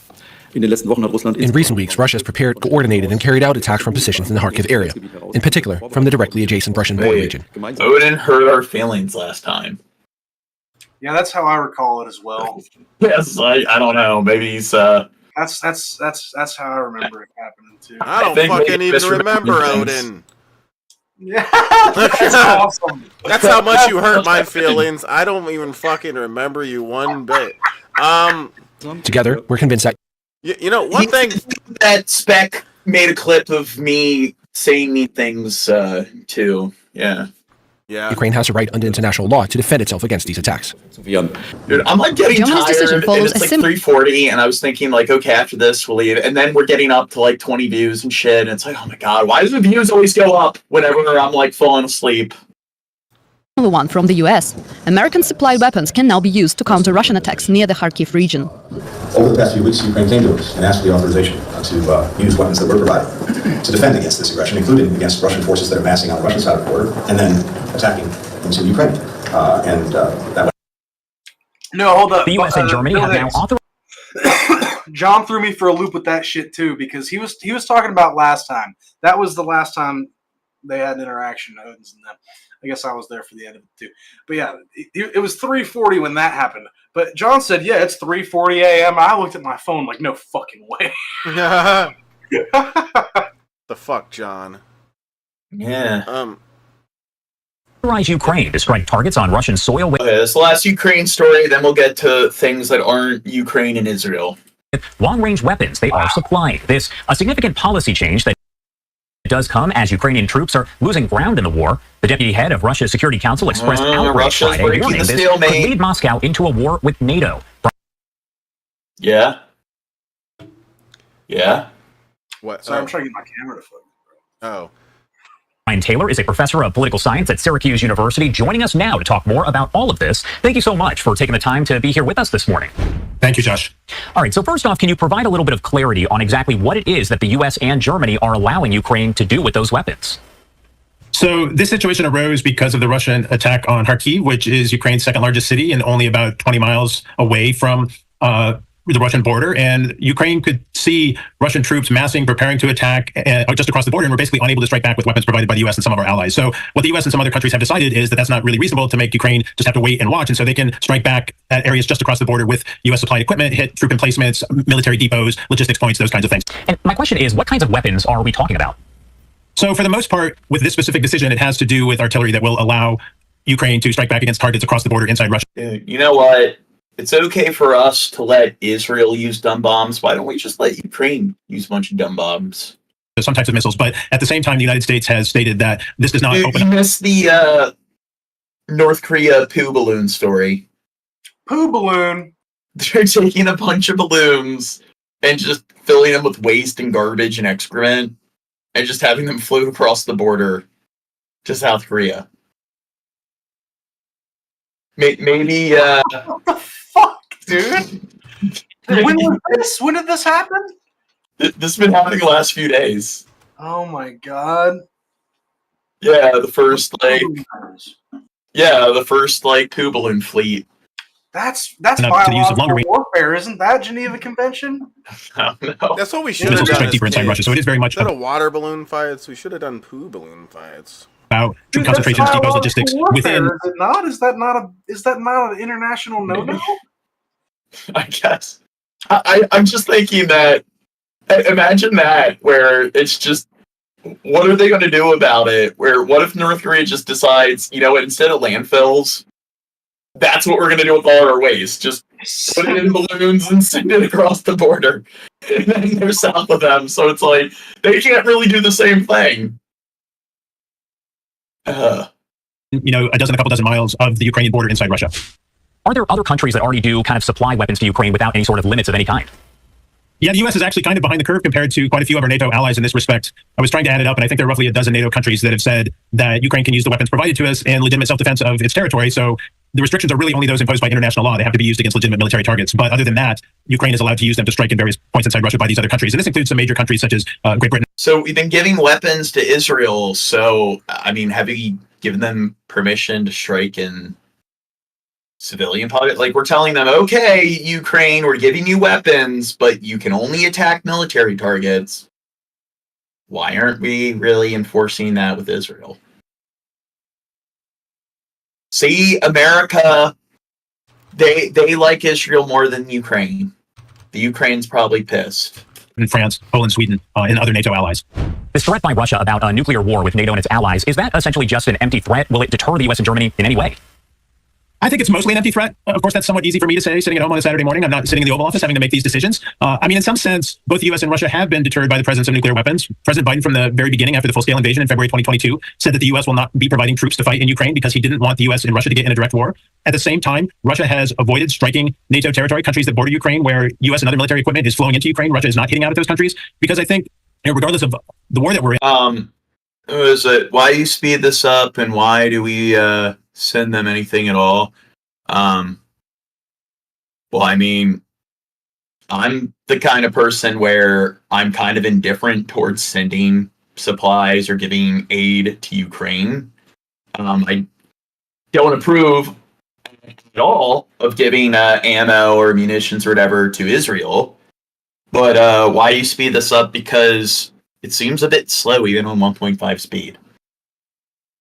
And to me, the way my brain works is that's kind of slow-mo. So, I don't know. I can follow along just fine at double speed. You get through it faster.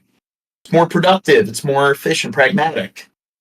And both the U.S. leader Biden and the Russian leader Putin understand that an escalation to direct nuclear war between the two countries would be catastrophic. One of the great things, you want to watch informative content, you can watch double the amount of informative content if you just watch it at double speed. So in that sense, nuclear deterrence is still operating to shape the... What's that? I was telling Red Bricks I'm sorry for his loss. He lost his brother. No. My condolences. Conflict, and arguably has made the United States maybe a bit slow and hesitant at times to come to the full support of Ukraine. The war now has been going on for well over 2 years at this point. Where do things stand now? Is there what Skeppy said, the show's already too long. Imagine it at 1x speed, yeah. To end in sight to the war itself. Well, I guess the first thing I would say is from the point of view of Ukraine, this war's been going for more than 10 years now, since Russia annexed Crimea back in 2014 and then sponsored a war in the southeastern part of Ukraine known as the Donbass. But you're right, the full-scale invasion took place in February 2022, a little more than 2 years ago. And I think what we've seen really... It's already been 2 years. Jesus Christ. If only we could slow down time. Okay, let's get to some non-Ukraine Israel stories. Oh, look. Poop balloons launched by North Korea and South Korea as gifting. Gift. This month, President Biden announced the Department of Justice is planning an historic shift in the federal approach to marijuana, reclassifying it from what's known as a Schedule 1 drug to Schedule 3. This would make federal treatment... I'm wondering, Japan. Remember when they sent all the bomb balloons to the U.S. in World War II? What if it just instead, it was nothing but excrement balloons? I wonder if it would have been more efficient. ...of marijuana far less restrictive and consider it less dangerous, putting it in the same category as Tylenol with codeine and ketamine. It would classify it as a drug that has potential for abuse while still being acknowledged for its medicinal benefits. The president talked about the decision in a video posted on X. Far too many lives have been upended because of failed approach to marijuana, and I'm committed to righting those wrongs. You have my word. Joining us now is Natalie Fertig. She's federal cannabis... I thought he said he'd legalize it. Dude, he's probably going to try to push that through now because he's losing popularity due to supporting a genocide. So maybe that's why it's like, hey, young people that are more likely to be against this. Dude, he's $1 short. He's $1 short and a day late. He said he'd fucking legalize it. You gotta vote for him for his next, his next term, and then he'll legalize it. We were talking about that earlier when like people are doing the political football thing with Trump. It's just his second term, then he'll build the wall. Obama, his second term, then he'll give universal health care. They'll do it. You just got to vote for them again. It's not like every fucking time they never follow through. Policy reporter for Politico. Natalie, thanks for being here. Thanks for having me. So this is the next step in a reclassification process that the president began back in 2022, right? So Odin says, let me join your shit chat and fuck your chat. You two are idiots. Dude, should we let him in? We'll disable his camera so he doesn't like flash his cock. Yes, let him in right now. We'll let him in? Okay, somebody give him the Discord link. Do you want to let him in? Me? No, not you, but, well, I mean anybody Well, who's a everyone can give the else Discord should link. answer, not just me. I'm sure he's walk us through going the to timeline here. Where in that process are we? intelligence. Yes. He's going to be a very articulate, like, gentleman. It's not going to be like, fuck you, you stupid fuck. So we just began. Stupid motherfucker. Stupid And a motherfucker. 60-day comment period where the DOJ said we've now made our formal decision. We've issued a draft rule that we're going to reschedule cannabis. So the 60 days started last week, and now this could end 5 months from now, or this could end 6 or 7 years from now, depending on if there's legal challenges in that process. Okay, so still a lot we don't yet know, right? We should know we have seen a real sea change when it comes to cannabis legalization in America over the past decade or plus. If you take a look at the map, some 24 states have legalized marijuana possession for adults. Some 38 states have established medical marijuana programs. So more. Okay, so I sent him the link. This should go over well. Yeah. Turn your camera on, Crow. Prepare to be confronted. Yeah, Crow. Turn your camera on. Yeah, Demon. show us your cloaca. I command you, demon, in the name of the Lord, show yourself. Finger your cloaca. It's just one of Raisin's alt accounts. That would be funny. That would be funny. I don't think it's that. Yeah, that's the same link. You can click the same link, Red Bricks. I mean, I don't know if it's gonna be a, Yeah, if you have Discord, Bricks, you can click and join. We'll maybe have you on at some point. But this right now is Odin's time to shine. He's gonna. Wait, is Bricks John F or no? No. Okay. Is Odin just not gonna join? So, Odin, you have to go into the waiting room. There's a voice chat. Yeah, the way it works, there's voice chats. You click waiting, and we pull you in to where you speak with us. Yeah, Negan's watching Batman, so you can go in and talk to them, and then we'll pull you in. We're going to the waiting room. No need to yell already, Odins. You're not already even in the chat. You don't even have Discord? Well, if you click a link in a browser, you should be able to join us. Okay, so it's very complicated understanding how to like click a link, pop in, make an account. I love how it's obvious that we're like using Discord, and then it's like, yeah, you're fucking stupid. I'll come in fucking stupid chat and tell you fucking stupid. It's like if we were obviously on Skype and you don't have Skype but you talk all that. It's like it makes no sense. It's not that complicated to make an account. It takes seconds. Do you have seconds? You have the capability to click a couple of buttons. I'll be right back. Dude, you're jumping down his throat, Shabby. He's not even here. Give the.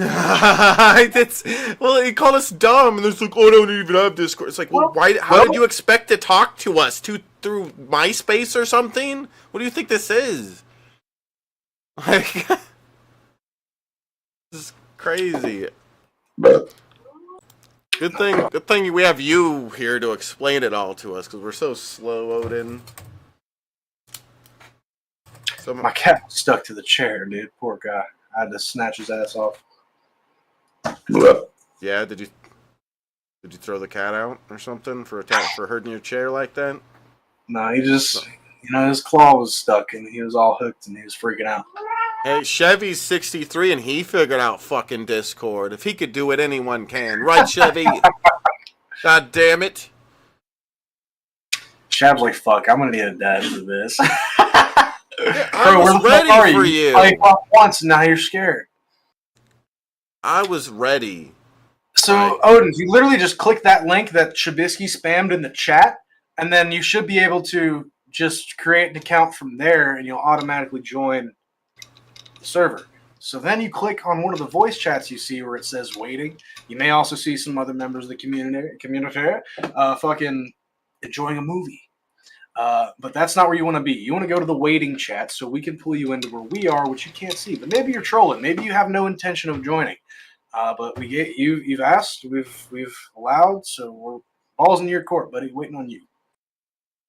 Oh, rip. Wait, so did they figure it out yet? No. No. They said Discord. No. What's that? The answer is no. No, they came talking all that shit. Oh, Didn't boy. even bring any fucking lube. It's fucking lame. It's a very esoteric sort of task, learning how to maneuver like a Discord and everything. Yeah, like what were you expecting to Americans- join us in chat with? I just don't get that. What? Like, The YouTube chat. The YouTube chat. FaceTime. yeah. Now live in states where marijuana is recreational legal at the state level. So what does this classification, or what would this classification change in a practical way? There's a lot of things that it would not change, actually. But the main difference that it would have is on the cannabis industry itself, in the states where it is legal. It would change the amount of taxes that they have to pay, meaning there might be more money in the cannabis industry's pocket, which means they could expand in legal states. And what does that mean? There's some, 15,000 cannabis dispensaries in the country right now. So potential tax changes. When are they going to make cocaine legal? I mean, come on. Soon, I hope. To change how they interact with banks or anything else? It's not clear exactly how the big banks I mean, will out of approach all the drugs that shouldn't be legal, marijuana definitely. the change in schedule. That's one of those remain to be seen once No. all the dust settles. But what it would have an impact on the. No, it's not federally legal, Remy. They're trying to change the federal laws from it being a stage 1 to a stage 3 drug, which would make it more legal. Weed world. Amount of taxes that they pay. It's also been reported the dispensaries would have to World, I never register heard with of the DEA like other pharmacies would. Is that true? And how would that change the industry? Yeah, so under Schedule 3 or under Schedule 1, where they currently are, they need to register with the DEA. They do not currently. And so one of the other questions of rescheduling is, will the DEA start to enforce some of the rules that the cannabis industry is currently already breaking, like getting registered with the DEA? So this is something President Biden mentioned in that video he released too, was the impact on the criminal justice system, in particular, people who have already been convicted of marijuana-related crimes. What would this change mean for them? Wait, he says there's no... It seems like somebody's making excuses. How the fuck do I join? You click on the fucking link. Yeah, do you know how to click a link, Odin? And if you need to make an account, then you just make an account like you would like any other application, any other website. So it's like you're using YouTube. So what do? You make a YouTube account. It's like you give the email, you make a password for the application Discord, and then it sends you some confirmation link on your Gmail. It's how every fucking website works when you make an account for it. I think I'm having a revelation here. There may be an issue. Maybe because mobile streaming, he can't click the link or tap it with the way that chat is set up. So if you're having that problem, you can click the 3 dots in the corner, Odin's, in the top right corner, and then you'll see View Description. It's the 3rd link in the description.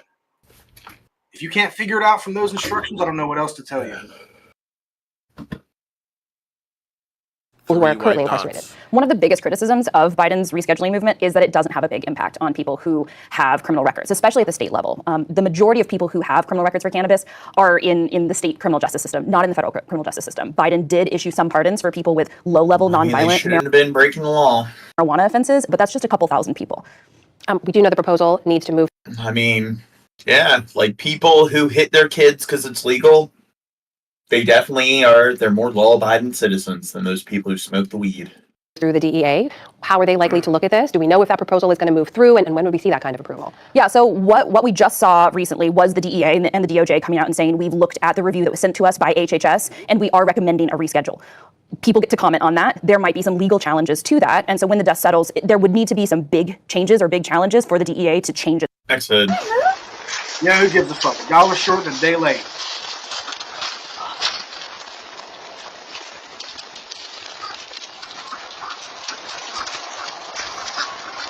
So you know how like cats, dogs will give love bites? Do you think rams, they give like love rams or love bumps or something? Maybe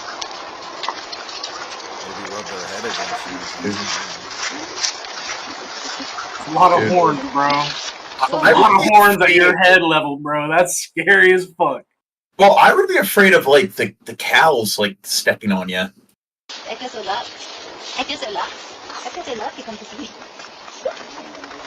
I like the video of that, like, she looked like she was like 12, 14, and she like pretended to faint in front of all the different farm animals. It's just funny seeing their reactions.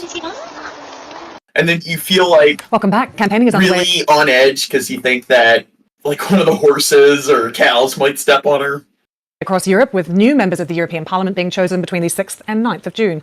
All 27 of the member states of the European Union will vote for the 720 seats that are up for grabs. Far-right parties are expected to make big gains, having already won an election in the Netherlands and a stake in the governments of Finland and Slovakia. So, Shabisky, who did Italy side with in World War II?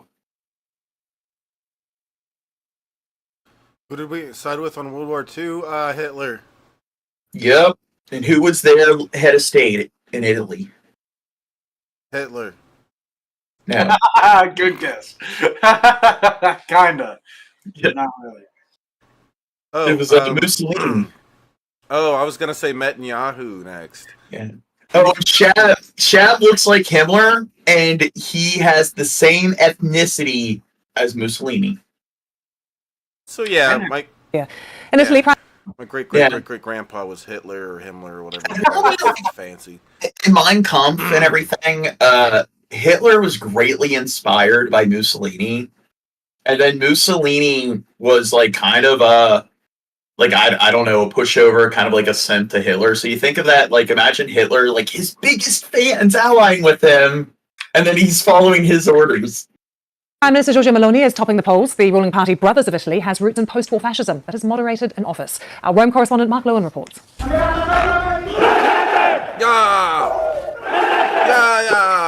He says, "Can you just email my YouTube to join? Like, if I add Nazis, we're not supposed to do that. Call what? We'll have to deal with you later, Odin. Maybe at some point. Odin says he has a 4.0. He had a 4.0 GPA in school. Is it like in some vacant town where everyone is related to their, like everyone has a kid with their sister or first cousin, and like the teacher is your fucking like sister and aunt? And it's everyone gets a 4.0, like the highest level of literacy in the town is like at a 5th grade level. Milan, 2024, not 1924.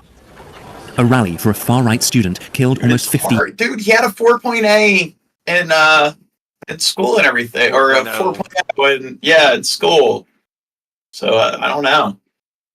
Years ago by the far left. Yeah, he's too smart to figure out how to join Discord. How to click on at this point, I don't want you here, dude.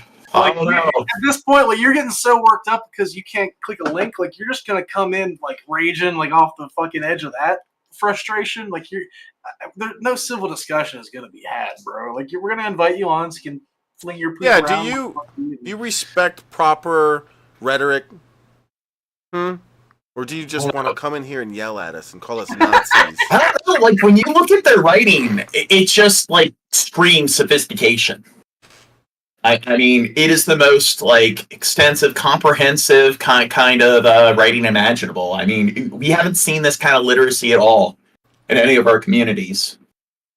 Between the two sides has It's ended. not like it's misspellings galore. You know what's even funnier? But in They Italy- are a child. They're not a child. No, that's Yes, not they them. are. Did you No, see their that's not shorts? them. That's not them. That's not them. That's not them. That's not them. That's their child. Yeah, we went through this like last week where apparently they this claim... is that person? Yeah. Oh! Yeah, no, I think they're still that kid. I think they are that kid. See, dude, he really didn't remember you, bro. That was not a joke. The person in those shorts is their daughter. Nah, I think that's them. I don't know. I think that's them like now they're like 11 or 12 and they're The annoying. birthplace Is this the person that you of fascism. Yeah, I told you about the clip that Spec made of me. I guess I was fat shaming. It's even funnier. Crow was the one fat shaming. I mean, yeah, Crow wins. Sorry for his daughter because she's probably bullied for being overweight. It's his fault. Symbols, slogans, supporters move on. This might seem extraordinary, but the thing is, in Italy, it isn't. These He says, "I've seen the John Shore or the Gene Shore laugh out loud." kinds of demonstrations. Please give me a number. Oh, I wonder why you want our number. Jeez, oh. I guess Discord isn't good enough for you. We need to bring him. Yeah, we gotta call him. I'm sure he's not going to do anything nefarious with our phone numbers. Just type With it the in the fascist chat. salutes happen across the country year in, year out. Some of the images associated with the dark chapters of Italy's past still infuse the present. From a funeral to a birthday party, fringe extreme groups like Forza Nuova operate here. They often blend with die-hard football fans. A senior member at this celebration shouts, "Who paid for this evening? Who gave it to us?" Prompting the chant, "We're a beautiful team in the shape of a swastika. How great it is to be trained by Deputy Führer Rudolf Hess." The party's leader denies Nazi sympathies, but... Are you a fascist? Wait, who does he want to... He said send those guys to Israel. A senior member at this celebration shouts, "Who paid for this evening? Who gave it to us?" Prompting the chant, "We're a beautiful team in the shape of a swastika. How great it is to be trained by Deputy Führer Rudolf Hess." The party's leader denies Nazi sympathies, but... Are you a fascist? If you ask me like that, I probably would say yes, but I have to complete the term and say I'm a revolutionary. Okay. There you go, Odin. There's the number. This was a regime that deported Jews to death camps, that outlawed the opposition, that put political opponents in internment camps. Are you denying that the fascist regime was violent and criminal? Yes, absolutely right. The internment camps are things that happened with the war. The Americans did it, the Germans did it, the Italians did it, and so on. No government has cracked down, but something Giorgia Meloni is even less likely to. She began in the neo-fascist youth, calling wartime dictator Benito Mussolini a good politician. She's now moved her party away from the far right and is set to make sweeping gains in the European elections, a figurehead for Europe's other right-wingers. But critics say she still winks at her roots. Journalist Paolo Bellizzi has lived under police protection. Can we start doing the call-in segment? No. Dude, I don't know. This might be gold. See, and tell me that isn't For the past telling. 5 Remember I said that's who it is? It is the kid. They just said, and again, and they don't know how to... or whatever. My daughter would put in a arm bar so easy. I'd laugh watching it. Nah, this is daughter, bro. His daughter. Yeah, because you're showing again that you're a good parent. Like, if you are the parent, because you clearly are irresponsible when it comes to the diet you provide your kid with. But good job. You also teach your kid that violence is the answer to everything. Illiteracy, violence, and overeating. The ways of Odin.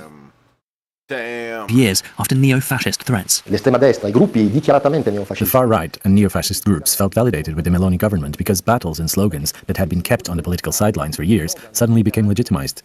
Giorgia Meloni doesn't define herself as anti-fascist. When you cannot do so in a republic born from anti-fascism, it means you have a problem. Her supporters say the destruction wrought by the anti-fascist movement over the decades is why she won't use that label. Being anti-fascist. They're having a really fun time with those batons. During the fascism. Dude, Italy deals with a decent level of corruption, so it's, if you read up on it, like the United States, you think our government's corrupt. Italy's pretty bad. Italy, Greece, Spain. And I mean, people, when you tell them that, a good, third or half of Europe, they're even more corrupt than the United States when it comes to their government. And people are like, no, that's not true. I don't do my homework at all, and I just play the America just sucks at everything, and it's just why don't you do your homework? I mean, yeah, America sucks in a lot of ways, but it's just the whole world's fucking corrupt. No, America's the most corrupt country, more corrupt than Somalia, North Korea. A very brave act, a brave of freedom, a brave for democracy. But after the falling of the fascism, being anti-fascist means violence, means a lot of young students killed. We condemn the fascism, but dude, don't criticize him about returning, Skeppy. It's fun. Then this is an obsession. So Italy's past echoes into its modern day. The line between historical tribute and glorification of crimes blurred. And some fear what was once considered Gene, extreme is now mainstream. What's that? I didn't know you were on the hair diet. That explains That explains how you've been losing. It's the gay hair diet.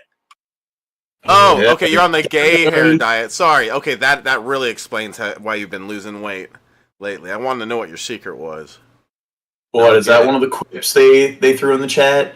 They said Your almost gay hair diet makes a bitch like you. This is what they said. Almost like your gay hair diet and no workout In BBC News, makes Rome. a bitch like you.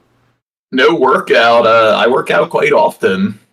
Yeah, and his gay hair diet isn't that big of a deal, okay? Yeah. If you're talking about my gay Are you a homophobe? What if I am gay? Do you not like gay people, Odin? Do you teach your daughter to hate gay people?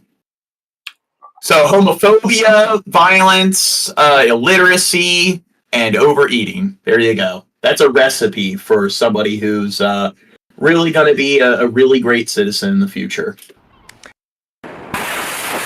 Model parenting equates to a future model citizen. These striking images of Chinese warships off the coast of Taiwan this month. A dire... Yeah, Pitmonk said, Pitmonk's very street, and he says, like, my muscles be huge, bro. Of a potential invasion that could disrupt the global technology supply chain, plunge the world into an economic catastrophe, and start a hot war between the U.S. and China. And according to one geopolitics expert, an actual Dude, we invasion need to could tell be over. Israel, like, look, we gave you all this money. Once you're done with Hamas, you need to send all your troops to Taiwan. Fuck. I don't think Israel has any overseas bases, but the United States is going to be like, look, Israel, we gave you all this money, all the money left over. You're going to have half your troops deployed in Taiwan for us. Before the U.S. even has a chance to respond. So a lot of people assume that this would be sort of a Normandy type of beach landing. The reality is that terrain does not allow it. Dmitry Alperovich predicted the Russian invasion of Ukraine, and now in a new book, he lays out how China could seize Taiwan. First, he says the Chinese would... Oh, Nicholas Rosa talks about my muscles. I don't know, that's... Who said... Somebody said, I think it's Dangle, said that I look like a gay Arnold Schwarzenegger. mount a lightning-fast assault from the air and the sea. You're still going to move amphibious assault ships across the strait. Each of them can deliver about 800 troops and, more importantly, dozens of troop transport helicopters as well as gunships to do an airborne assault. They can reach the two airports within 10 to 15 minutes. They can do that by parking them in international waters. And Taiwan would feel constrained. No, I'm a soy boy bitch. I don't have any muscles. I don't... From firing first. My treadmill and my exercise equipment behind me is just for show.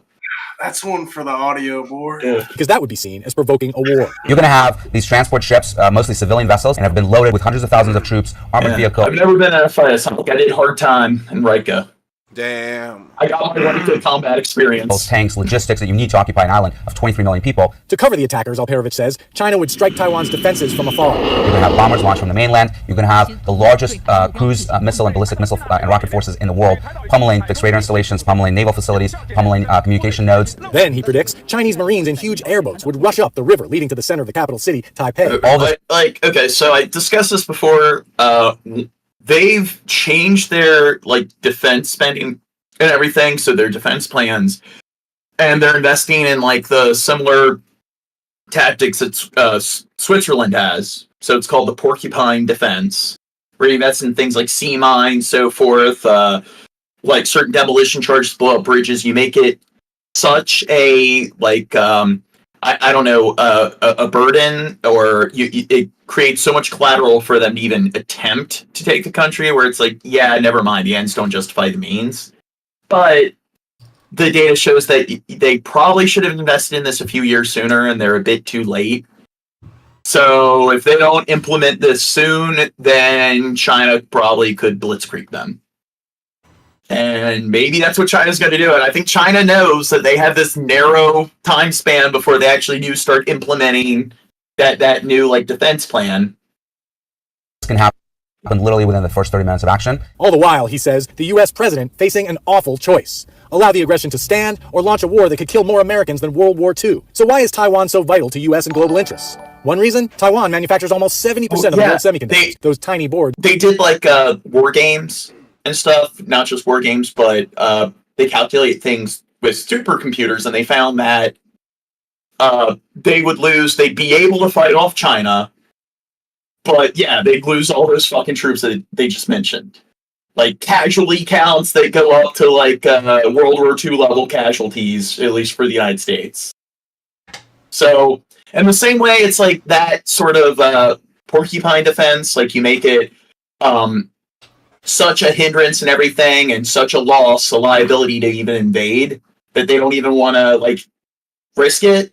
With the United States, maybe it's like it's the same thing. Yeah, we're gonna have a large amount of troops fucking dying, like probably close to how many troops died in World War II? Was it in the millions? I know like it was something like 85 million people died overall in World War II.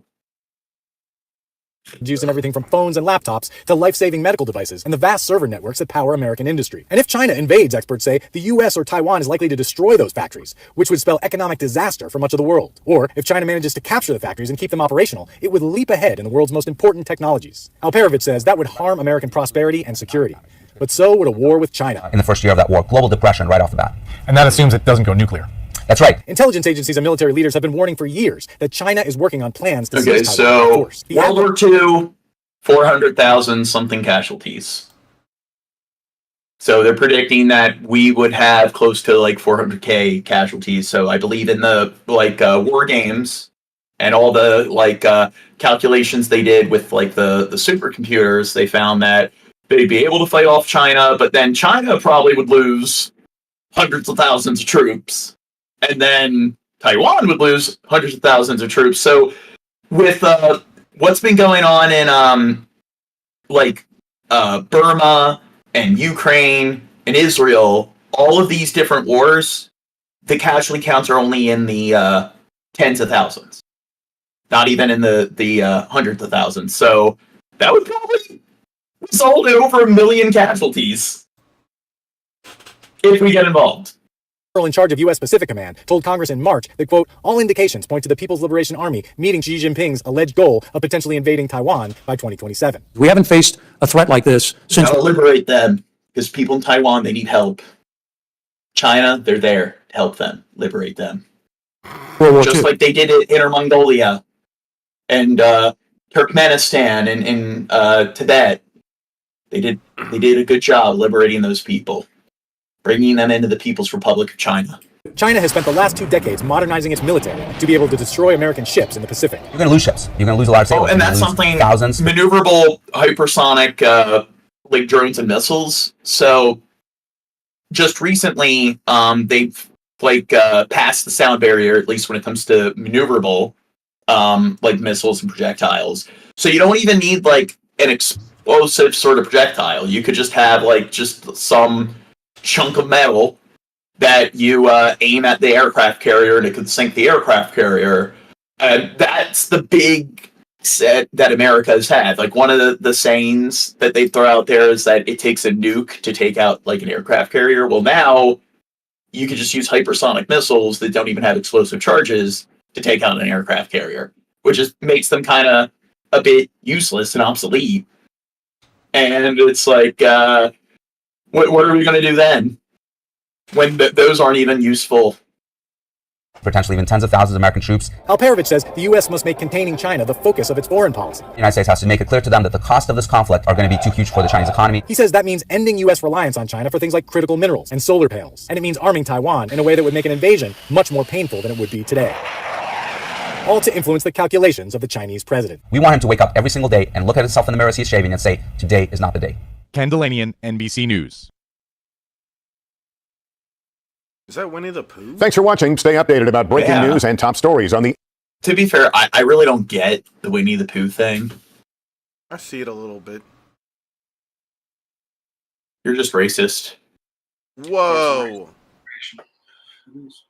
Whoa, it was an accident. Racially insensitive.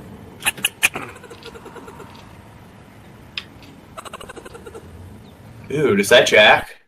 Mm-hmm. It's his cousin. Yeah. All black cats look the same.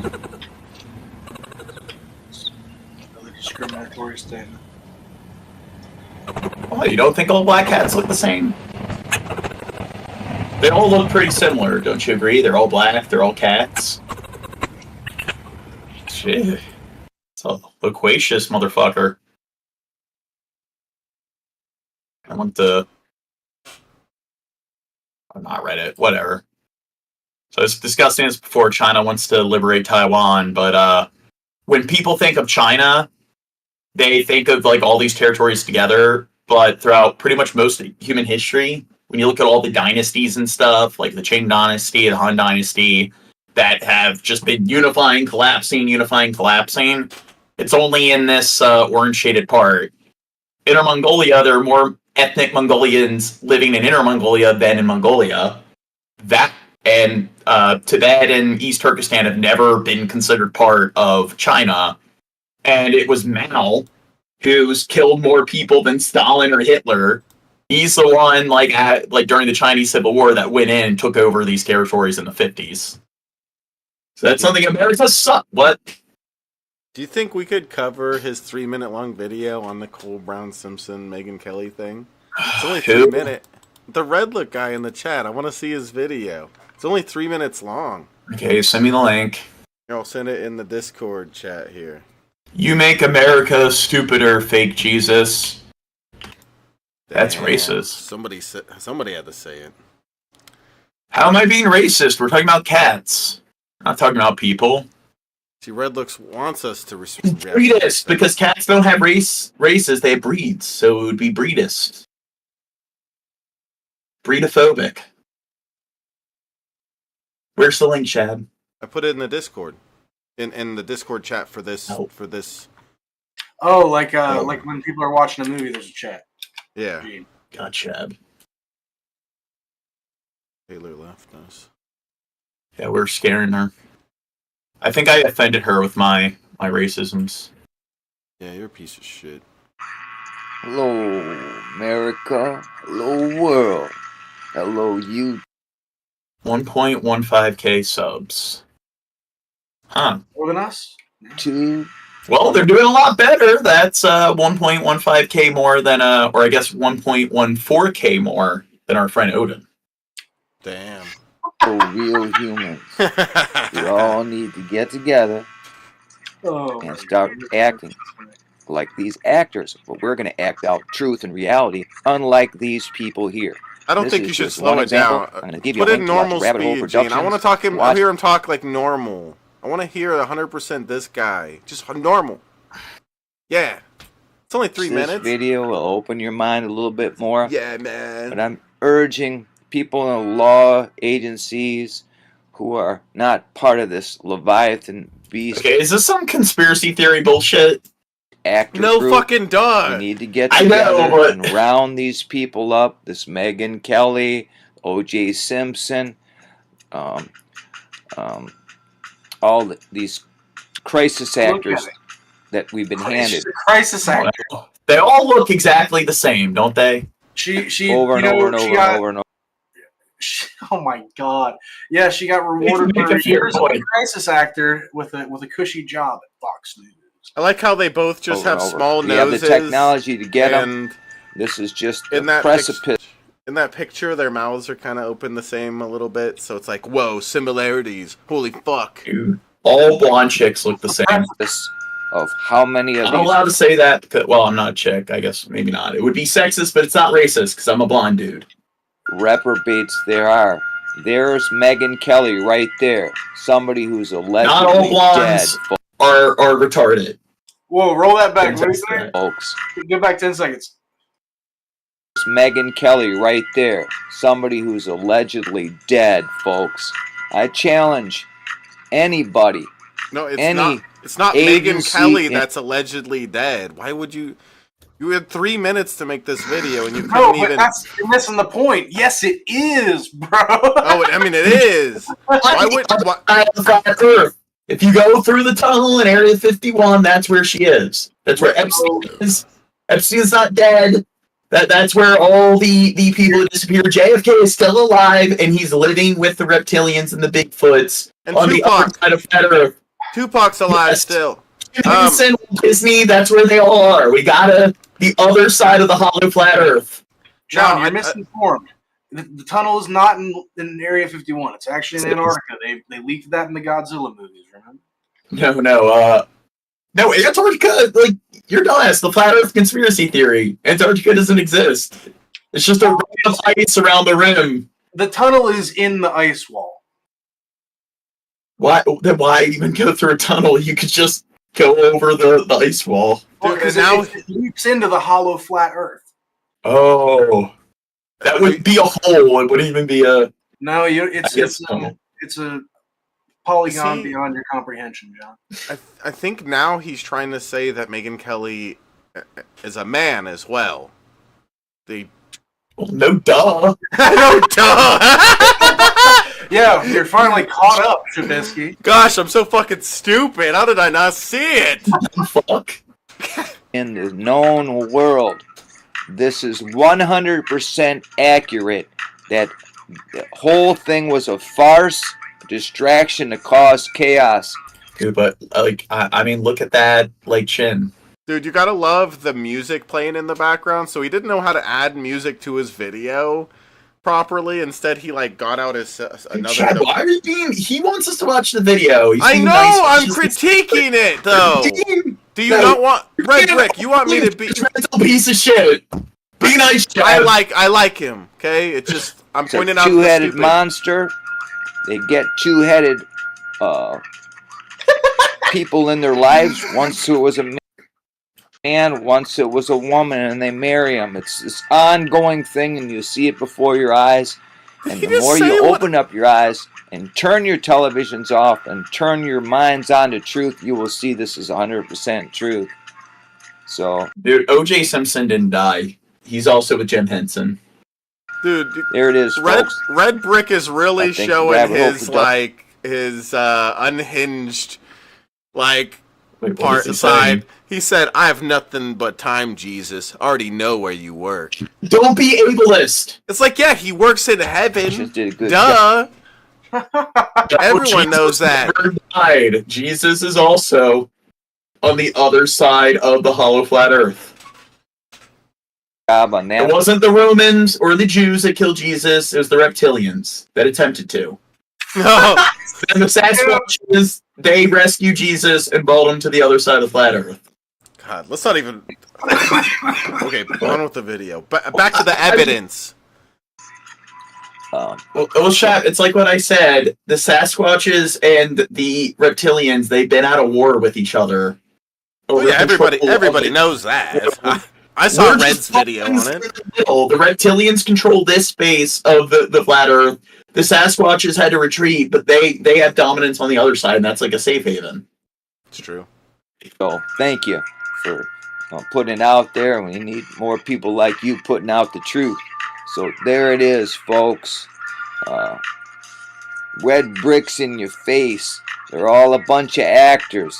You think that's any different? What's going on? Red bricks. What about yellow bricks? Dude, Red Bricks is talking to you. Right now. You're Jesus, John. He's talking about you. Guy with the top hat, top row, or top hat. Guy with the hat in the top row. Exactly. I'm talking about... the scenario. I am the chosen one. For being handed. Dude, I'm not Jesus, I'm Buddha. No, them are the people. Them are the people, folks. Let's wake up and let's round them up and lock them in cells and have trials and get back to reality. Finding these monsters. You've been revealed. Red bricks in your face, you losers. Have a great day. Red bricks. You know what I really like? You know what I really like about that video? Be nice. I like all of the evidence that he laid out for us. You really changed my mind. I could not. Plain as the nose on her. Yeah, you went into such detail. You didn't just put one stupid picture on the screen and assert that this. No, he's added to the content of our stream. Thanks for the video. It was entertaining. I think you're cool. And I guess John will see you at work. It'll be fun to have him in the Discord. You're like, he's an entertaining dude. Yeah, you know, for the content. He's gonna show up at your work, John. Does he have beef with us? I thought he was cool with us. I think cool. Apparently, he was threatening Jesus. Last thing he said was, "I have nothing but time. I already know where you work." And then he said, "Guy with hat top rose." So I guess that was towards you, John. So you know, yeah, he's a great guy. Let's have him around. Yeah, we couldn't even refute that video. Jesus makes a good point. Like, How long do you think it's going to be before I get, like, maybe I should stop doing YouTube videos? I think we're blowing up and stuff. How long is it going to be until we deal with an assassination in Minecraft? Oh my god! I'll be there on Wednesday. How long until you get some? Like TJ Kirk, I always wonder. Like, he probably pisses so many people off. You have the Joseph Martelli, and you're thinking, like, at his meetup, he's just out in the open. I'm wondering why, like, that. And you think of it, there's so many crazy people out there. It's just. How many YouTubers? I'm like trying to think of that. How many internet personalities do you think there are where they're going about their day? They do a little meetup, and then somebody just comes, and it's like, bam, just in front of them all. Jesus Christ, John. Am I scaring you? Well, you know, I mean, look, it is what it is, dude. How long? You know, Alaska. This brings me actually to my next short idea that I'm thinking of doing for a short video. I was thinking of burn. I'll work my way around, but first I want to start with the American flag. I want to burn it. Okay, on this. It's in Minecraft US flags. Why you don't have to say Minecraft? I'm just gonna burn the shit out of the flag. What does that matter? Okay. I'm gonna burn the shit out of it. Okay, I'm gonna go from flag to flag. Just do it in Minecraft. I mean, look at all the. You're gonna be polluting the atmosphere. Yeah, that should be. It's my atmosphere. You need to do it. That's why it's not okay to burn flags or Bibles, because of like all the gasoline and shit you're putting in the atmosphere. Gasoline. Yeah. Well, I guess if he's using that as a starter. Yeah. But you don't need to. Look, I like that as a first idea. First, you build an American flag in Minecraft, and you burn that, and you say, if this gets 1,000 likes, I'll burn a flag in real life. Yay! I'll work my way up, and then the next one I have is just like a little one that's like this big. I'm like, and I burn that, and then I'm like, okay, guys, if this gets enough likes, I'll get a big one. Yeah. You know? Then I come back and this one that's like this big. Yeah, just work my way up, small, big. You know, surely, but surely. Says, let's give Joe Biden another 4 years. What? I think we should vote for him. So whoever the next VP pick will be, like, we're probably just still gonna have Kamala Harris. But yeah, I mean, I'm not a big fan of her, but she'll probably be the next president if Biden gets elected in, because he'll probably kick the bucket. What are your 1 year, 2 years in, and then there you go. She'll become our first female president, and it's going to be depressing that the first woman president was because the president they were serving under just kicked the bucket. Year and a half is not much movement of the front in either direction. Some very limited Ukrainian gains last summer, some fairly limited Russian gains over the last. Don't promote them, Skeppy J. 6 months or so. But the situation we're in is one in which Russia currently occupies close to 20% of Ukrainian territory, and that's not changing much. In terms of the prospect for a settlement, I would say we're still quite far away because the positions of the two sides are very different. Russian President Vladimir Putin has made clear that he wants to control Ukraine, and he wants to eliminate this notion of a separate Ukrainian identity independent from Russia. Of course, Ukraine sees things completely differently. Ukraine says we're a real nation, we're a real country, we're entitled to. Okay, what if we even piss Red Brick off? He didn't like that we didn't agree that Megyn Kelly was also what's his name? Well, you can't. This is a discussion podcast, Red Bricks. We can't expect to live in an echo chamber. I mean, people are going to do everything. Sorry. I also think defend our territory against. Was born with the penis. You know, who am I to say that she can't be a man? But if since we're going to tiptoe around it, we disagree, buddy. But we don't. Doesn't mean we have to hate each other. It's a problem. We're all divided. We need to come together and realize that just because you think some crazy shit that I think is crazy, and I think some crazy shit that you think is crazy, doesn't mean we can't just get along, man. Let's hit a joint. Get along. Talk it out. 9/11 was an outside job. Russian external aggression, and neither side has moved much on those.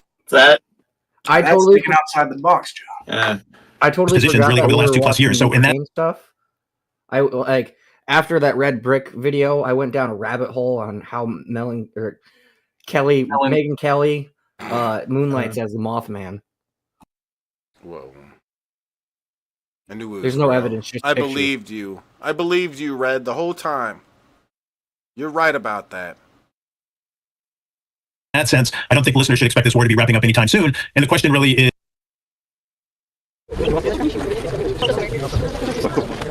На окраїнах з трьох боків вже йдуть стрілецькі бої. Тобто це окраїни. Я не можу сказати, що росіяни ще зайшли в Вовчанськ, а однак уже на околицях Вовчанська бої йдуть. Ой, там стреляют очень. А ну, дочка будет нас встречать. Где? Сплошных это очень слышно. Do you think she's being a little bit too dramatic, saying that she's scared for her children? Зараз вони просто росіяни його. I mean, her kid could be in Gaza. I mean, come on. Стирають з лиця землі і йдуть. The likelihood of her kid dying, it skyrockets by like 90-something% once you put her kid in Gaza. Yeah. Her kid doesn't even need to be like Gazan. It's just put a kid there, white kid of any ethnicity. They're likely to be much more likely to be killed. Методом випаленої землі, тобто вони спочатку випалюють перед собою конкретну територію, потім заходять піхота. І так вони просуваються за так само це Бахмут, це Мар'їнка, це Авдіївка. Те ж саме зараз відбувається в Волчанську в режимі онлайн. We begin in Ukraine, where President Zelensky has admitted that a lack of manpower is sapping morale in the war against Russia. He was speaking as new laws to boost army recruitment come into effect. Prisoners will now be allowed to join, and fines have gone up for men who ignore the order to fight. In a TV interview, Mr. Zelensky also said Ukraine has a quarter of the air defences it needs to hold the front line against Russia. Here's a clip of the Ukrainian president talking about the new law on military recruitment. Нам потрібно укомплектувати резерви. We need to staff the reserves. There are a serious number of brigades, which a large number of them are empty. We need to do this so the guys can have a normal rotation. Then their morale will be improved. Let's speak to our Ukraine correspondent, James Waterhouse, who is in Kyiv for us. James, good to have you. Now, when the war began, there were so many recruits volunteering. What is the morale like now? It's a very different chapter of this war, really, since the early stages of the full-scale invasion, where you have Ukrainian forces, which are thought to make up around 500,000 personnel, either fighting on the front line or in operations around it. You now have a large portion of those who are exhausted, who have been fighting. Okay, this is an older story. Close this. Oh, back. Yeah, I forgot we already like moved on from. Yeah, you know, I didn't want to mention it. I was like, damn, more Ukraine. I thought we done with that. Dude, do you think he needs to go on a diet? Yeah. Billy.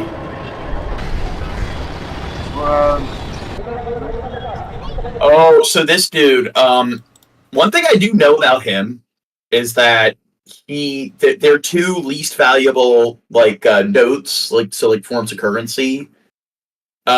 So what is it? The rupees. He outlawed them because apparently there were issues like counterfeit and stuff, and that was like a problem for a while. But he kind of, I guess, like ripped it off like a Band-Aid, but it caused like a shit ton of problems over that. And I think in hindsight, it wasn't really the best idea. So that is something I know that, and I forget his name, but Modai.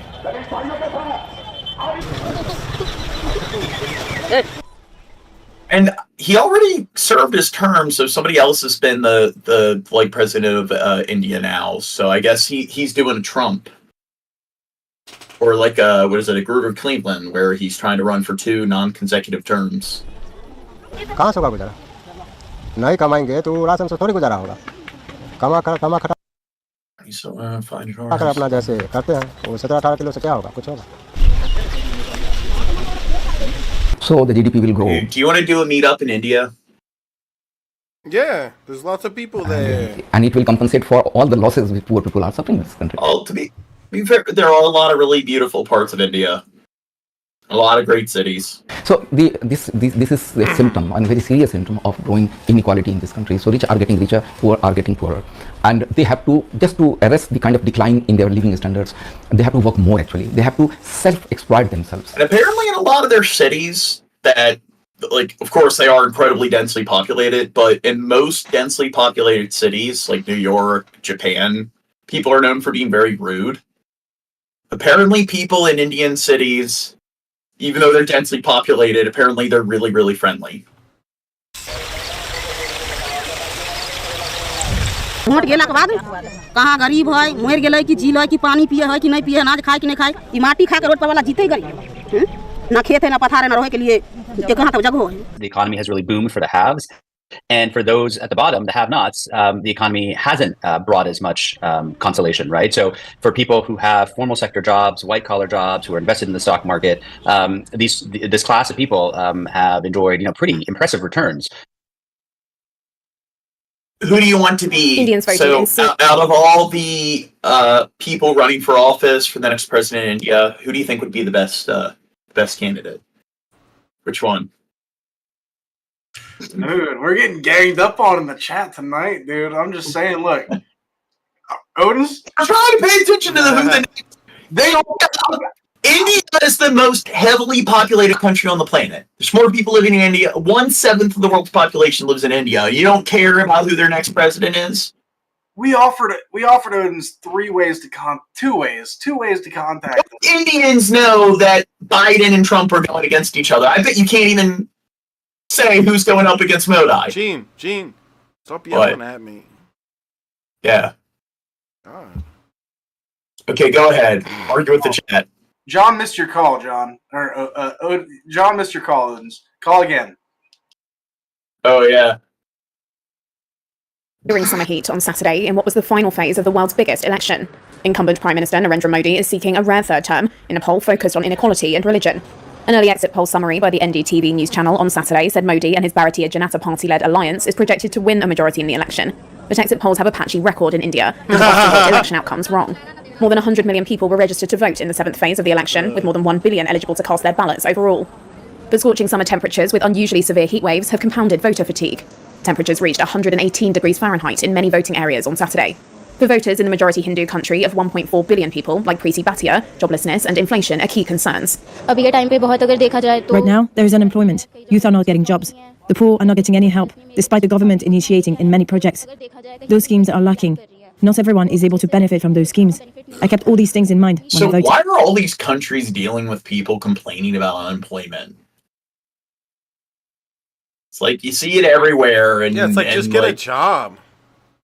Well, it's like in America, Brazil, like Congo, Nigeria, like Indonesia. Like, why do people just all over the planet, like, why don't they just get jobs? Yeah, what the heck? Why is there this issue with people being unemployed all over the fucking place? What the heck? I mean, in America, we outsource like all of our customer support to India. Yeah. That's why you get someone with an accent that's name is, oh, my name's Ryan, and I'm not going to do the accent. That'd be racist. I could do it. Go ahead. No, I'm kidding. I'm not going to do it. Gene, you do it. You've already done enough racisms, I guess, this stream. I'm an Indian dude. Hi, I'm from India. Oh, do I have to That's exactly Modi's how they nationalist sound. BJP is backing an opposition alliance of 24 parties. That's how I would sound if I moved to India. I'm from India. Hello. Led by I would get citizenship, so therefore I'd be Indian. If you live in India, wouldn't you be Indian? So if I got citizenship in India, wouldn't I be Indian? Hello, I'm Anthony, and I am Indian. How do you do? That's like the regular. To be fair, like they do give themselves American names, like the telemarketer companies, and they're like, "Hello, my name's Wayne. I'm not going to do the accent. My name's Wayne Smith." And it's like, "Fuck you. Your name's not Wayne. Shut up." I don't think there's anything wrong but with the having a BJP little has bit run of into a fun spirited with campaign by the people's opposition India accents. alliance, sowing some doubts about how Right. close the race might be. Oh, no, it's Modi's going too far, Shab. It's not like okay. Like, have you ever seen the video where the guy is like, he's like about that, Shab. He's You like just an don't. Asian. He's an Asian guy, and he's like, I'm gonna try to be American, and he like pushes his eyes, and then he's like, hi, I'm Bob. Here's my credit card. Yeah, he said, I'm going to use my credit card. Yeah, and it's like I'm not. That doesn't. I don't look at it. I'm like, oh my god, fuck you, guy. Now, like Thanksgiving special where Will Ferrell does red face and think it's funny. I watch South Park when they do the shitty shushy kind of thing, and I think it's funny. But when you do it, then I'm gonna get offended and cry and complain to all my coworkers because you just don't joke about that stuff. Yeah. It's not because I'm getting offended because I want a little virtue high. No, it's because I care. Yeah, I'm a yeah. Yeah, like some people clipping things you say in the show. Like, oh, it's such a virtue signal to everybody else how you're better. Oh, because John made a stupid little joke. Man, such an ass. Just a piece of shit you are, Gene. Yeah. Election campaign has targeted the Congress, accusing it of favouring India's minority Muslims, which the party denies. The opposition has largely campaigned on affirmative action and saving the constitution from what they call Modi's dictatorial rule, an allegation the BJP denies. Full election results are due to be announced on Tuesday. Sudan's civil war has left tens of thousands dead and displaced. Oh, here, more war. So, shit. From You're safe. Yeah. Israel to Russia to Burma to China to now we're to Sudan. Millions over the nearly 14 months since the Sudanese military and around the world we go. Round and round we go. Paramilitary rapid support forces plunged the country into a devastating war. The capital, Khartoum, is a battleground, as is its neighboring city of Omdurman. You know what? I forgot to include videos of Burma and Haiti this week. From there, that Lindsay Hilsum of Independent Television News reports. They want to show they're on top. Soldiers and police of the Sudan Armed Forces in the center of Omdurman doing the sign of the falcon. Do you know what is the youngest country on the planet? I want to say Sudan, but that sounds like a trick question. South Sudan. And that's what a lot of the conflicts has been the last decade with Sudan, South Sudan. So they've and Sudan's civil war brings killings for South Sudan not that long ago. I think it was in the 2000s where they split off, they divided. So now Sudan's having more of a civil war. So Sudan might even divide into even smaller. We'll have East Sudan and North Sudan. There will be Sudan, East Sudan, and South Sudan. We've seized our prey. The aim is to demonstrate to us that they're back in control and that the people are happy to see them. But such triumphalism is premature. They may have driven the rapid support force militia out of this part of Omdurman in March, but their enemies... I'm sorry. That one guy... The people are happy to see them. But such triumphalism is premature. He's such a dork. They may have driven the rapid support force militia out of this part of Omdurman in March, but their enemy still occupies Omdurman's twin city, the capital Khartoum, and much of the rest of Sudan. We drive through a city of ruins. Imagine the shopkeepers, the people who lived here, the lives destroyed by... People always talk about how bad social media is, but look what happens when you don't have it. What do you mean? These guys could be busy on Facebook and TikTok and stuff, and instead they're doing this. Such a terrible fucking joke. It was good. Dirt laugh. Oh, it's terrible. Skep, calm down, bro. By this futile war. Wait, what's Skeppy saying? I'm not saying it. Yeah, you can't repeat it. Not such a thing. Whoa, calm down. Not such a thing would ever happen. We're not taking it. Oh God, Crow. Or Skeppy. Yeah, right. You're pulling a crow, Skep. You're pulling a crow, Skep. I think you drank too much tonight, Scooby. Give me your ban Crow because Crow's a bad influence. Even Skeppy is making these inappropriate jokes now. Give me your keys. Give me your keys, Skabibi. Come on. Families rescue. See, Crow, look at what you're doing. Bad Crow. Now Skeppy's doing bad influence. Bad Skeppy. I do not endorse this. You're responsible. No, I don't endorse it. New belongings from looters. Every 100 meters or so, new local recruits have erected another checkpoint. Everyone's nervous. General Abdel Fattah Burhan presides over devastation, over a country that's coming apart. Oh, South Sudan. So, 2011. That's when it became its own sovereign state. That was close. The legitimacy of his leadership open to question. The last battle for this part of Omdurman was fought here in the middle of March. This area was absolutely littered with bodies. The Ministry of Health came and removed hundreds. We have to let Skip say his piece. He said that he's the one. He said, "Read chat, dumbasses." He's the one saying he's gonna come fight you.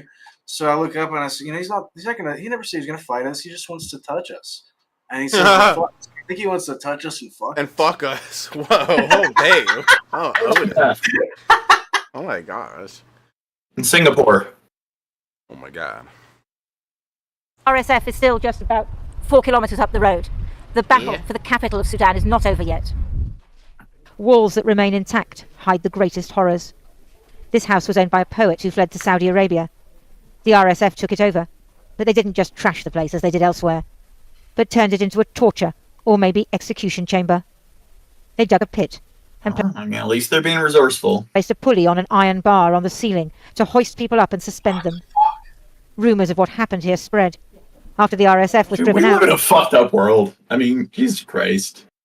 the homeowners asked a neighbour to come and check.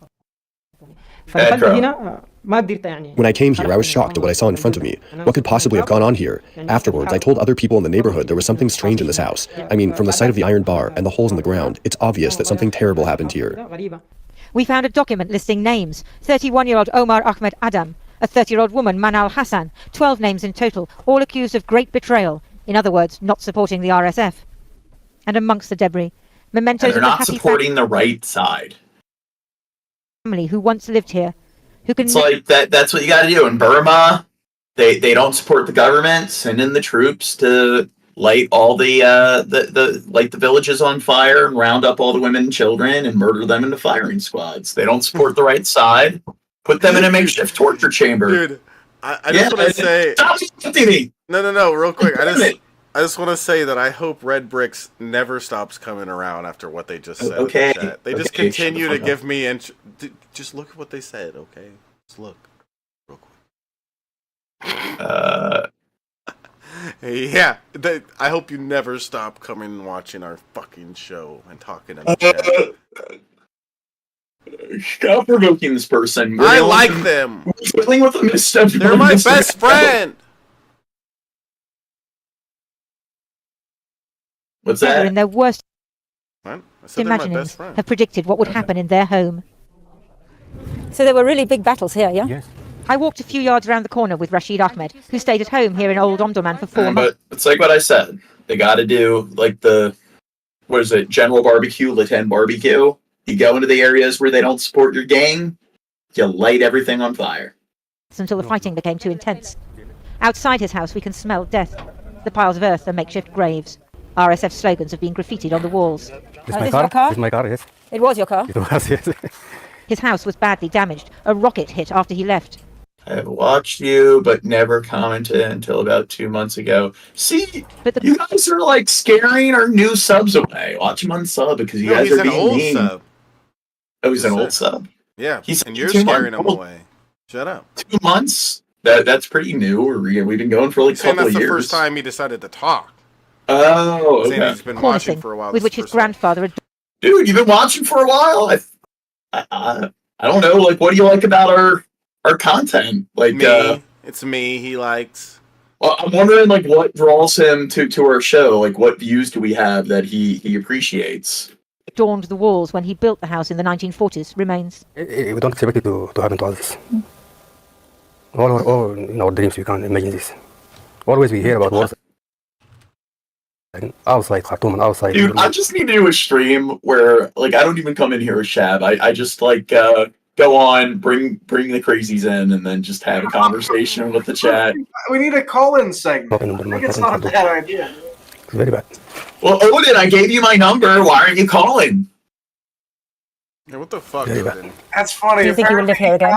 He found us because his grandson watches It's my house. Trubisky. It's my home. We'll do What? Oh. Yeah, that's funny. it again, inshallah. The children still play, even if they've fled their homes and are living in a school that doubles as a centre for the displaced. Yeah, Their play is still important. Play in school. mothers, of course, So even if you're genociding people and torturing them, make sure the kids still get time to play.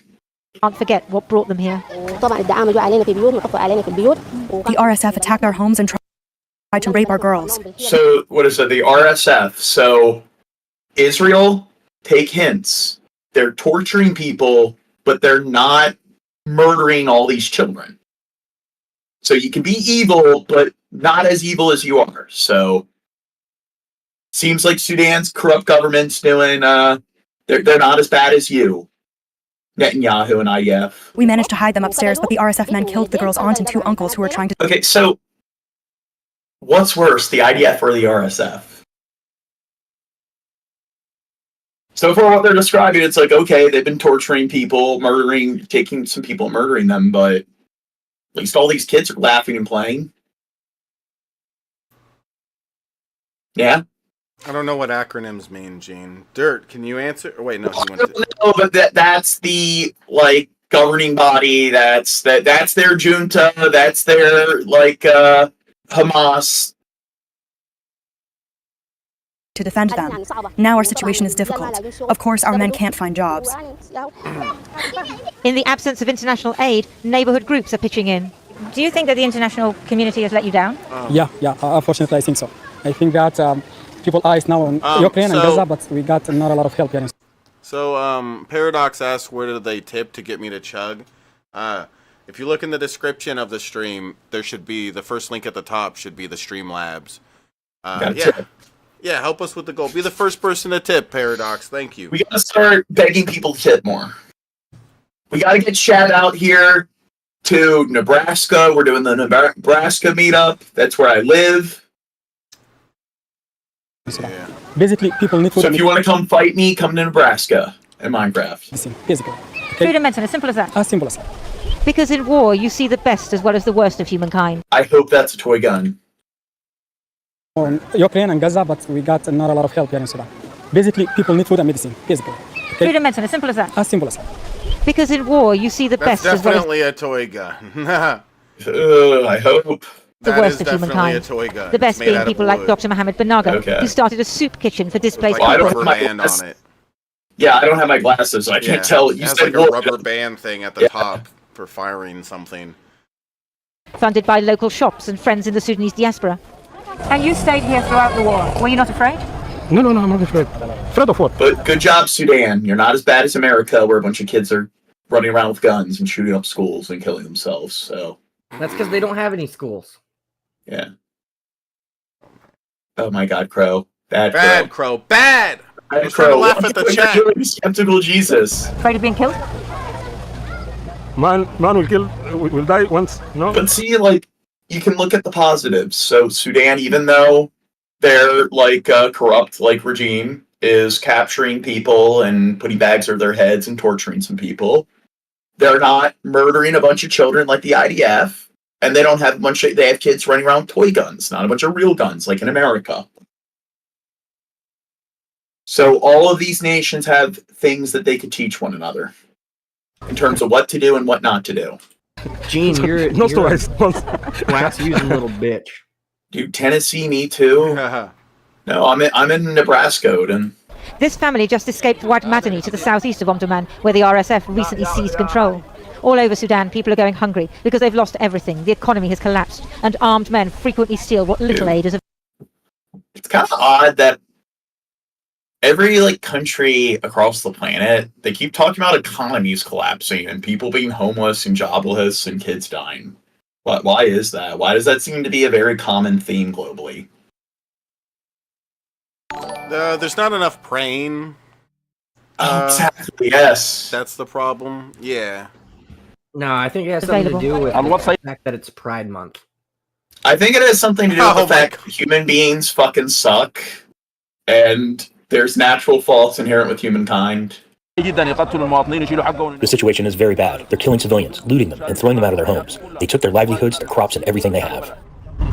Ruin upon ruin, rout on rout. Okay, so guess what RSF stands for? I don't know. Really soft. Fuck. I would think, okay, it's kind of mundane and boring. Rapid Support Forces. Yeah. Not what I would have expected. And they, I wonder what they're supporting, because apparently they're rounding random people up and torturing them. Paradise lost, but a country. Neighbouring powers are fueling this war. The United Arab Emirates arming the RSF, Iran and Egypt backing the Sudan armed forces. If the parties aren't forced to negotiate... Okay, let's go back here. Which powers are... Not a paradise lost, but a country. Neighbouring powers are fueling this war. The United Arab Emirates arming the RSF, Iran and Egypt. Okay. Egypt backing the Sudan armed forces. So, the UAE, they're like along Saudi Arabia, the United States, like we love backing them. So we're backing them, and then they're backing the RSF, who's torturing people. And then what is it? Egypt is supporting, hey! I guess. Paradox came through with a $10 tip. Thank you, Paradox. Yay. What a boss. Yeah, let me go get beer to chug. Beer to chug. I thought you were promising to punch yourself in the face if they donated. No. We're talking about your face. Oh, no. Madani to the southeast of Omdurman, where the RSF recently seized control. All over Sudan, people are going hungry because they've lost everything. The economy has collapsed, and armed men frequently steal what little aid is available. The situation is very bad. They're killing civilians, looting them, and throwing them out of their homes. They took their livelihoods, their crops, and everything they have. Ruin upon ruin, rout on rout. Not a paradise lost, but a country. Neighbouring powers are fueling this war. The United Arab Emirates arming the RSF, Iran and Egypt backing the Sudan armed forces. So, Iran and Egypt is backing like the Sudan armed forces. So, like I said, the UAE, we are big supporters of them, and they're supporting the faction that apparently is creating makeshift torture dungeons. And then Iran and Egypt, who don't seem to be big fans of Israel, they're supporting the other faction, which maybe the other faction's doing fucked up things, but do you think Egypt's kind of been on the right side of history lately? I don't know. Nah, when's the last time they built a pyramid? If the parties are So, real quick forced though, to negotiate, what will be left of Sudan? For Paradox, I'm gonna open up 2 beers. Gary doesn't pay attention at all. Yeah, like people don't live there anymore, Gene. Not since the pyramid days. Everybody knows that about Egypt. God. I think they're probably one of the top 20 like most heavily populated countries on the planet. Oh, okay, never mind. Sorry. All right, cheers. Nothing that can be reassembled, but a failed state in a forever war. Its people dispersed and destitute. That report was from Lindsay Hilsum of Independent Television News. Thank you again, Paradox. Whoa, it's a bunch of Jack clones. What the fuck? Which one's which? Can't tell the difference. Hey, Jack. Oh, wait, no. Hey, Jack. Oh, hey, Jack. Hey, Jack. You're saying that, and Jack's probably somewhere in your house. Like, Why does she keep calling calling me? Finally. Yeah. Oh my god! It's kind of like that one picture with the white chick sitting on the couch, and then you got the 5 black ones, black guys. Yeah, that's a porn thing. Yeah. Okay, but wait. I looked it up. Egypt. 112 million people. Ranked number 14 in terms of population. Huh. I thought nobody lived there anymore.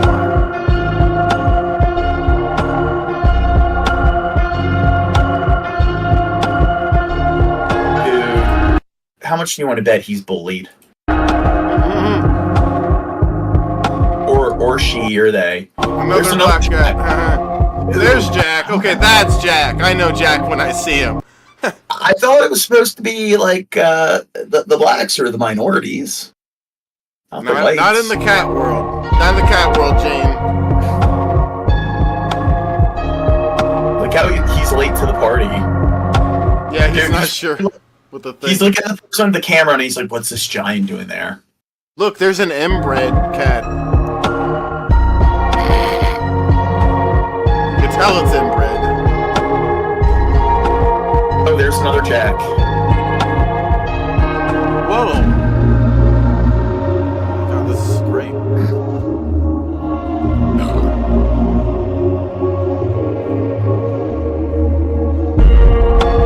I wouldn't even know there was a cat there if you didn't fucking point to it. Thank you. Yeah. He's helping us out. I had no clue there was cats there. Cat. Cut! She'll just do like a single fluff when I walk into the room, run back and forth in the hallway, fluff around in front of me until I chase her and peer around the corner and make these crazy eyes, and then do her fluffy crab walk in front of me. Oh my goodness. Sometimes when we're chasing each other back and forth, she'll get to the end of the room and she'll like put her paws up on the wall or the sofa or something and make this kind of crazy power pose that's like a end result of like, aha, look at me, look what a wild creature cat I am. She'll run and she'll ninja kick off the wall, I think just to show off how powerful her legs are, to show that she's the most powerful one in the room. It's not the. Dude, I gotta clarify. I'm sorry. It's just Odin keeps saying you too. So like, which two? I mean, I don't think I ever stepped on your toes, man. I tried not to. I came in late to the discussion, but which two? Because there's 4 people up here. MRD. They're gonna have a really hard time explaining that. Which not two? very good at typing. Ferocious beast. Oh my goodness. Me and my boy. Well, I got a couple of boys here, man. And look, No, I'm a man. I'm a real man. Okay. He's not talking about Exactly. So one day I just kind of threw her an almond. She picked it up in her mouth. About you, dude. So I don't know why. Like, so there's 4 people up here. You had, some hazy interactions with, but them. No, there's nothing but love for me, man. Fuck off. Yeah, I like the I betism like on the internet. I bet you're this off the internet. Oh yeah? I bet you're a loser. You live with your parents. Yeah, I bet you're this. I bet you're that. I bet you're bullied in school. Yeah, I bet you rape dogs in Minecraft, Odin. Now whenever What the fuck? True. You definitely seem like the person that would do that. in a bag of almonds, she thinks they're for her. She loves to pick them up and carry them around, and they're so small that she can. Dude, press 1 in the chat if Odin does that. I bet he does it. Clearly, it's not like you can make baseless assumptions about different people on the internet. I bet they do the R word to animals like dogs and cats off the internet. Press 1 in the chat. They got kicked out of the zoo for that. That's what Odin does. Hold them in her paw as if her paw were. Yeah, see, Odin, you clearly are the kind of person that does that. She likes to play fetch, and an almond is the perfect size for that because it's small enough that she can comfortably carry it in her mouth, and because it slides so quickly across the floor, it's a good adversary for her, better than any of her soft toys. She has nuts in her mouth. And I bet Odin used to provide cats with nuts. Shut the fuck up. Clearly, I bet you're that off the internet, Odin. You clearly She are likes to drop the that in kind her of water person that did that. as a way of murdering them, and once she's done that and gotten it saturated with water, she has no interest in it at all. That one's dead to her.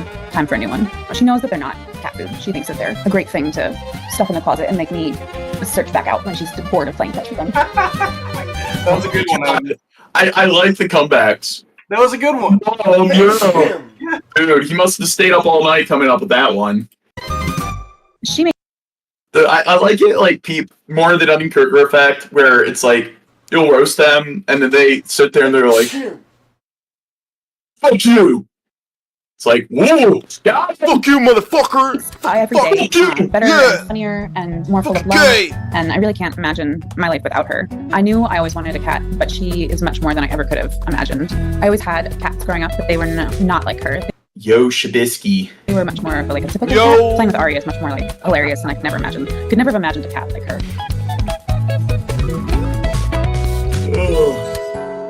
I don't know. This cat seems weird. Never mind. I think this is the cat that would be bullied, not the white cat. How do you think Jack would do with her? Do you think Jack would try to mount her?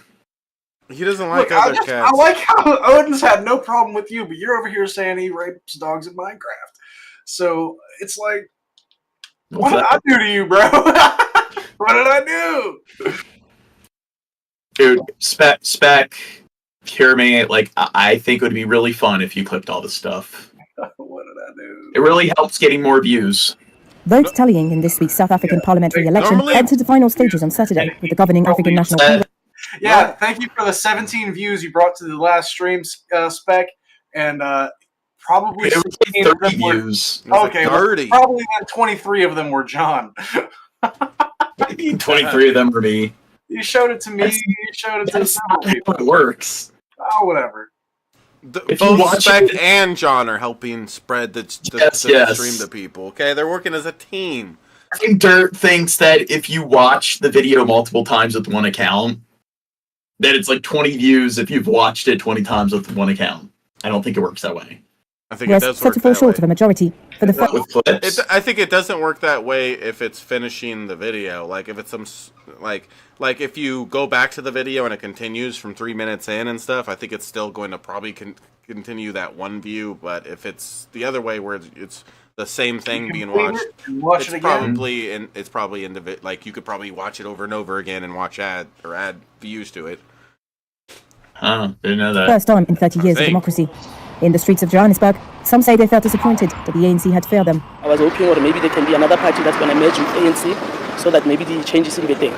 Because it seems like alone they are failing us. The ANC has won every previous national election since the historic 1994 vote that ended white minority rule. But over the last decade, its support has dwindled. Results from almost all polling stations give the ANC around 40% of the vote. A dramatic... Now, I keep seeing Jacob Zuma, so yep, there he is. It's kind of like disheartening. Cheers. When you see all these like world leaders that are like actors or something, and then you have like Trump versus Biden, and it is like a cartoon. It's some riddled man with dementia versus like some narcissistic businessman who has no like history in politics. Jacob Zuma, you know something that he was charged for? Minecraft? Begins with an R. Oh! Yeah. Rescuing animal. The R exactly. word. He's a great, yeah. Dramatic drop from the 57.5% it got in previous national... He's the first retarded head of state. Election in 2019. The main opposition party, the Democratic Alliance, had over 21%, and MK, a new party led by former President Jacob Zuma, managed to grab over 14%. MK's strong performance, especially in Zuma's home province of KwaZulu-Natal, is one of the main reasons the ANC failed to secure a majority. The ANC will now have to strike a coalition deal or another form of agreement with one or more smaller parties. A deal to keep the ANC in the presidency could involve opposition backing in exchange either for cabinet posts or for more control of a parliament. The Election Commission has penciled in a final results announcement for Sunday. Here was this, so... Ooh, this says the woman who accused Jacob Zuma of rape dies. What was that? Oh, that was in like 2016. Here, let me see. Copy link. Copy your mom. So this is a... Oh, I don't have my apps to get rid of the, like, what is it? Retina piercing non-dark mode. So it said Jacob Zuma, later the president of South Africa, was charged with rape on December 2005. He was prosecuted at Johannesburg High School in Orange. Be HIV positive, but memorably claimed that he took a shower afterwards to reduce his risk of contracting HIV. That's not how that works. Yeah, I know. Okay. Alongside Zuma. I'm wondering, like, okay, trial, corruption, Zuma. Okay, so Zuma pleaded not guilty to the charge. I'm wondering, like, what was the conviction? Political response. Oh, outcome. The court acquitted Zuma, so I guess he was found innocent. Do you think he did it? I could see it in his eyes. He's a piece of shit. He would grape your mom, your dad, your uncle, a cat, whatever the fuck he could get his hands on. I could see the monster in his eyes. Just like Odin. Just like... Let's do in the chat if Odin is guilty of what Jacob Zuma is guilty of, but worse. With the HIV thing included. Whoa.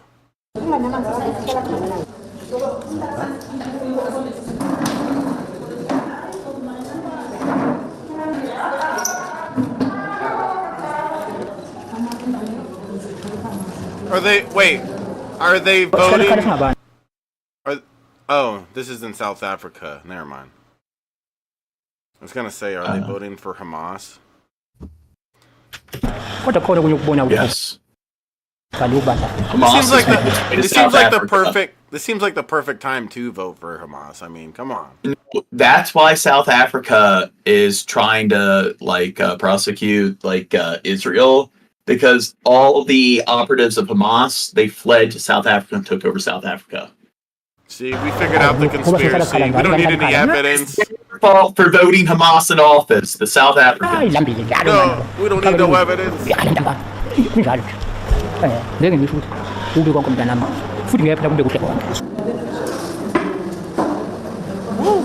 I am anticipating ama-difficulties sinogogo nomkhulu abano-dementia.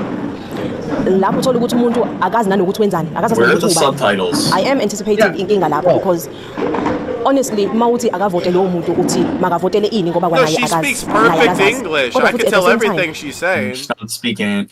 South Africa is a Commonwealth country, so English is like commonly spoken language, but there's like several like very commonly spoken like languages in South Africa. So yeah, and she's listen to in a lot of countries where like there's like 4, 5, 6 common languages. They switch between them, right? Is that what you're gonna say? Yeah, that's what I was gonna say. Like they'll just switch between it randomly while talking and stuff, and well, it's pretty commonplace. Like it's kind of interesting. It's very it is weird as somebody that only speaks one language. You would think you wouldn't really do that. It's like rotate between them. You'd think you'd just stick to one or the other, right? But apparently people who are bilingual, like when they're taught as children, and it doesn't happen if you're taught like a second language as an adult or learn a second language, they develop completely like distinct parts of their brain that you wouldn't develop if that wasn't the case. And apparently it really helps people out in different areas of cognition. It's like some kind of enhancement. So it's this weird hack. So you know what? That's probably something we should do is teach kids more than one language at a young age, because apparently it does have a lot of like benefits. Angikwazi ukuthi ngithi ungavoti ngoba ilungelo lakhe. What I was going to say with like Singapore, there's this like dialect or whatever, the sublanguage called Spanglish. So it's like that where there's like 4 or 5 commonly spoken languages in Singapore. And it's like that where you'll hear them talking, and it's just like these 3 different languages that are constantly oscillating in and out of.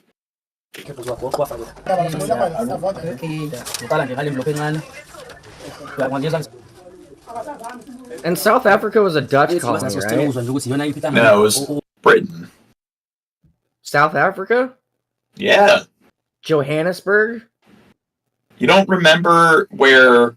I'm pretty sure it was a Dutch colony. Nelson Mandela, maybe before Britain annexed it, but it was Nelson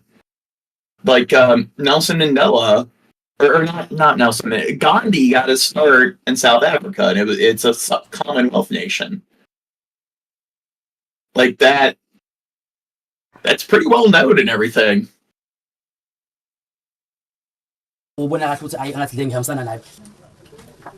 Yeah, have you ever seen the movie Gandhi? It was the British police that were there oppressing everyone.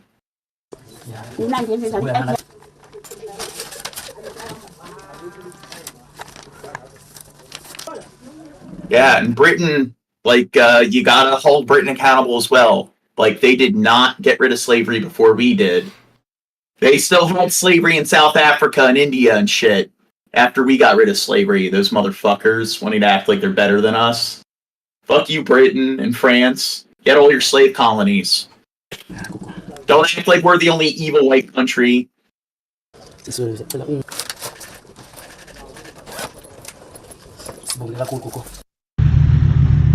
John. What? I hope you're fucking happy, dude. What? Thanks to you, Odin's is gonna be a homeless man in his woods. Oh, why is that? It's all your fault. Not gonna lie, because of you, homeless man, in my woods because of you too. Wait, what? What? What did we do to you? Did we con you of all your money or something? Look, I don't know what I did. I don't know. Dude, Red Bricks and Odin, hi. Are they speaking Spanglish or something? I mean, are you two working in collusion? You know how like in like what is in certain parts of like Ireland or like the Geordie accent and in England where they're speaking English but it's like hard to make it out or whatever. It's like this weird dialect. I don't know. It seems like the way they're phrasing things and everything. It's some foreign tongue. Wait, if Odin is homeless, how is he gonna feed his Jabba the Hutt looking kid? Oh, bro, bad. That's the point. You're encouraging bad behavior. He's not supposed to be overfeeding her. Let's do the call-in show on Tuesdays. Oh boy. What if I did the call-in show, Tom?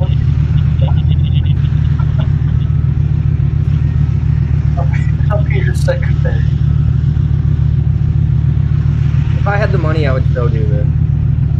Yeah. Is that what you want, Skeppy? Chat weirdos greater than war coverage? Well, we need a way to bring the chat weirdos in here, and it seems like this is the stuff to cover.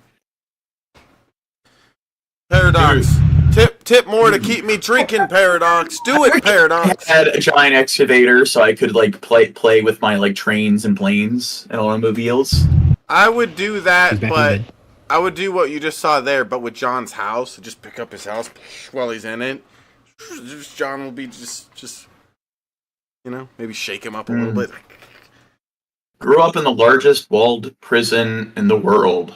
What is that? Are you talking about like a hypothetical, like sort of, or figurative sort of prison, or a literal prison? Wait, no. He didn't say that, did he? He said I speak 4 languages and Ebonics. That's a language. He's got a pass, bro. That's a language. There's black people language. It's just that Ebonics. So to be fair, he says he speaks 4 languages and Ebonics, which means, well, that means that he's not considering a language, because 4 languages and that, so it's not included in the 4 languages. It's a dialect. It's a dialect. So he knows. So he talks ghetto. That's nothing to brag about. He used that coordinating conjunction to show that those 2 things are distinct. No, you're fucking gay, Gene. I won this debate. Okay? You're G-man like Ebonics. Keep the tips coming through, guys. We need more tips. We're getting more lore. More lore. There's a rat on the screen. What else do you fucking want from us? Tip! He told a serial killer to read sign language. Jesus, Ebonics, sign language, and then like the 4 phonetic languages. You like the free swear of it, don't you? Dude, you could just... I feel like... I don't know. You know those games where there's like 2 cards and it's like, I eat pizza on a Ferris wheel or something. It's like, you could just do any of those things together and it'll be like, yeah, that happened in my life. Like, for Red. Like, yeah. I kiss Kanye on Mars. I taught a serial killer how to play Legos. Yay! That's of course you did. Of course. I love Red. I want to kiss him. Right, we should make him a mod. I mean, you're on my leg and you're setting the camera. Oh, good idea. What are these type of rats called? I forget. It starts with a D. Dumbo? Yeah, okay, yeah, Dumbo rats. Okay, that sounds about right. They're cuter and bigger. And they're gonna die a year or 2 after you get them. Dude, it sucks, because rats are actually really cool. Yeah, and smart. They're smart and they're cool and they're affectionate. But yeah, they only live for like, 2 or 3 years if you're lucky. They'll eat their own dead. They do eat their dead. Well, lots of animals do that. I've never seen an elephant do it. I ain't gonna let Larry go to waste, man. Cats and dogs will eat their owners if they pass away. That's different. Yeah, it's opportunistic cannibalism.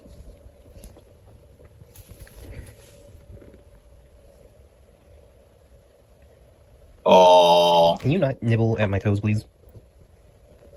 It reminds me of that one video of the New York rat, like taking a shower in a. You really like exploring, don't you? Running off. Again, you're not really on the bed that often because you're. Like, wait, was that? I thought that was a different kind of rodent. I don't know if it is, but. Yeah, I love the cute, just dumb look on its face.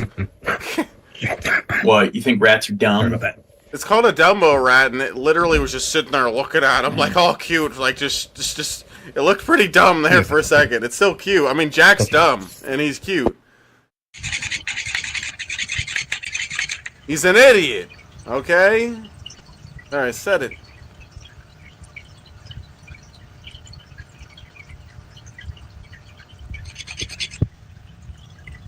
No, they're like, what the fuck was that about? Cat's a dumb fuck. He doesn't know it's fake. Oh, dude, the mom cat's like, get away from that. It's dangerous. I haven't inspected it yet. The guy who fancies himself a male model and now stands accused of a nightmare stabbing spree makes his first court appearance today. Wait, Authorities is that Red Brick? No, he's say much older. 26-year-old Jared Ravisa attacked 3 sisters at a movie theater in Braintree, Massachusetts. The girls had gone to see the new family movie If, starring Ryan Reynolds. Not gonna ask you again. Put some pants on. You're freaking everyone else. He came up behind them.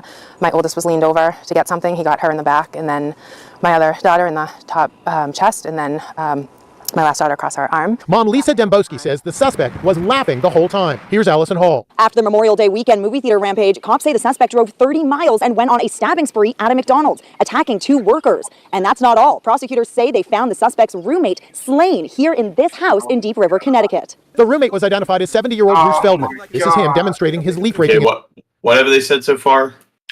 So here's the story. Apparently, he flipped out, killed his roommate, which was this poor old man just trying to rake his leaves, and then rode off. And did he do the stabbing at the movie theater and then run off and then stab more people at a McDonald's?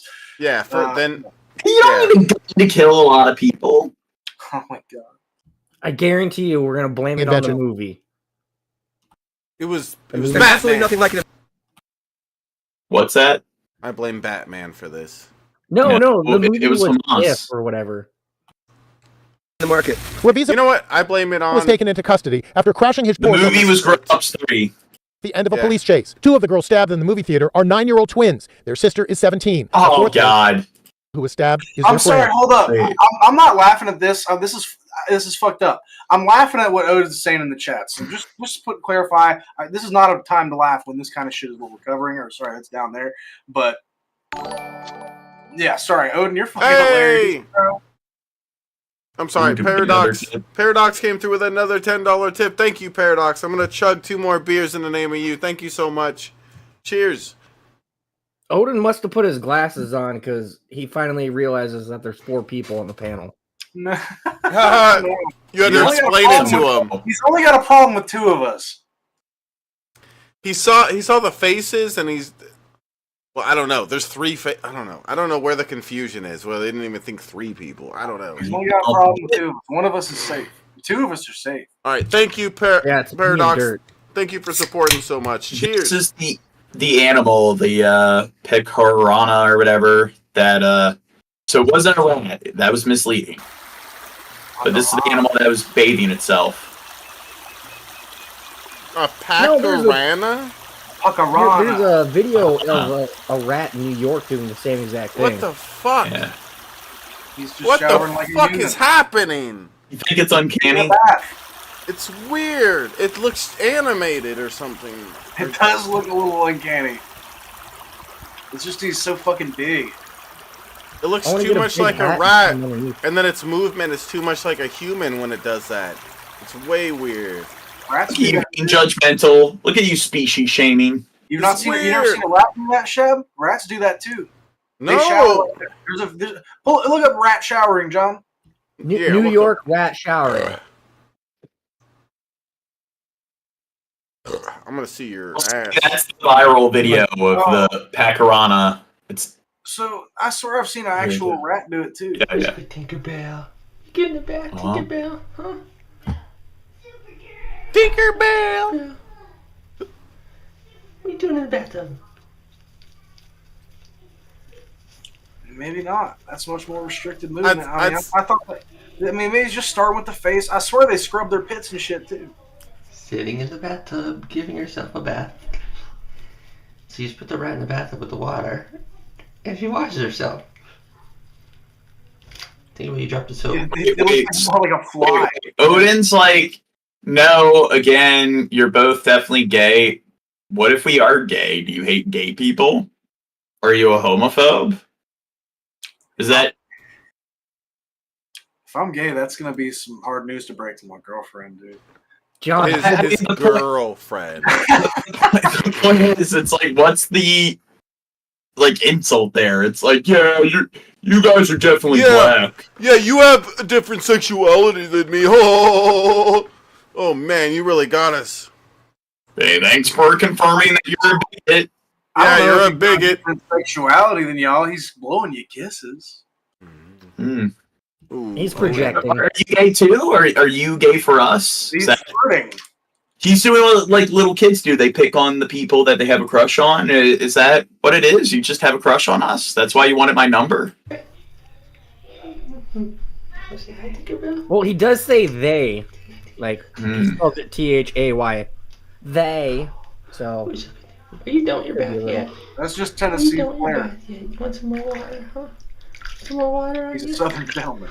Yeah. You want some more You see his little rat turds in the bath with him. Her little rat turds. Oh, It's wow. Tinkerbell. They don't want to go to the movies ever again. The 4 girls stabbed at the movie theater suffered non-life-threatening injuries and are expected to be okay. Well, that's good. Yeah, Well, that's great. looks like they had their faces skinned off. Yeah, because they're fucking kids. 17. And shit. Well, you didn't get the joke. Oh. Yeah, Gotcha. You don't make a good joke, Gene. I'm sorry. You just It wasn't. The joke wasn't funny until Shab didn't get it. Then it became funny. See, I'm here to make your jokes funny, Jane. You fucking dick. Yeah, fight. Are those deer? No, they're dogs. Oh, I thought they were deer. It's so funny because look, he's called you gay how many times? Like, really gay? That's your attack? And he's try again, you two pussies, bro. You try again. You've been trying all night. Keep trying. Keep on trying. We're here all night. Like, Silver Addict's like, I'll be gay for you. Yeah, do you want to fuck me, Silver Addict, or do you want to fuck your shit? I want to fuck me. I'm homophobic. I'm straight. I don't hate. But if you want to, like, I guess if you would like to fuck me, then go ahead. Gene. You're gay porn. He's asexual, so it really doesn't matter to him. I'd fuck me. It's true. These guys look like they're having fun. These are crazy looking dogs, dude. I'd have one. Aren't they like your hound racing dogs? They look similar. I don't think they race these. They get kind of long hair with curly hair, and they get those long. They're really big dogs. These are puppies. Like, they get pretty fucking big. They got that long droopy nose. No, but I feel like Odin's not really answering like our question stuff. He's like, random gay, really? That's your it's like, do you have a problem with gay people or not? Are you a homophobe? He don't even know what you're talking about. That's a big word for him, John. Yeah, that's a big word, and that's way above his grade level. I mean, it's just too esoteric for him. He doesn't even know how to spell they, let alone homophobe. It's a lot of motherfucking Blue Jays. I wonder if my cat will like this. He's sitting in my lap. Damn, I never realized how long. The design on their back is really neat. I never noticed. You know what? That. We should cover this for the rest of the stream. Yeah, 24 hours this. That's the 24-hour stream. 10 hours of this. Ambience. Dude, to be fair, your cat. If we did the 24-hour stream, what % of it is just us like fucking with Odin? Oh, that might be fun, dude. Odin, you're gonna have it for a whole 24 hours at your disposal. Pretty soon. We need to get Dark Master and Modern Medusa. They won't. I don't think either of them will. I don't think either of them would or will. I don't know, maybe Modern Medusa we can entice her.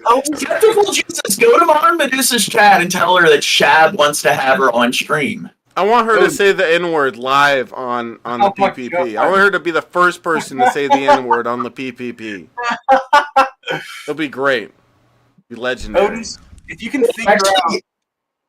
figure out how to work Discord before the 24-hour stream, you are cordially and formally invited to join us. We probably take at least 1 hour doing that. I don't think you're giving them enough time. Like, for like a week, I don't think that's enough time for them to learn how to log into the Discord.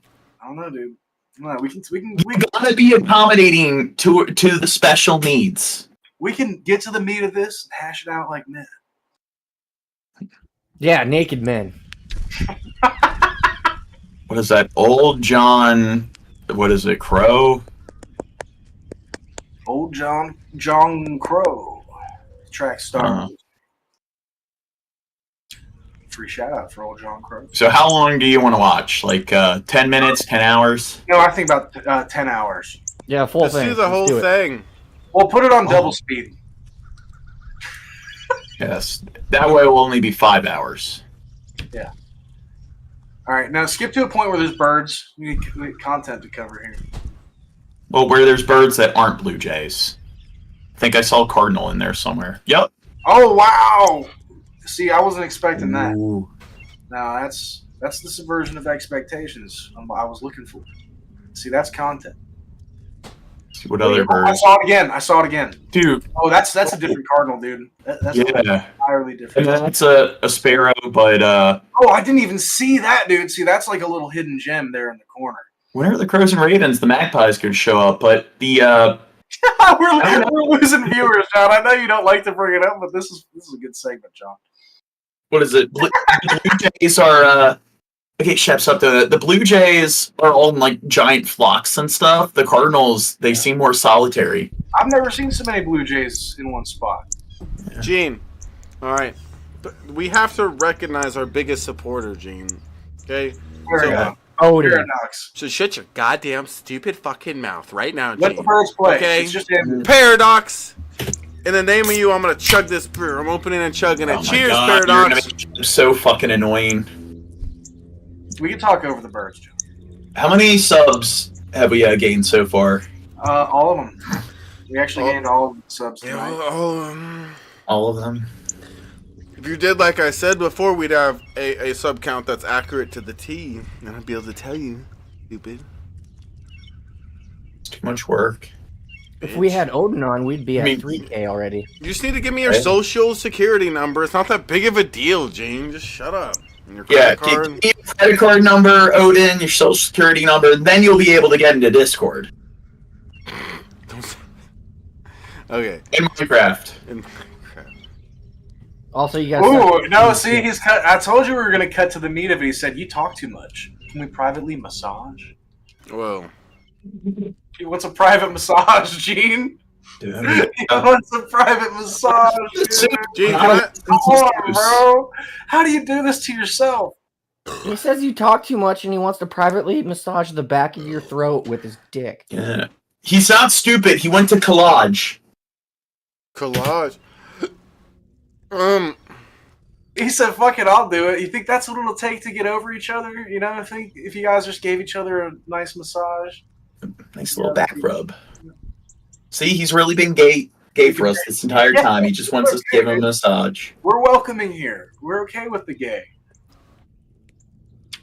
We'll massage the gay away. Oh my god.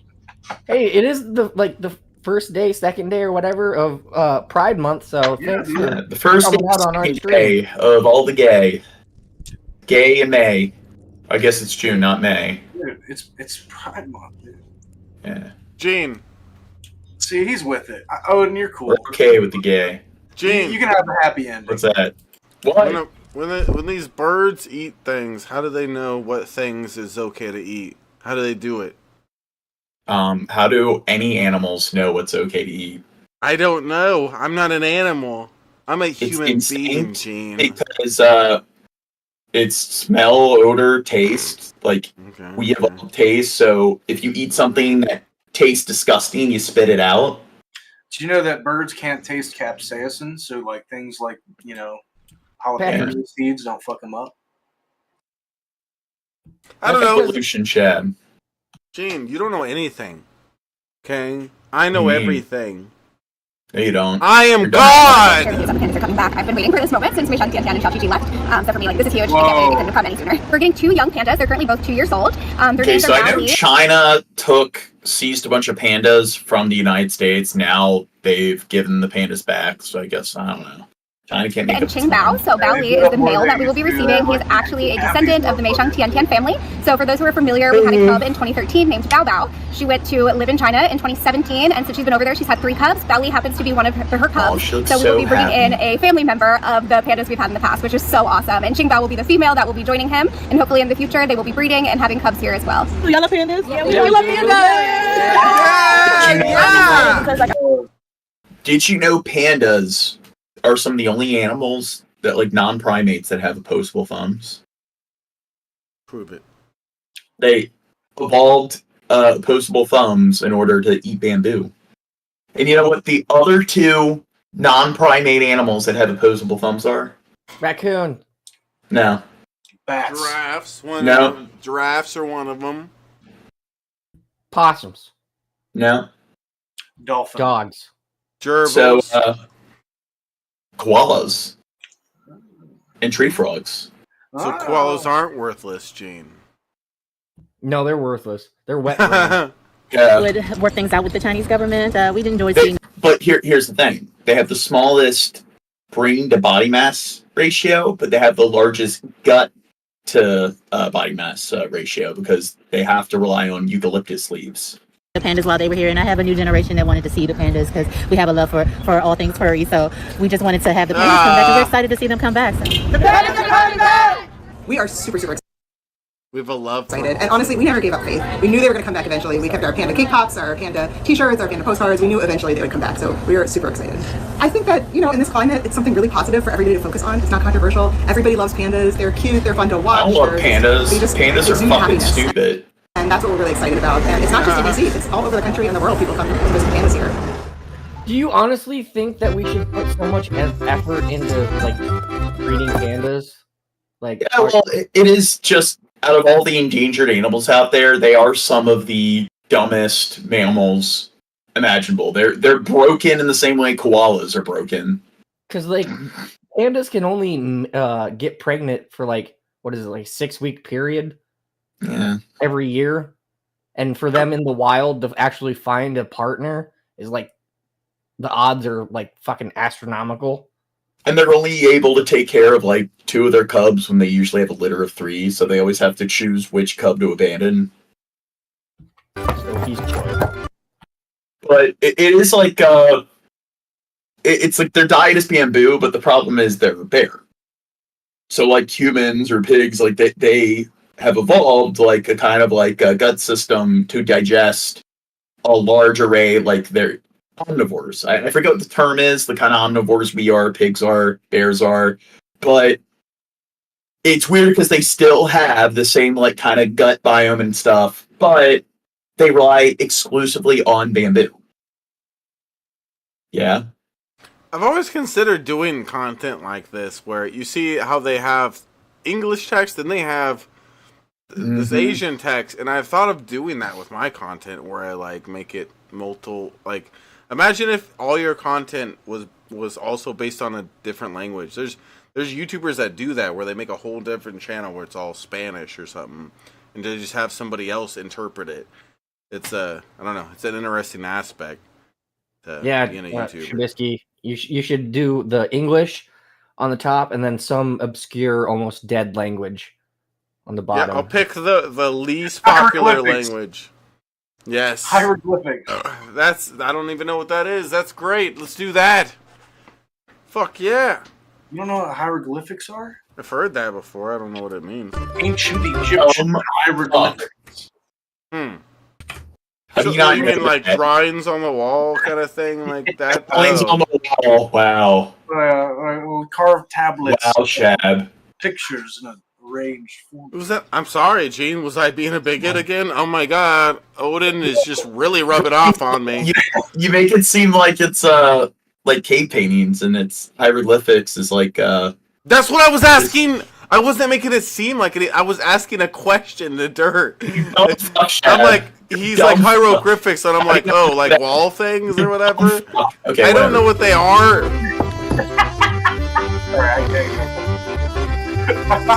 Yay! Those are squirrels. Yeah, dude. Yay! Oh wait, no, those are ferrets. I know an animal when I see it. You have an alphabetic language, you have a syllabic language, and you have a character-based language, and apparently, what is Muskrat. Yeah, can you at least stay a little bit on topic over something I'm talking about? Yeah, Drunken Crow. That was bad. That was bad social behavior. Yeah, poor social skills. Drunken Crow. But hieroglyphics are a character-based language.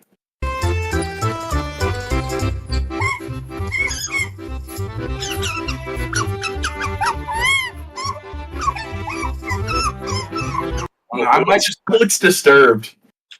This seems like a cool life they're living. feeding fucking otters for like their career. This is great. I want to do this. I'm gonna stop being a stupid stoner on YouTuber, and I'm just gonna do this. Get the Jack, and then replace him with some otters. Yeah. Anybody want to buy Jack? $200. $250? Come on. He's a celebrity. They make weird noises. Crow was talking about how, like, he mentioned raccoons stuff. Raccoons don't have opposable thumbs, but they do have thumbs. And otters have thumbs. And you know why raccoons and otters don't make for good house pets? They fucking... I already told you guys, I've had fucking raccoons before. They spray all over. Well, that's obvious. Like, pretty much all wild animals do that. But the other thing that kind of distinguishes them from, like, pretty much most other animals. They get angry when they fucking grow up. Because they're smart and they have thumbs, they can get into all your drawers. They get into everything. I knew you were gonna say Gene. I knew. Yeah. I knew, babe. Chad's not that much of a dumb fuck. Only a little. Yeah, but what a hieroglyphic. Those are paintings on walls. It's like pictures of people on walls. I'm assuming this is in Japan, right? What are those? You know, in Singapore, they actually have wild otters living on the streets, and Singapore is like a city. So they have alley otters. Oh my god, I have an idea for a new children's cartoon. Mm-hmm. Alley, wait, you got Street Sharks, you got Teenage Mutant Ninja Turtles, Alley otters. Exactly. They gotta be super buff. Dude, there were apparently 1,000,001 of those, like, Teenage Mutant Ninja Turtle clones. There's one called Biker Mice from Mars. Yo. I know Street Sharks, apparently that was the big one, but maybe you should watch some of those, because I remember seeing a couple of those on, like, VHS from, like, Blockbuster.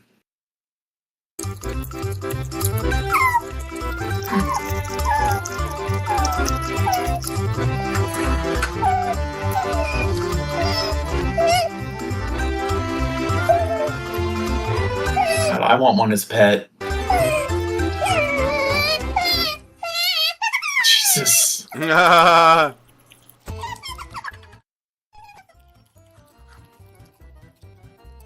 It's like some ear-piercing noise.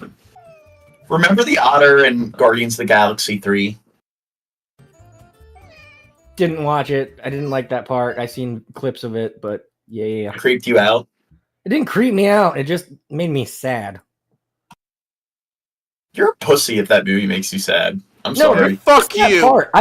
I don't like animal abuse and like testing on animals. You better learn how to like it, bitch. Well, I mean, they're pretty sentient and they know how to like speak English, so. And they know how to feel and fucking express that fucking pain in English. Well, if I ever make a movie, I'm going to make it so it's not animals. It's humans being subjected to torture and experimentation. That can't speak English. Yes. And I'll make sure to make it even more sad.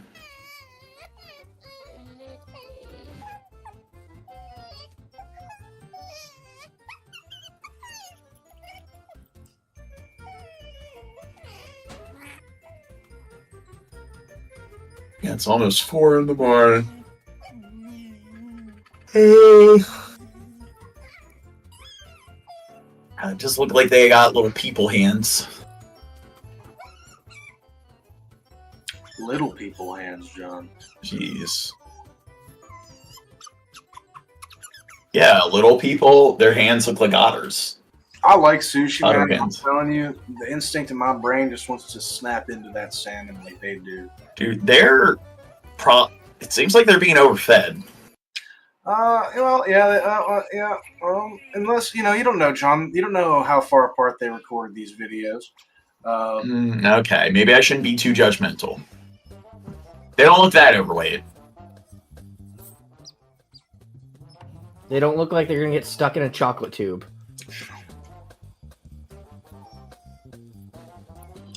Oh, see, they're getting that sashimi, dude. I could use some of that. This dude's fucking weekly pet bill for just food is probably insane. Hey, if you can afford otters, then you can just afford whatever you want. Which one of us do you think Red Bricks is gonna live past 50? I'm gonna live past 50. Well, we're gonna find out because he's gonna do a tarot card reading. Okay. Find out for us. Let us know. Well, I don't know, maybe Dirt, because I mean Shad smokes, drinks a lot, Crow drinks a lot, I got the lupus. Hey, I smoke and drink. Yeah. I'm gonna make it to the day before I turn 50. Yeah, I'll make it to like 33. I'd say 50 would be an achievement for me, so I'm not upset with that. I'll live another month or so. Anyway, I think maybe when we get to this 6 hour mark, which we're 5 hours 58 minutes in, I think we'll call it a night. 6 hours. It's your last chance. Get in your final licks. Yeah, sorry about the lupus, Gene. Fucking Yeah, it was really fucked up when you gave John Lupus Red Bricks.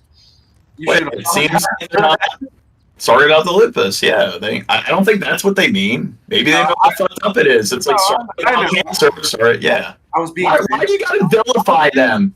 It seems like you're vilifying them. I know. Yeah, fuck Dirt. I'm sorry, that was a bad joke, Red Bricks. I know that we meant that sincerely, and John appreciates your empathy. We all agree, fuck Dirt, right? Type 2 in the chat if fuck Dirt. We need a lot of fuck Dirts in the chat. Hope Galen's here to type 2. I know who has type 2. Wait, where's Galen? I don't see Galen. He hasn't been around. No, but he needs to come through at least a type 2. Like, God. I posted, like, I added him in his Discord, and I posted the thing with TJ and Confucius, and I don't think he liked it. Yeah, well, yeah. Probably because you shared it and you're stupid. Okay? Cheers, you guys. Didn't share what? Dude, like, I didn't say didn't share it. I said you shared it. Learn English, Gene. Okay? I just learned it. Yeah. I'm saying I'm saying, why would me sharing it, like, why would he have an issue with me sharing it? Because it sucks, Gene. He disagrees with you. TJ. He'll fuck your ass, Gene. Because he doesn't like me comparing TJ to, like, a saint like Confucius. That might be it. It's not funny.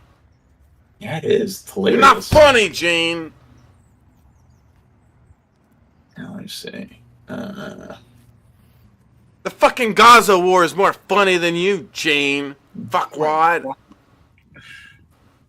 It's Jab's favorite comedy, watching, like, news clips of the Gaza war. Yeah, like, wow, what's all that Kool-Aid doing on the ground? Oh my god. Okay. Chuckle. And on that note, are you ready? What do you got? I'm ready for you, baby. Wait. Why is it not? Okay. Here's TJ. And then there's Confucius. Wait, and then there's Confucius. I haven't showed him yet. And then there's Confucius. Pretty much one of the same. Yeah, it's the exact same person with the Confucius has cooler clothing though. So it's like those things where they say, Keanu Reeves is a vampire because they find some like medieval paintings that kind of look like him. Maybe TJ's a vampire too, and he's actually just Confucius. Vampire. Now, when Red Brick was talking about who were the two people he said were the same person? Oh, Megan Kelly and Nicole. The person the woman that got killed by the black guy, you know? Now look. They're the same person. Yeah. Hey, but put a conspiracy on. They're both women. Because Megan Kelly has TJ is a woman. Yeah, I could see it. Confucius is a woman. I could see it. Look at him, TJ. TJ looks like he's like 60, and I think he's not even out of his 30s yet. Wait, Really? What do you mean, really? Me and him are both in the 30s? Yeah, he's in his 30s. I don't know how old he is. Well, I remember he turned 30 during the DP days. I remember it's like, oh, how old are you now, TJ? 30. So, and wait, how long ago was DP? Like 6 years? Longer than that. What, when they were on? How long ago was it? Because it was Trump. It's been 7 years. I've been a streamer. Oh yeah. I would say probably 5 years prior to that is when DP started or something. More than 10 years ago. It started a little bit before Trump became president. I remember Obama was president for a while, so it was probably like 2 years with Obama, 4 years with Trump. That's 6, and then we got Biden.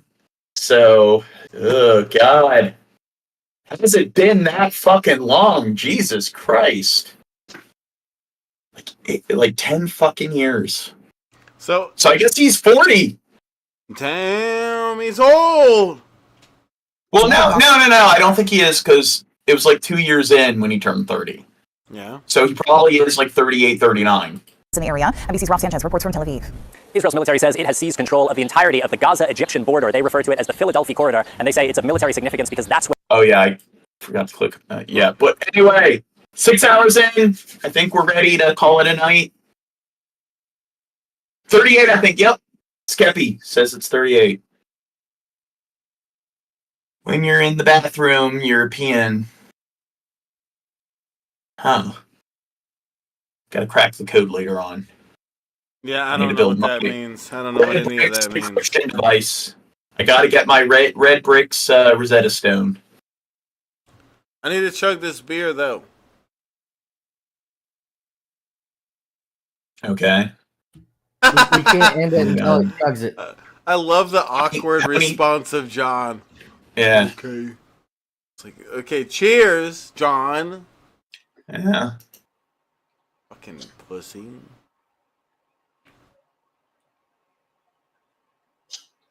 Fucking, what's her name was right about you? Owen? That bitch is right about you. Fuck you, Gene. Okay? Everything they have to say about you. Pay attention for once, and you might learn. They? Come on, they. Which bitch? Which? Look, I think you're getting your bitches confused, John. Yeah, Gene, you're horrible at jokes. That's why I'm here, though. You know. Oh yeah, Shab's the comedy master. I am. Have you ever seen my pee on Jack video? This shit's hot fire. It's your levels of humor. It's pretty fucking. When I think of sophistication, that's the first video I think of. Dirt, do you think any short Gene made is gorilla poopy video, and then there's the peeing on Jack video, and I mean, oh my god, that's just here's you. Here's me. Gene. Oh really? Sophisticated. Okay. That's me. This is you, Gene. I'm better. I need to look into the Dunning-Kruger effect. Guys, type 420 in the chat if I'm better than Gene. Okay. There. Don't encourage him, people. Well, it looks like we got 1,077 subs. We should have 1,100 subs in no time. 1,100? Yeah. What? It's like 100 more than 1,000. What? See, I know my numbers. I don't know shit. 23 off. When we reach that goal, can we go over the meltology or whatever the fuck? Yeah, whatever it is. We'll figure out what meltology is all about. Yeah, after we're done about the Megan Kelly and meltology, that's what we need to. That's where all the fun is. Everybody from the 313, put your motherfucking hands up and follow me. Everybody from the 303, put your motherfucking hands up. Hands up. Finish that fucking beer, dipshit. I'm sorry. Red Bricks 3 said 313, and that's what I think of when I hear 313. R. Kelly 420.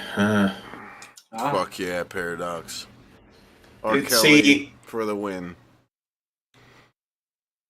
Trump probably will never see any jail time, but then R. Kelly and OJ were wrongfully convicted. I mean, come on. Yeah, I mean, R. Kelly only pissed on a little girl or whatever. It's not that big of a deal. Just get over it, guys. R. Kelly is actually Megan R. Kelly. Megan R. Kelly, yes. Megan R. Kelly. It's the one that pissed on them. It. About time we come to reality here. Well, folks, it's been a good one. It's been a fun one. See, the only 420 is Crow, Shab. You're not getting a lot of support. I typed 410, and they sarcastically typed other numbers. But they all mean that I'm the greatest. Oh, really? Yeah, you don't understand things? You're in the stream. I want to go to bed. Megan R. Kelly. Well, alright, you go to bed, you get ready for me. I'll be in there in a couple minutes. Get the lube ready and everything for me, Gene. Oh, you're invited. I'm gonna have to, Chad just kept touching me and groping me at the meetup, I'm gonna have to come with a 6-foot pole. You gonna come? No, at the meetup, I'm gonna have to bring a 6-foot pole with me to keep everyone 6 feet back. You hear that, guys? If I keep touching Gene, he's gonna come. Get in the fucking video. Alright. Later, guys.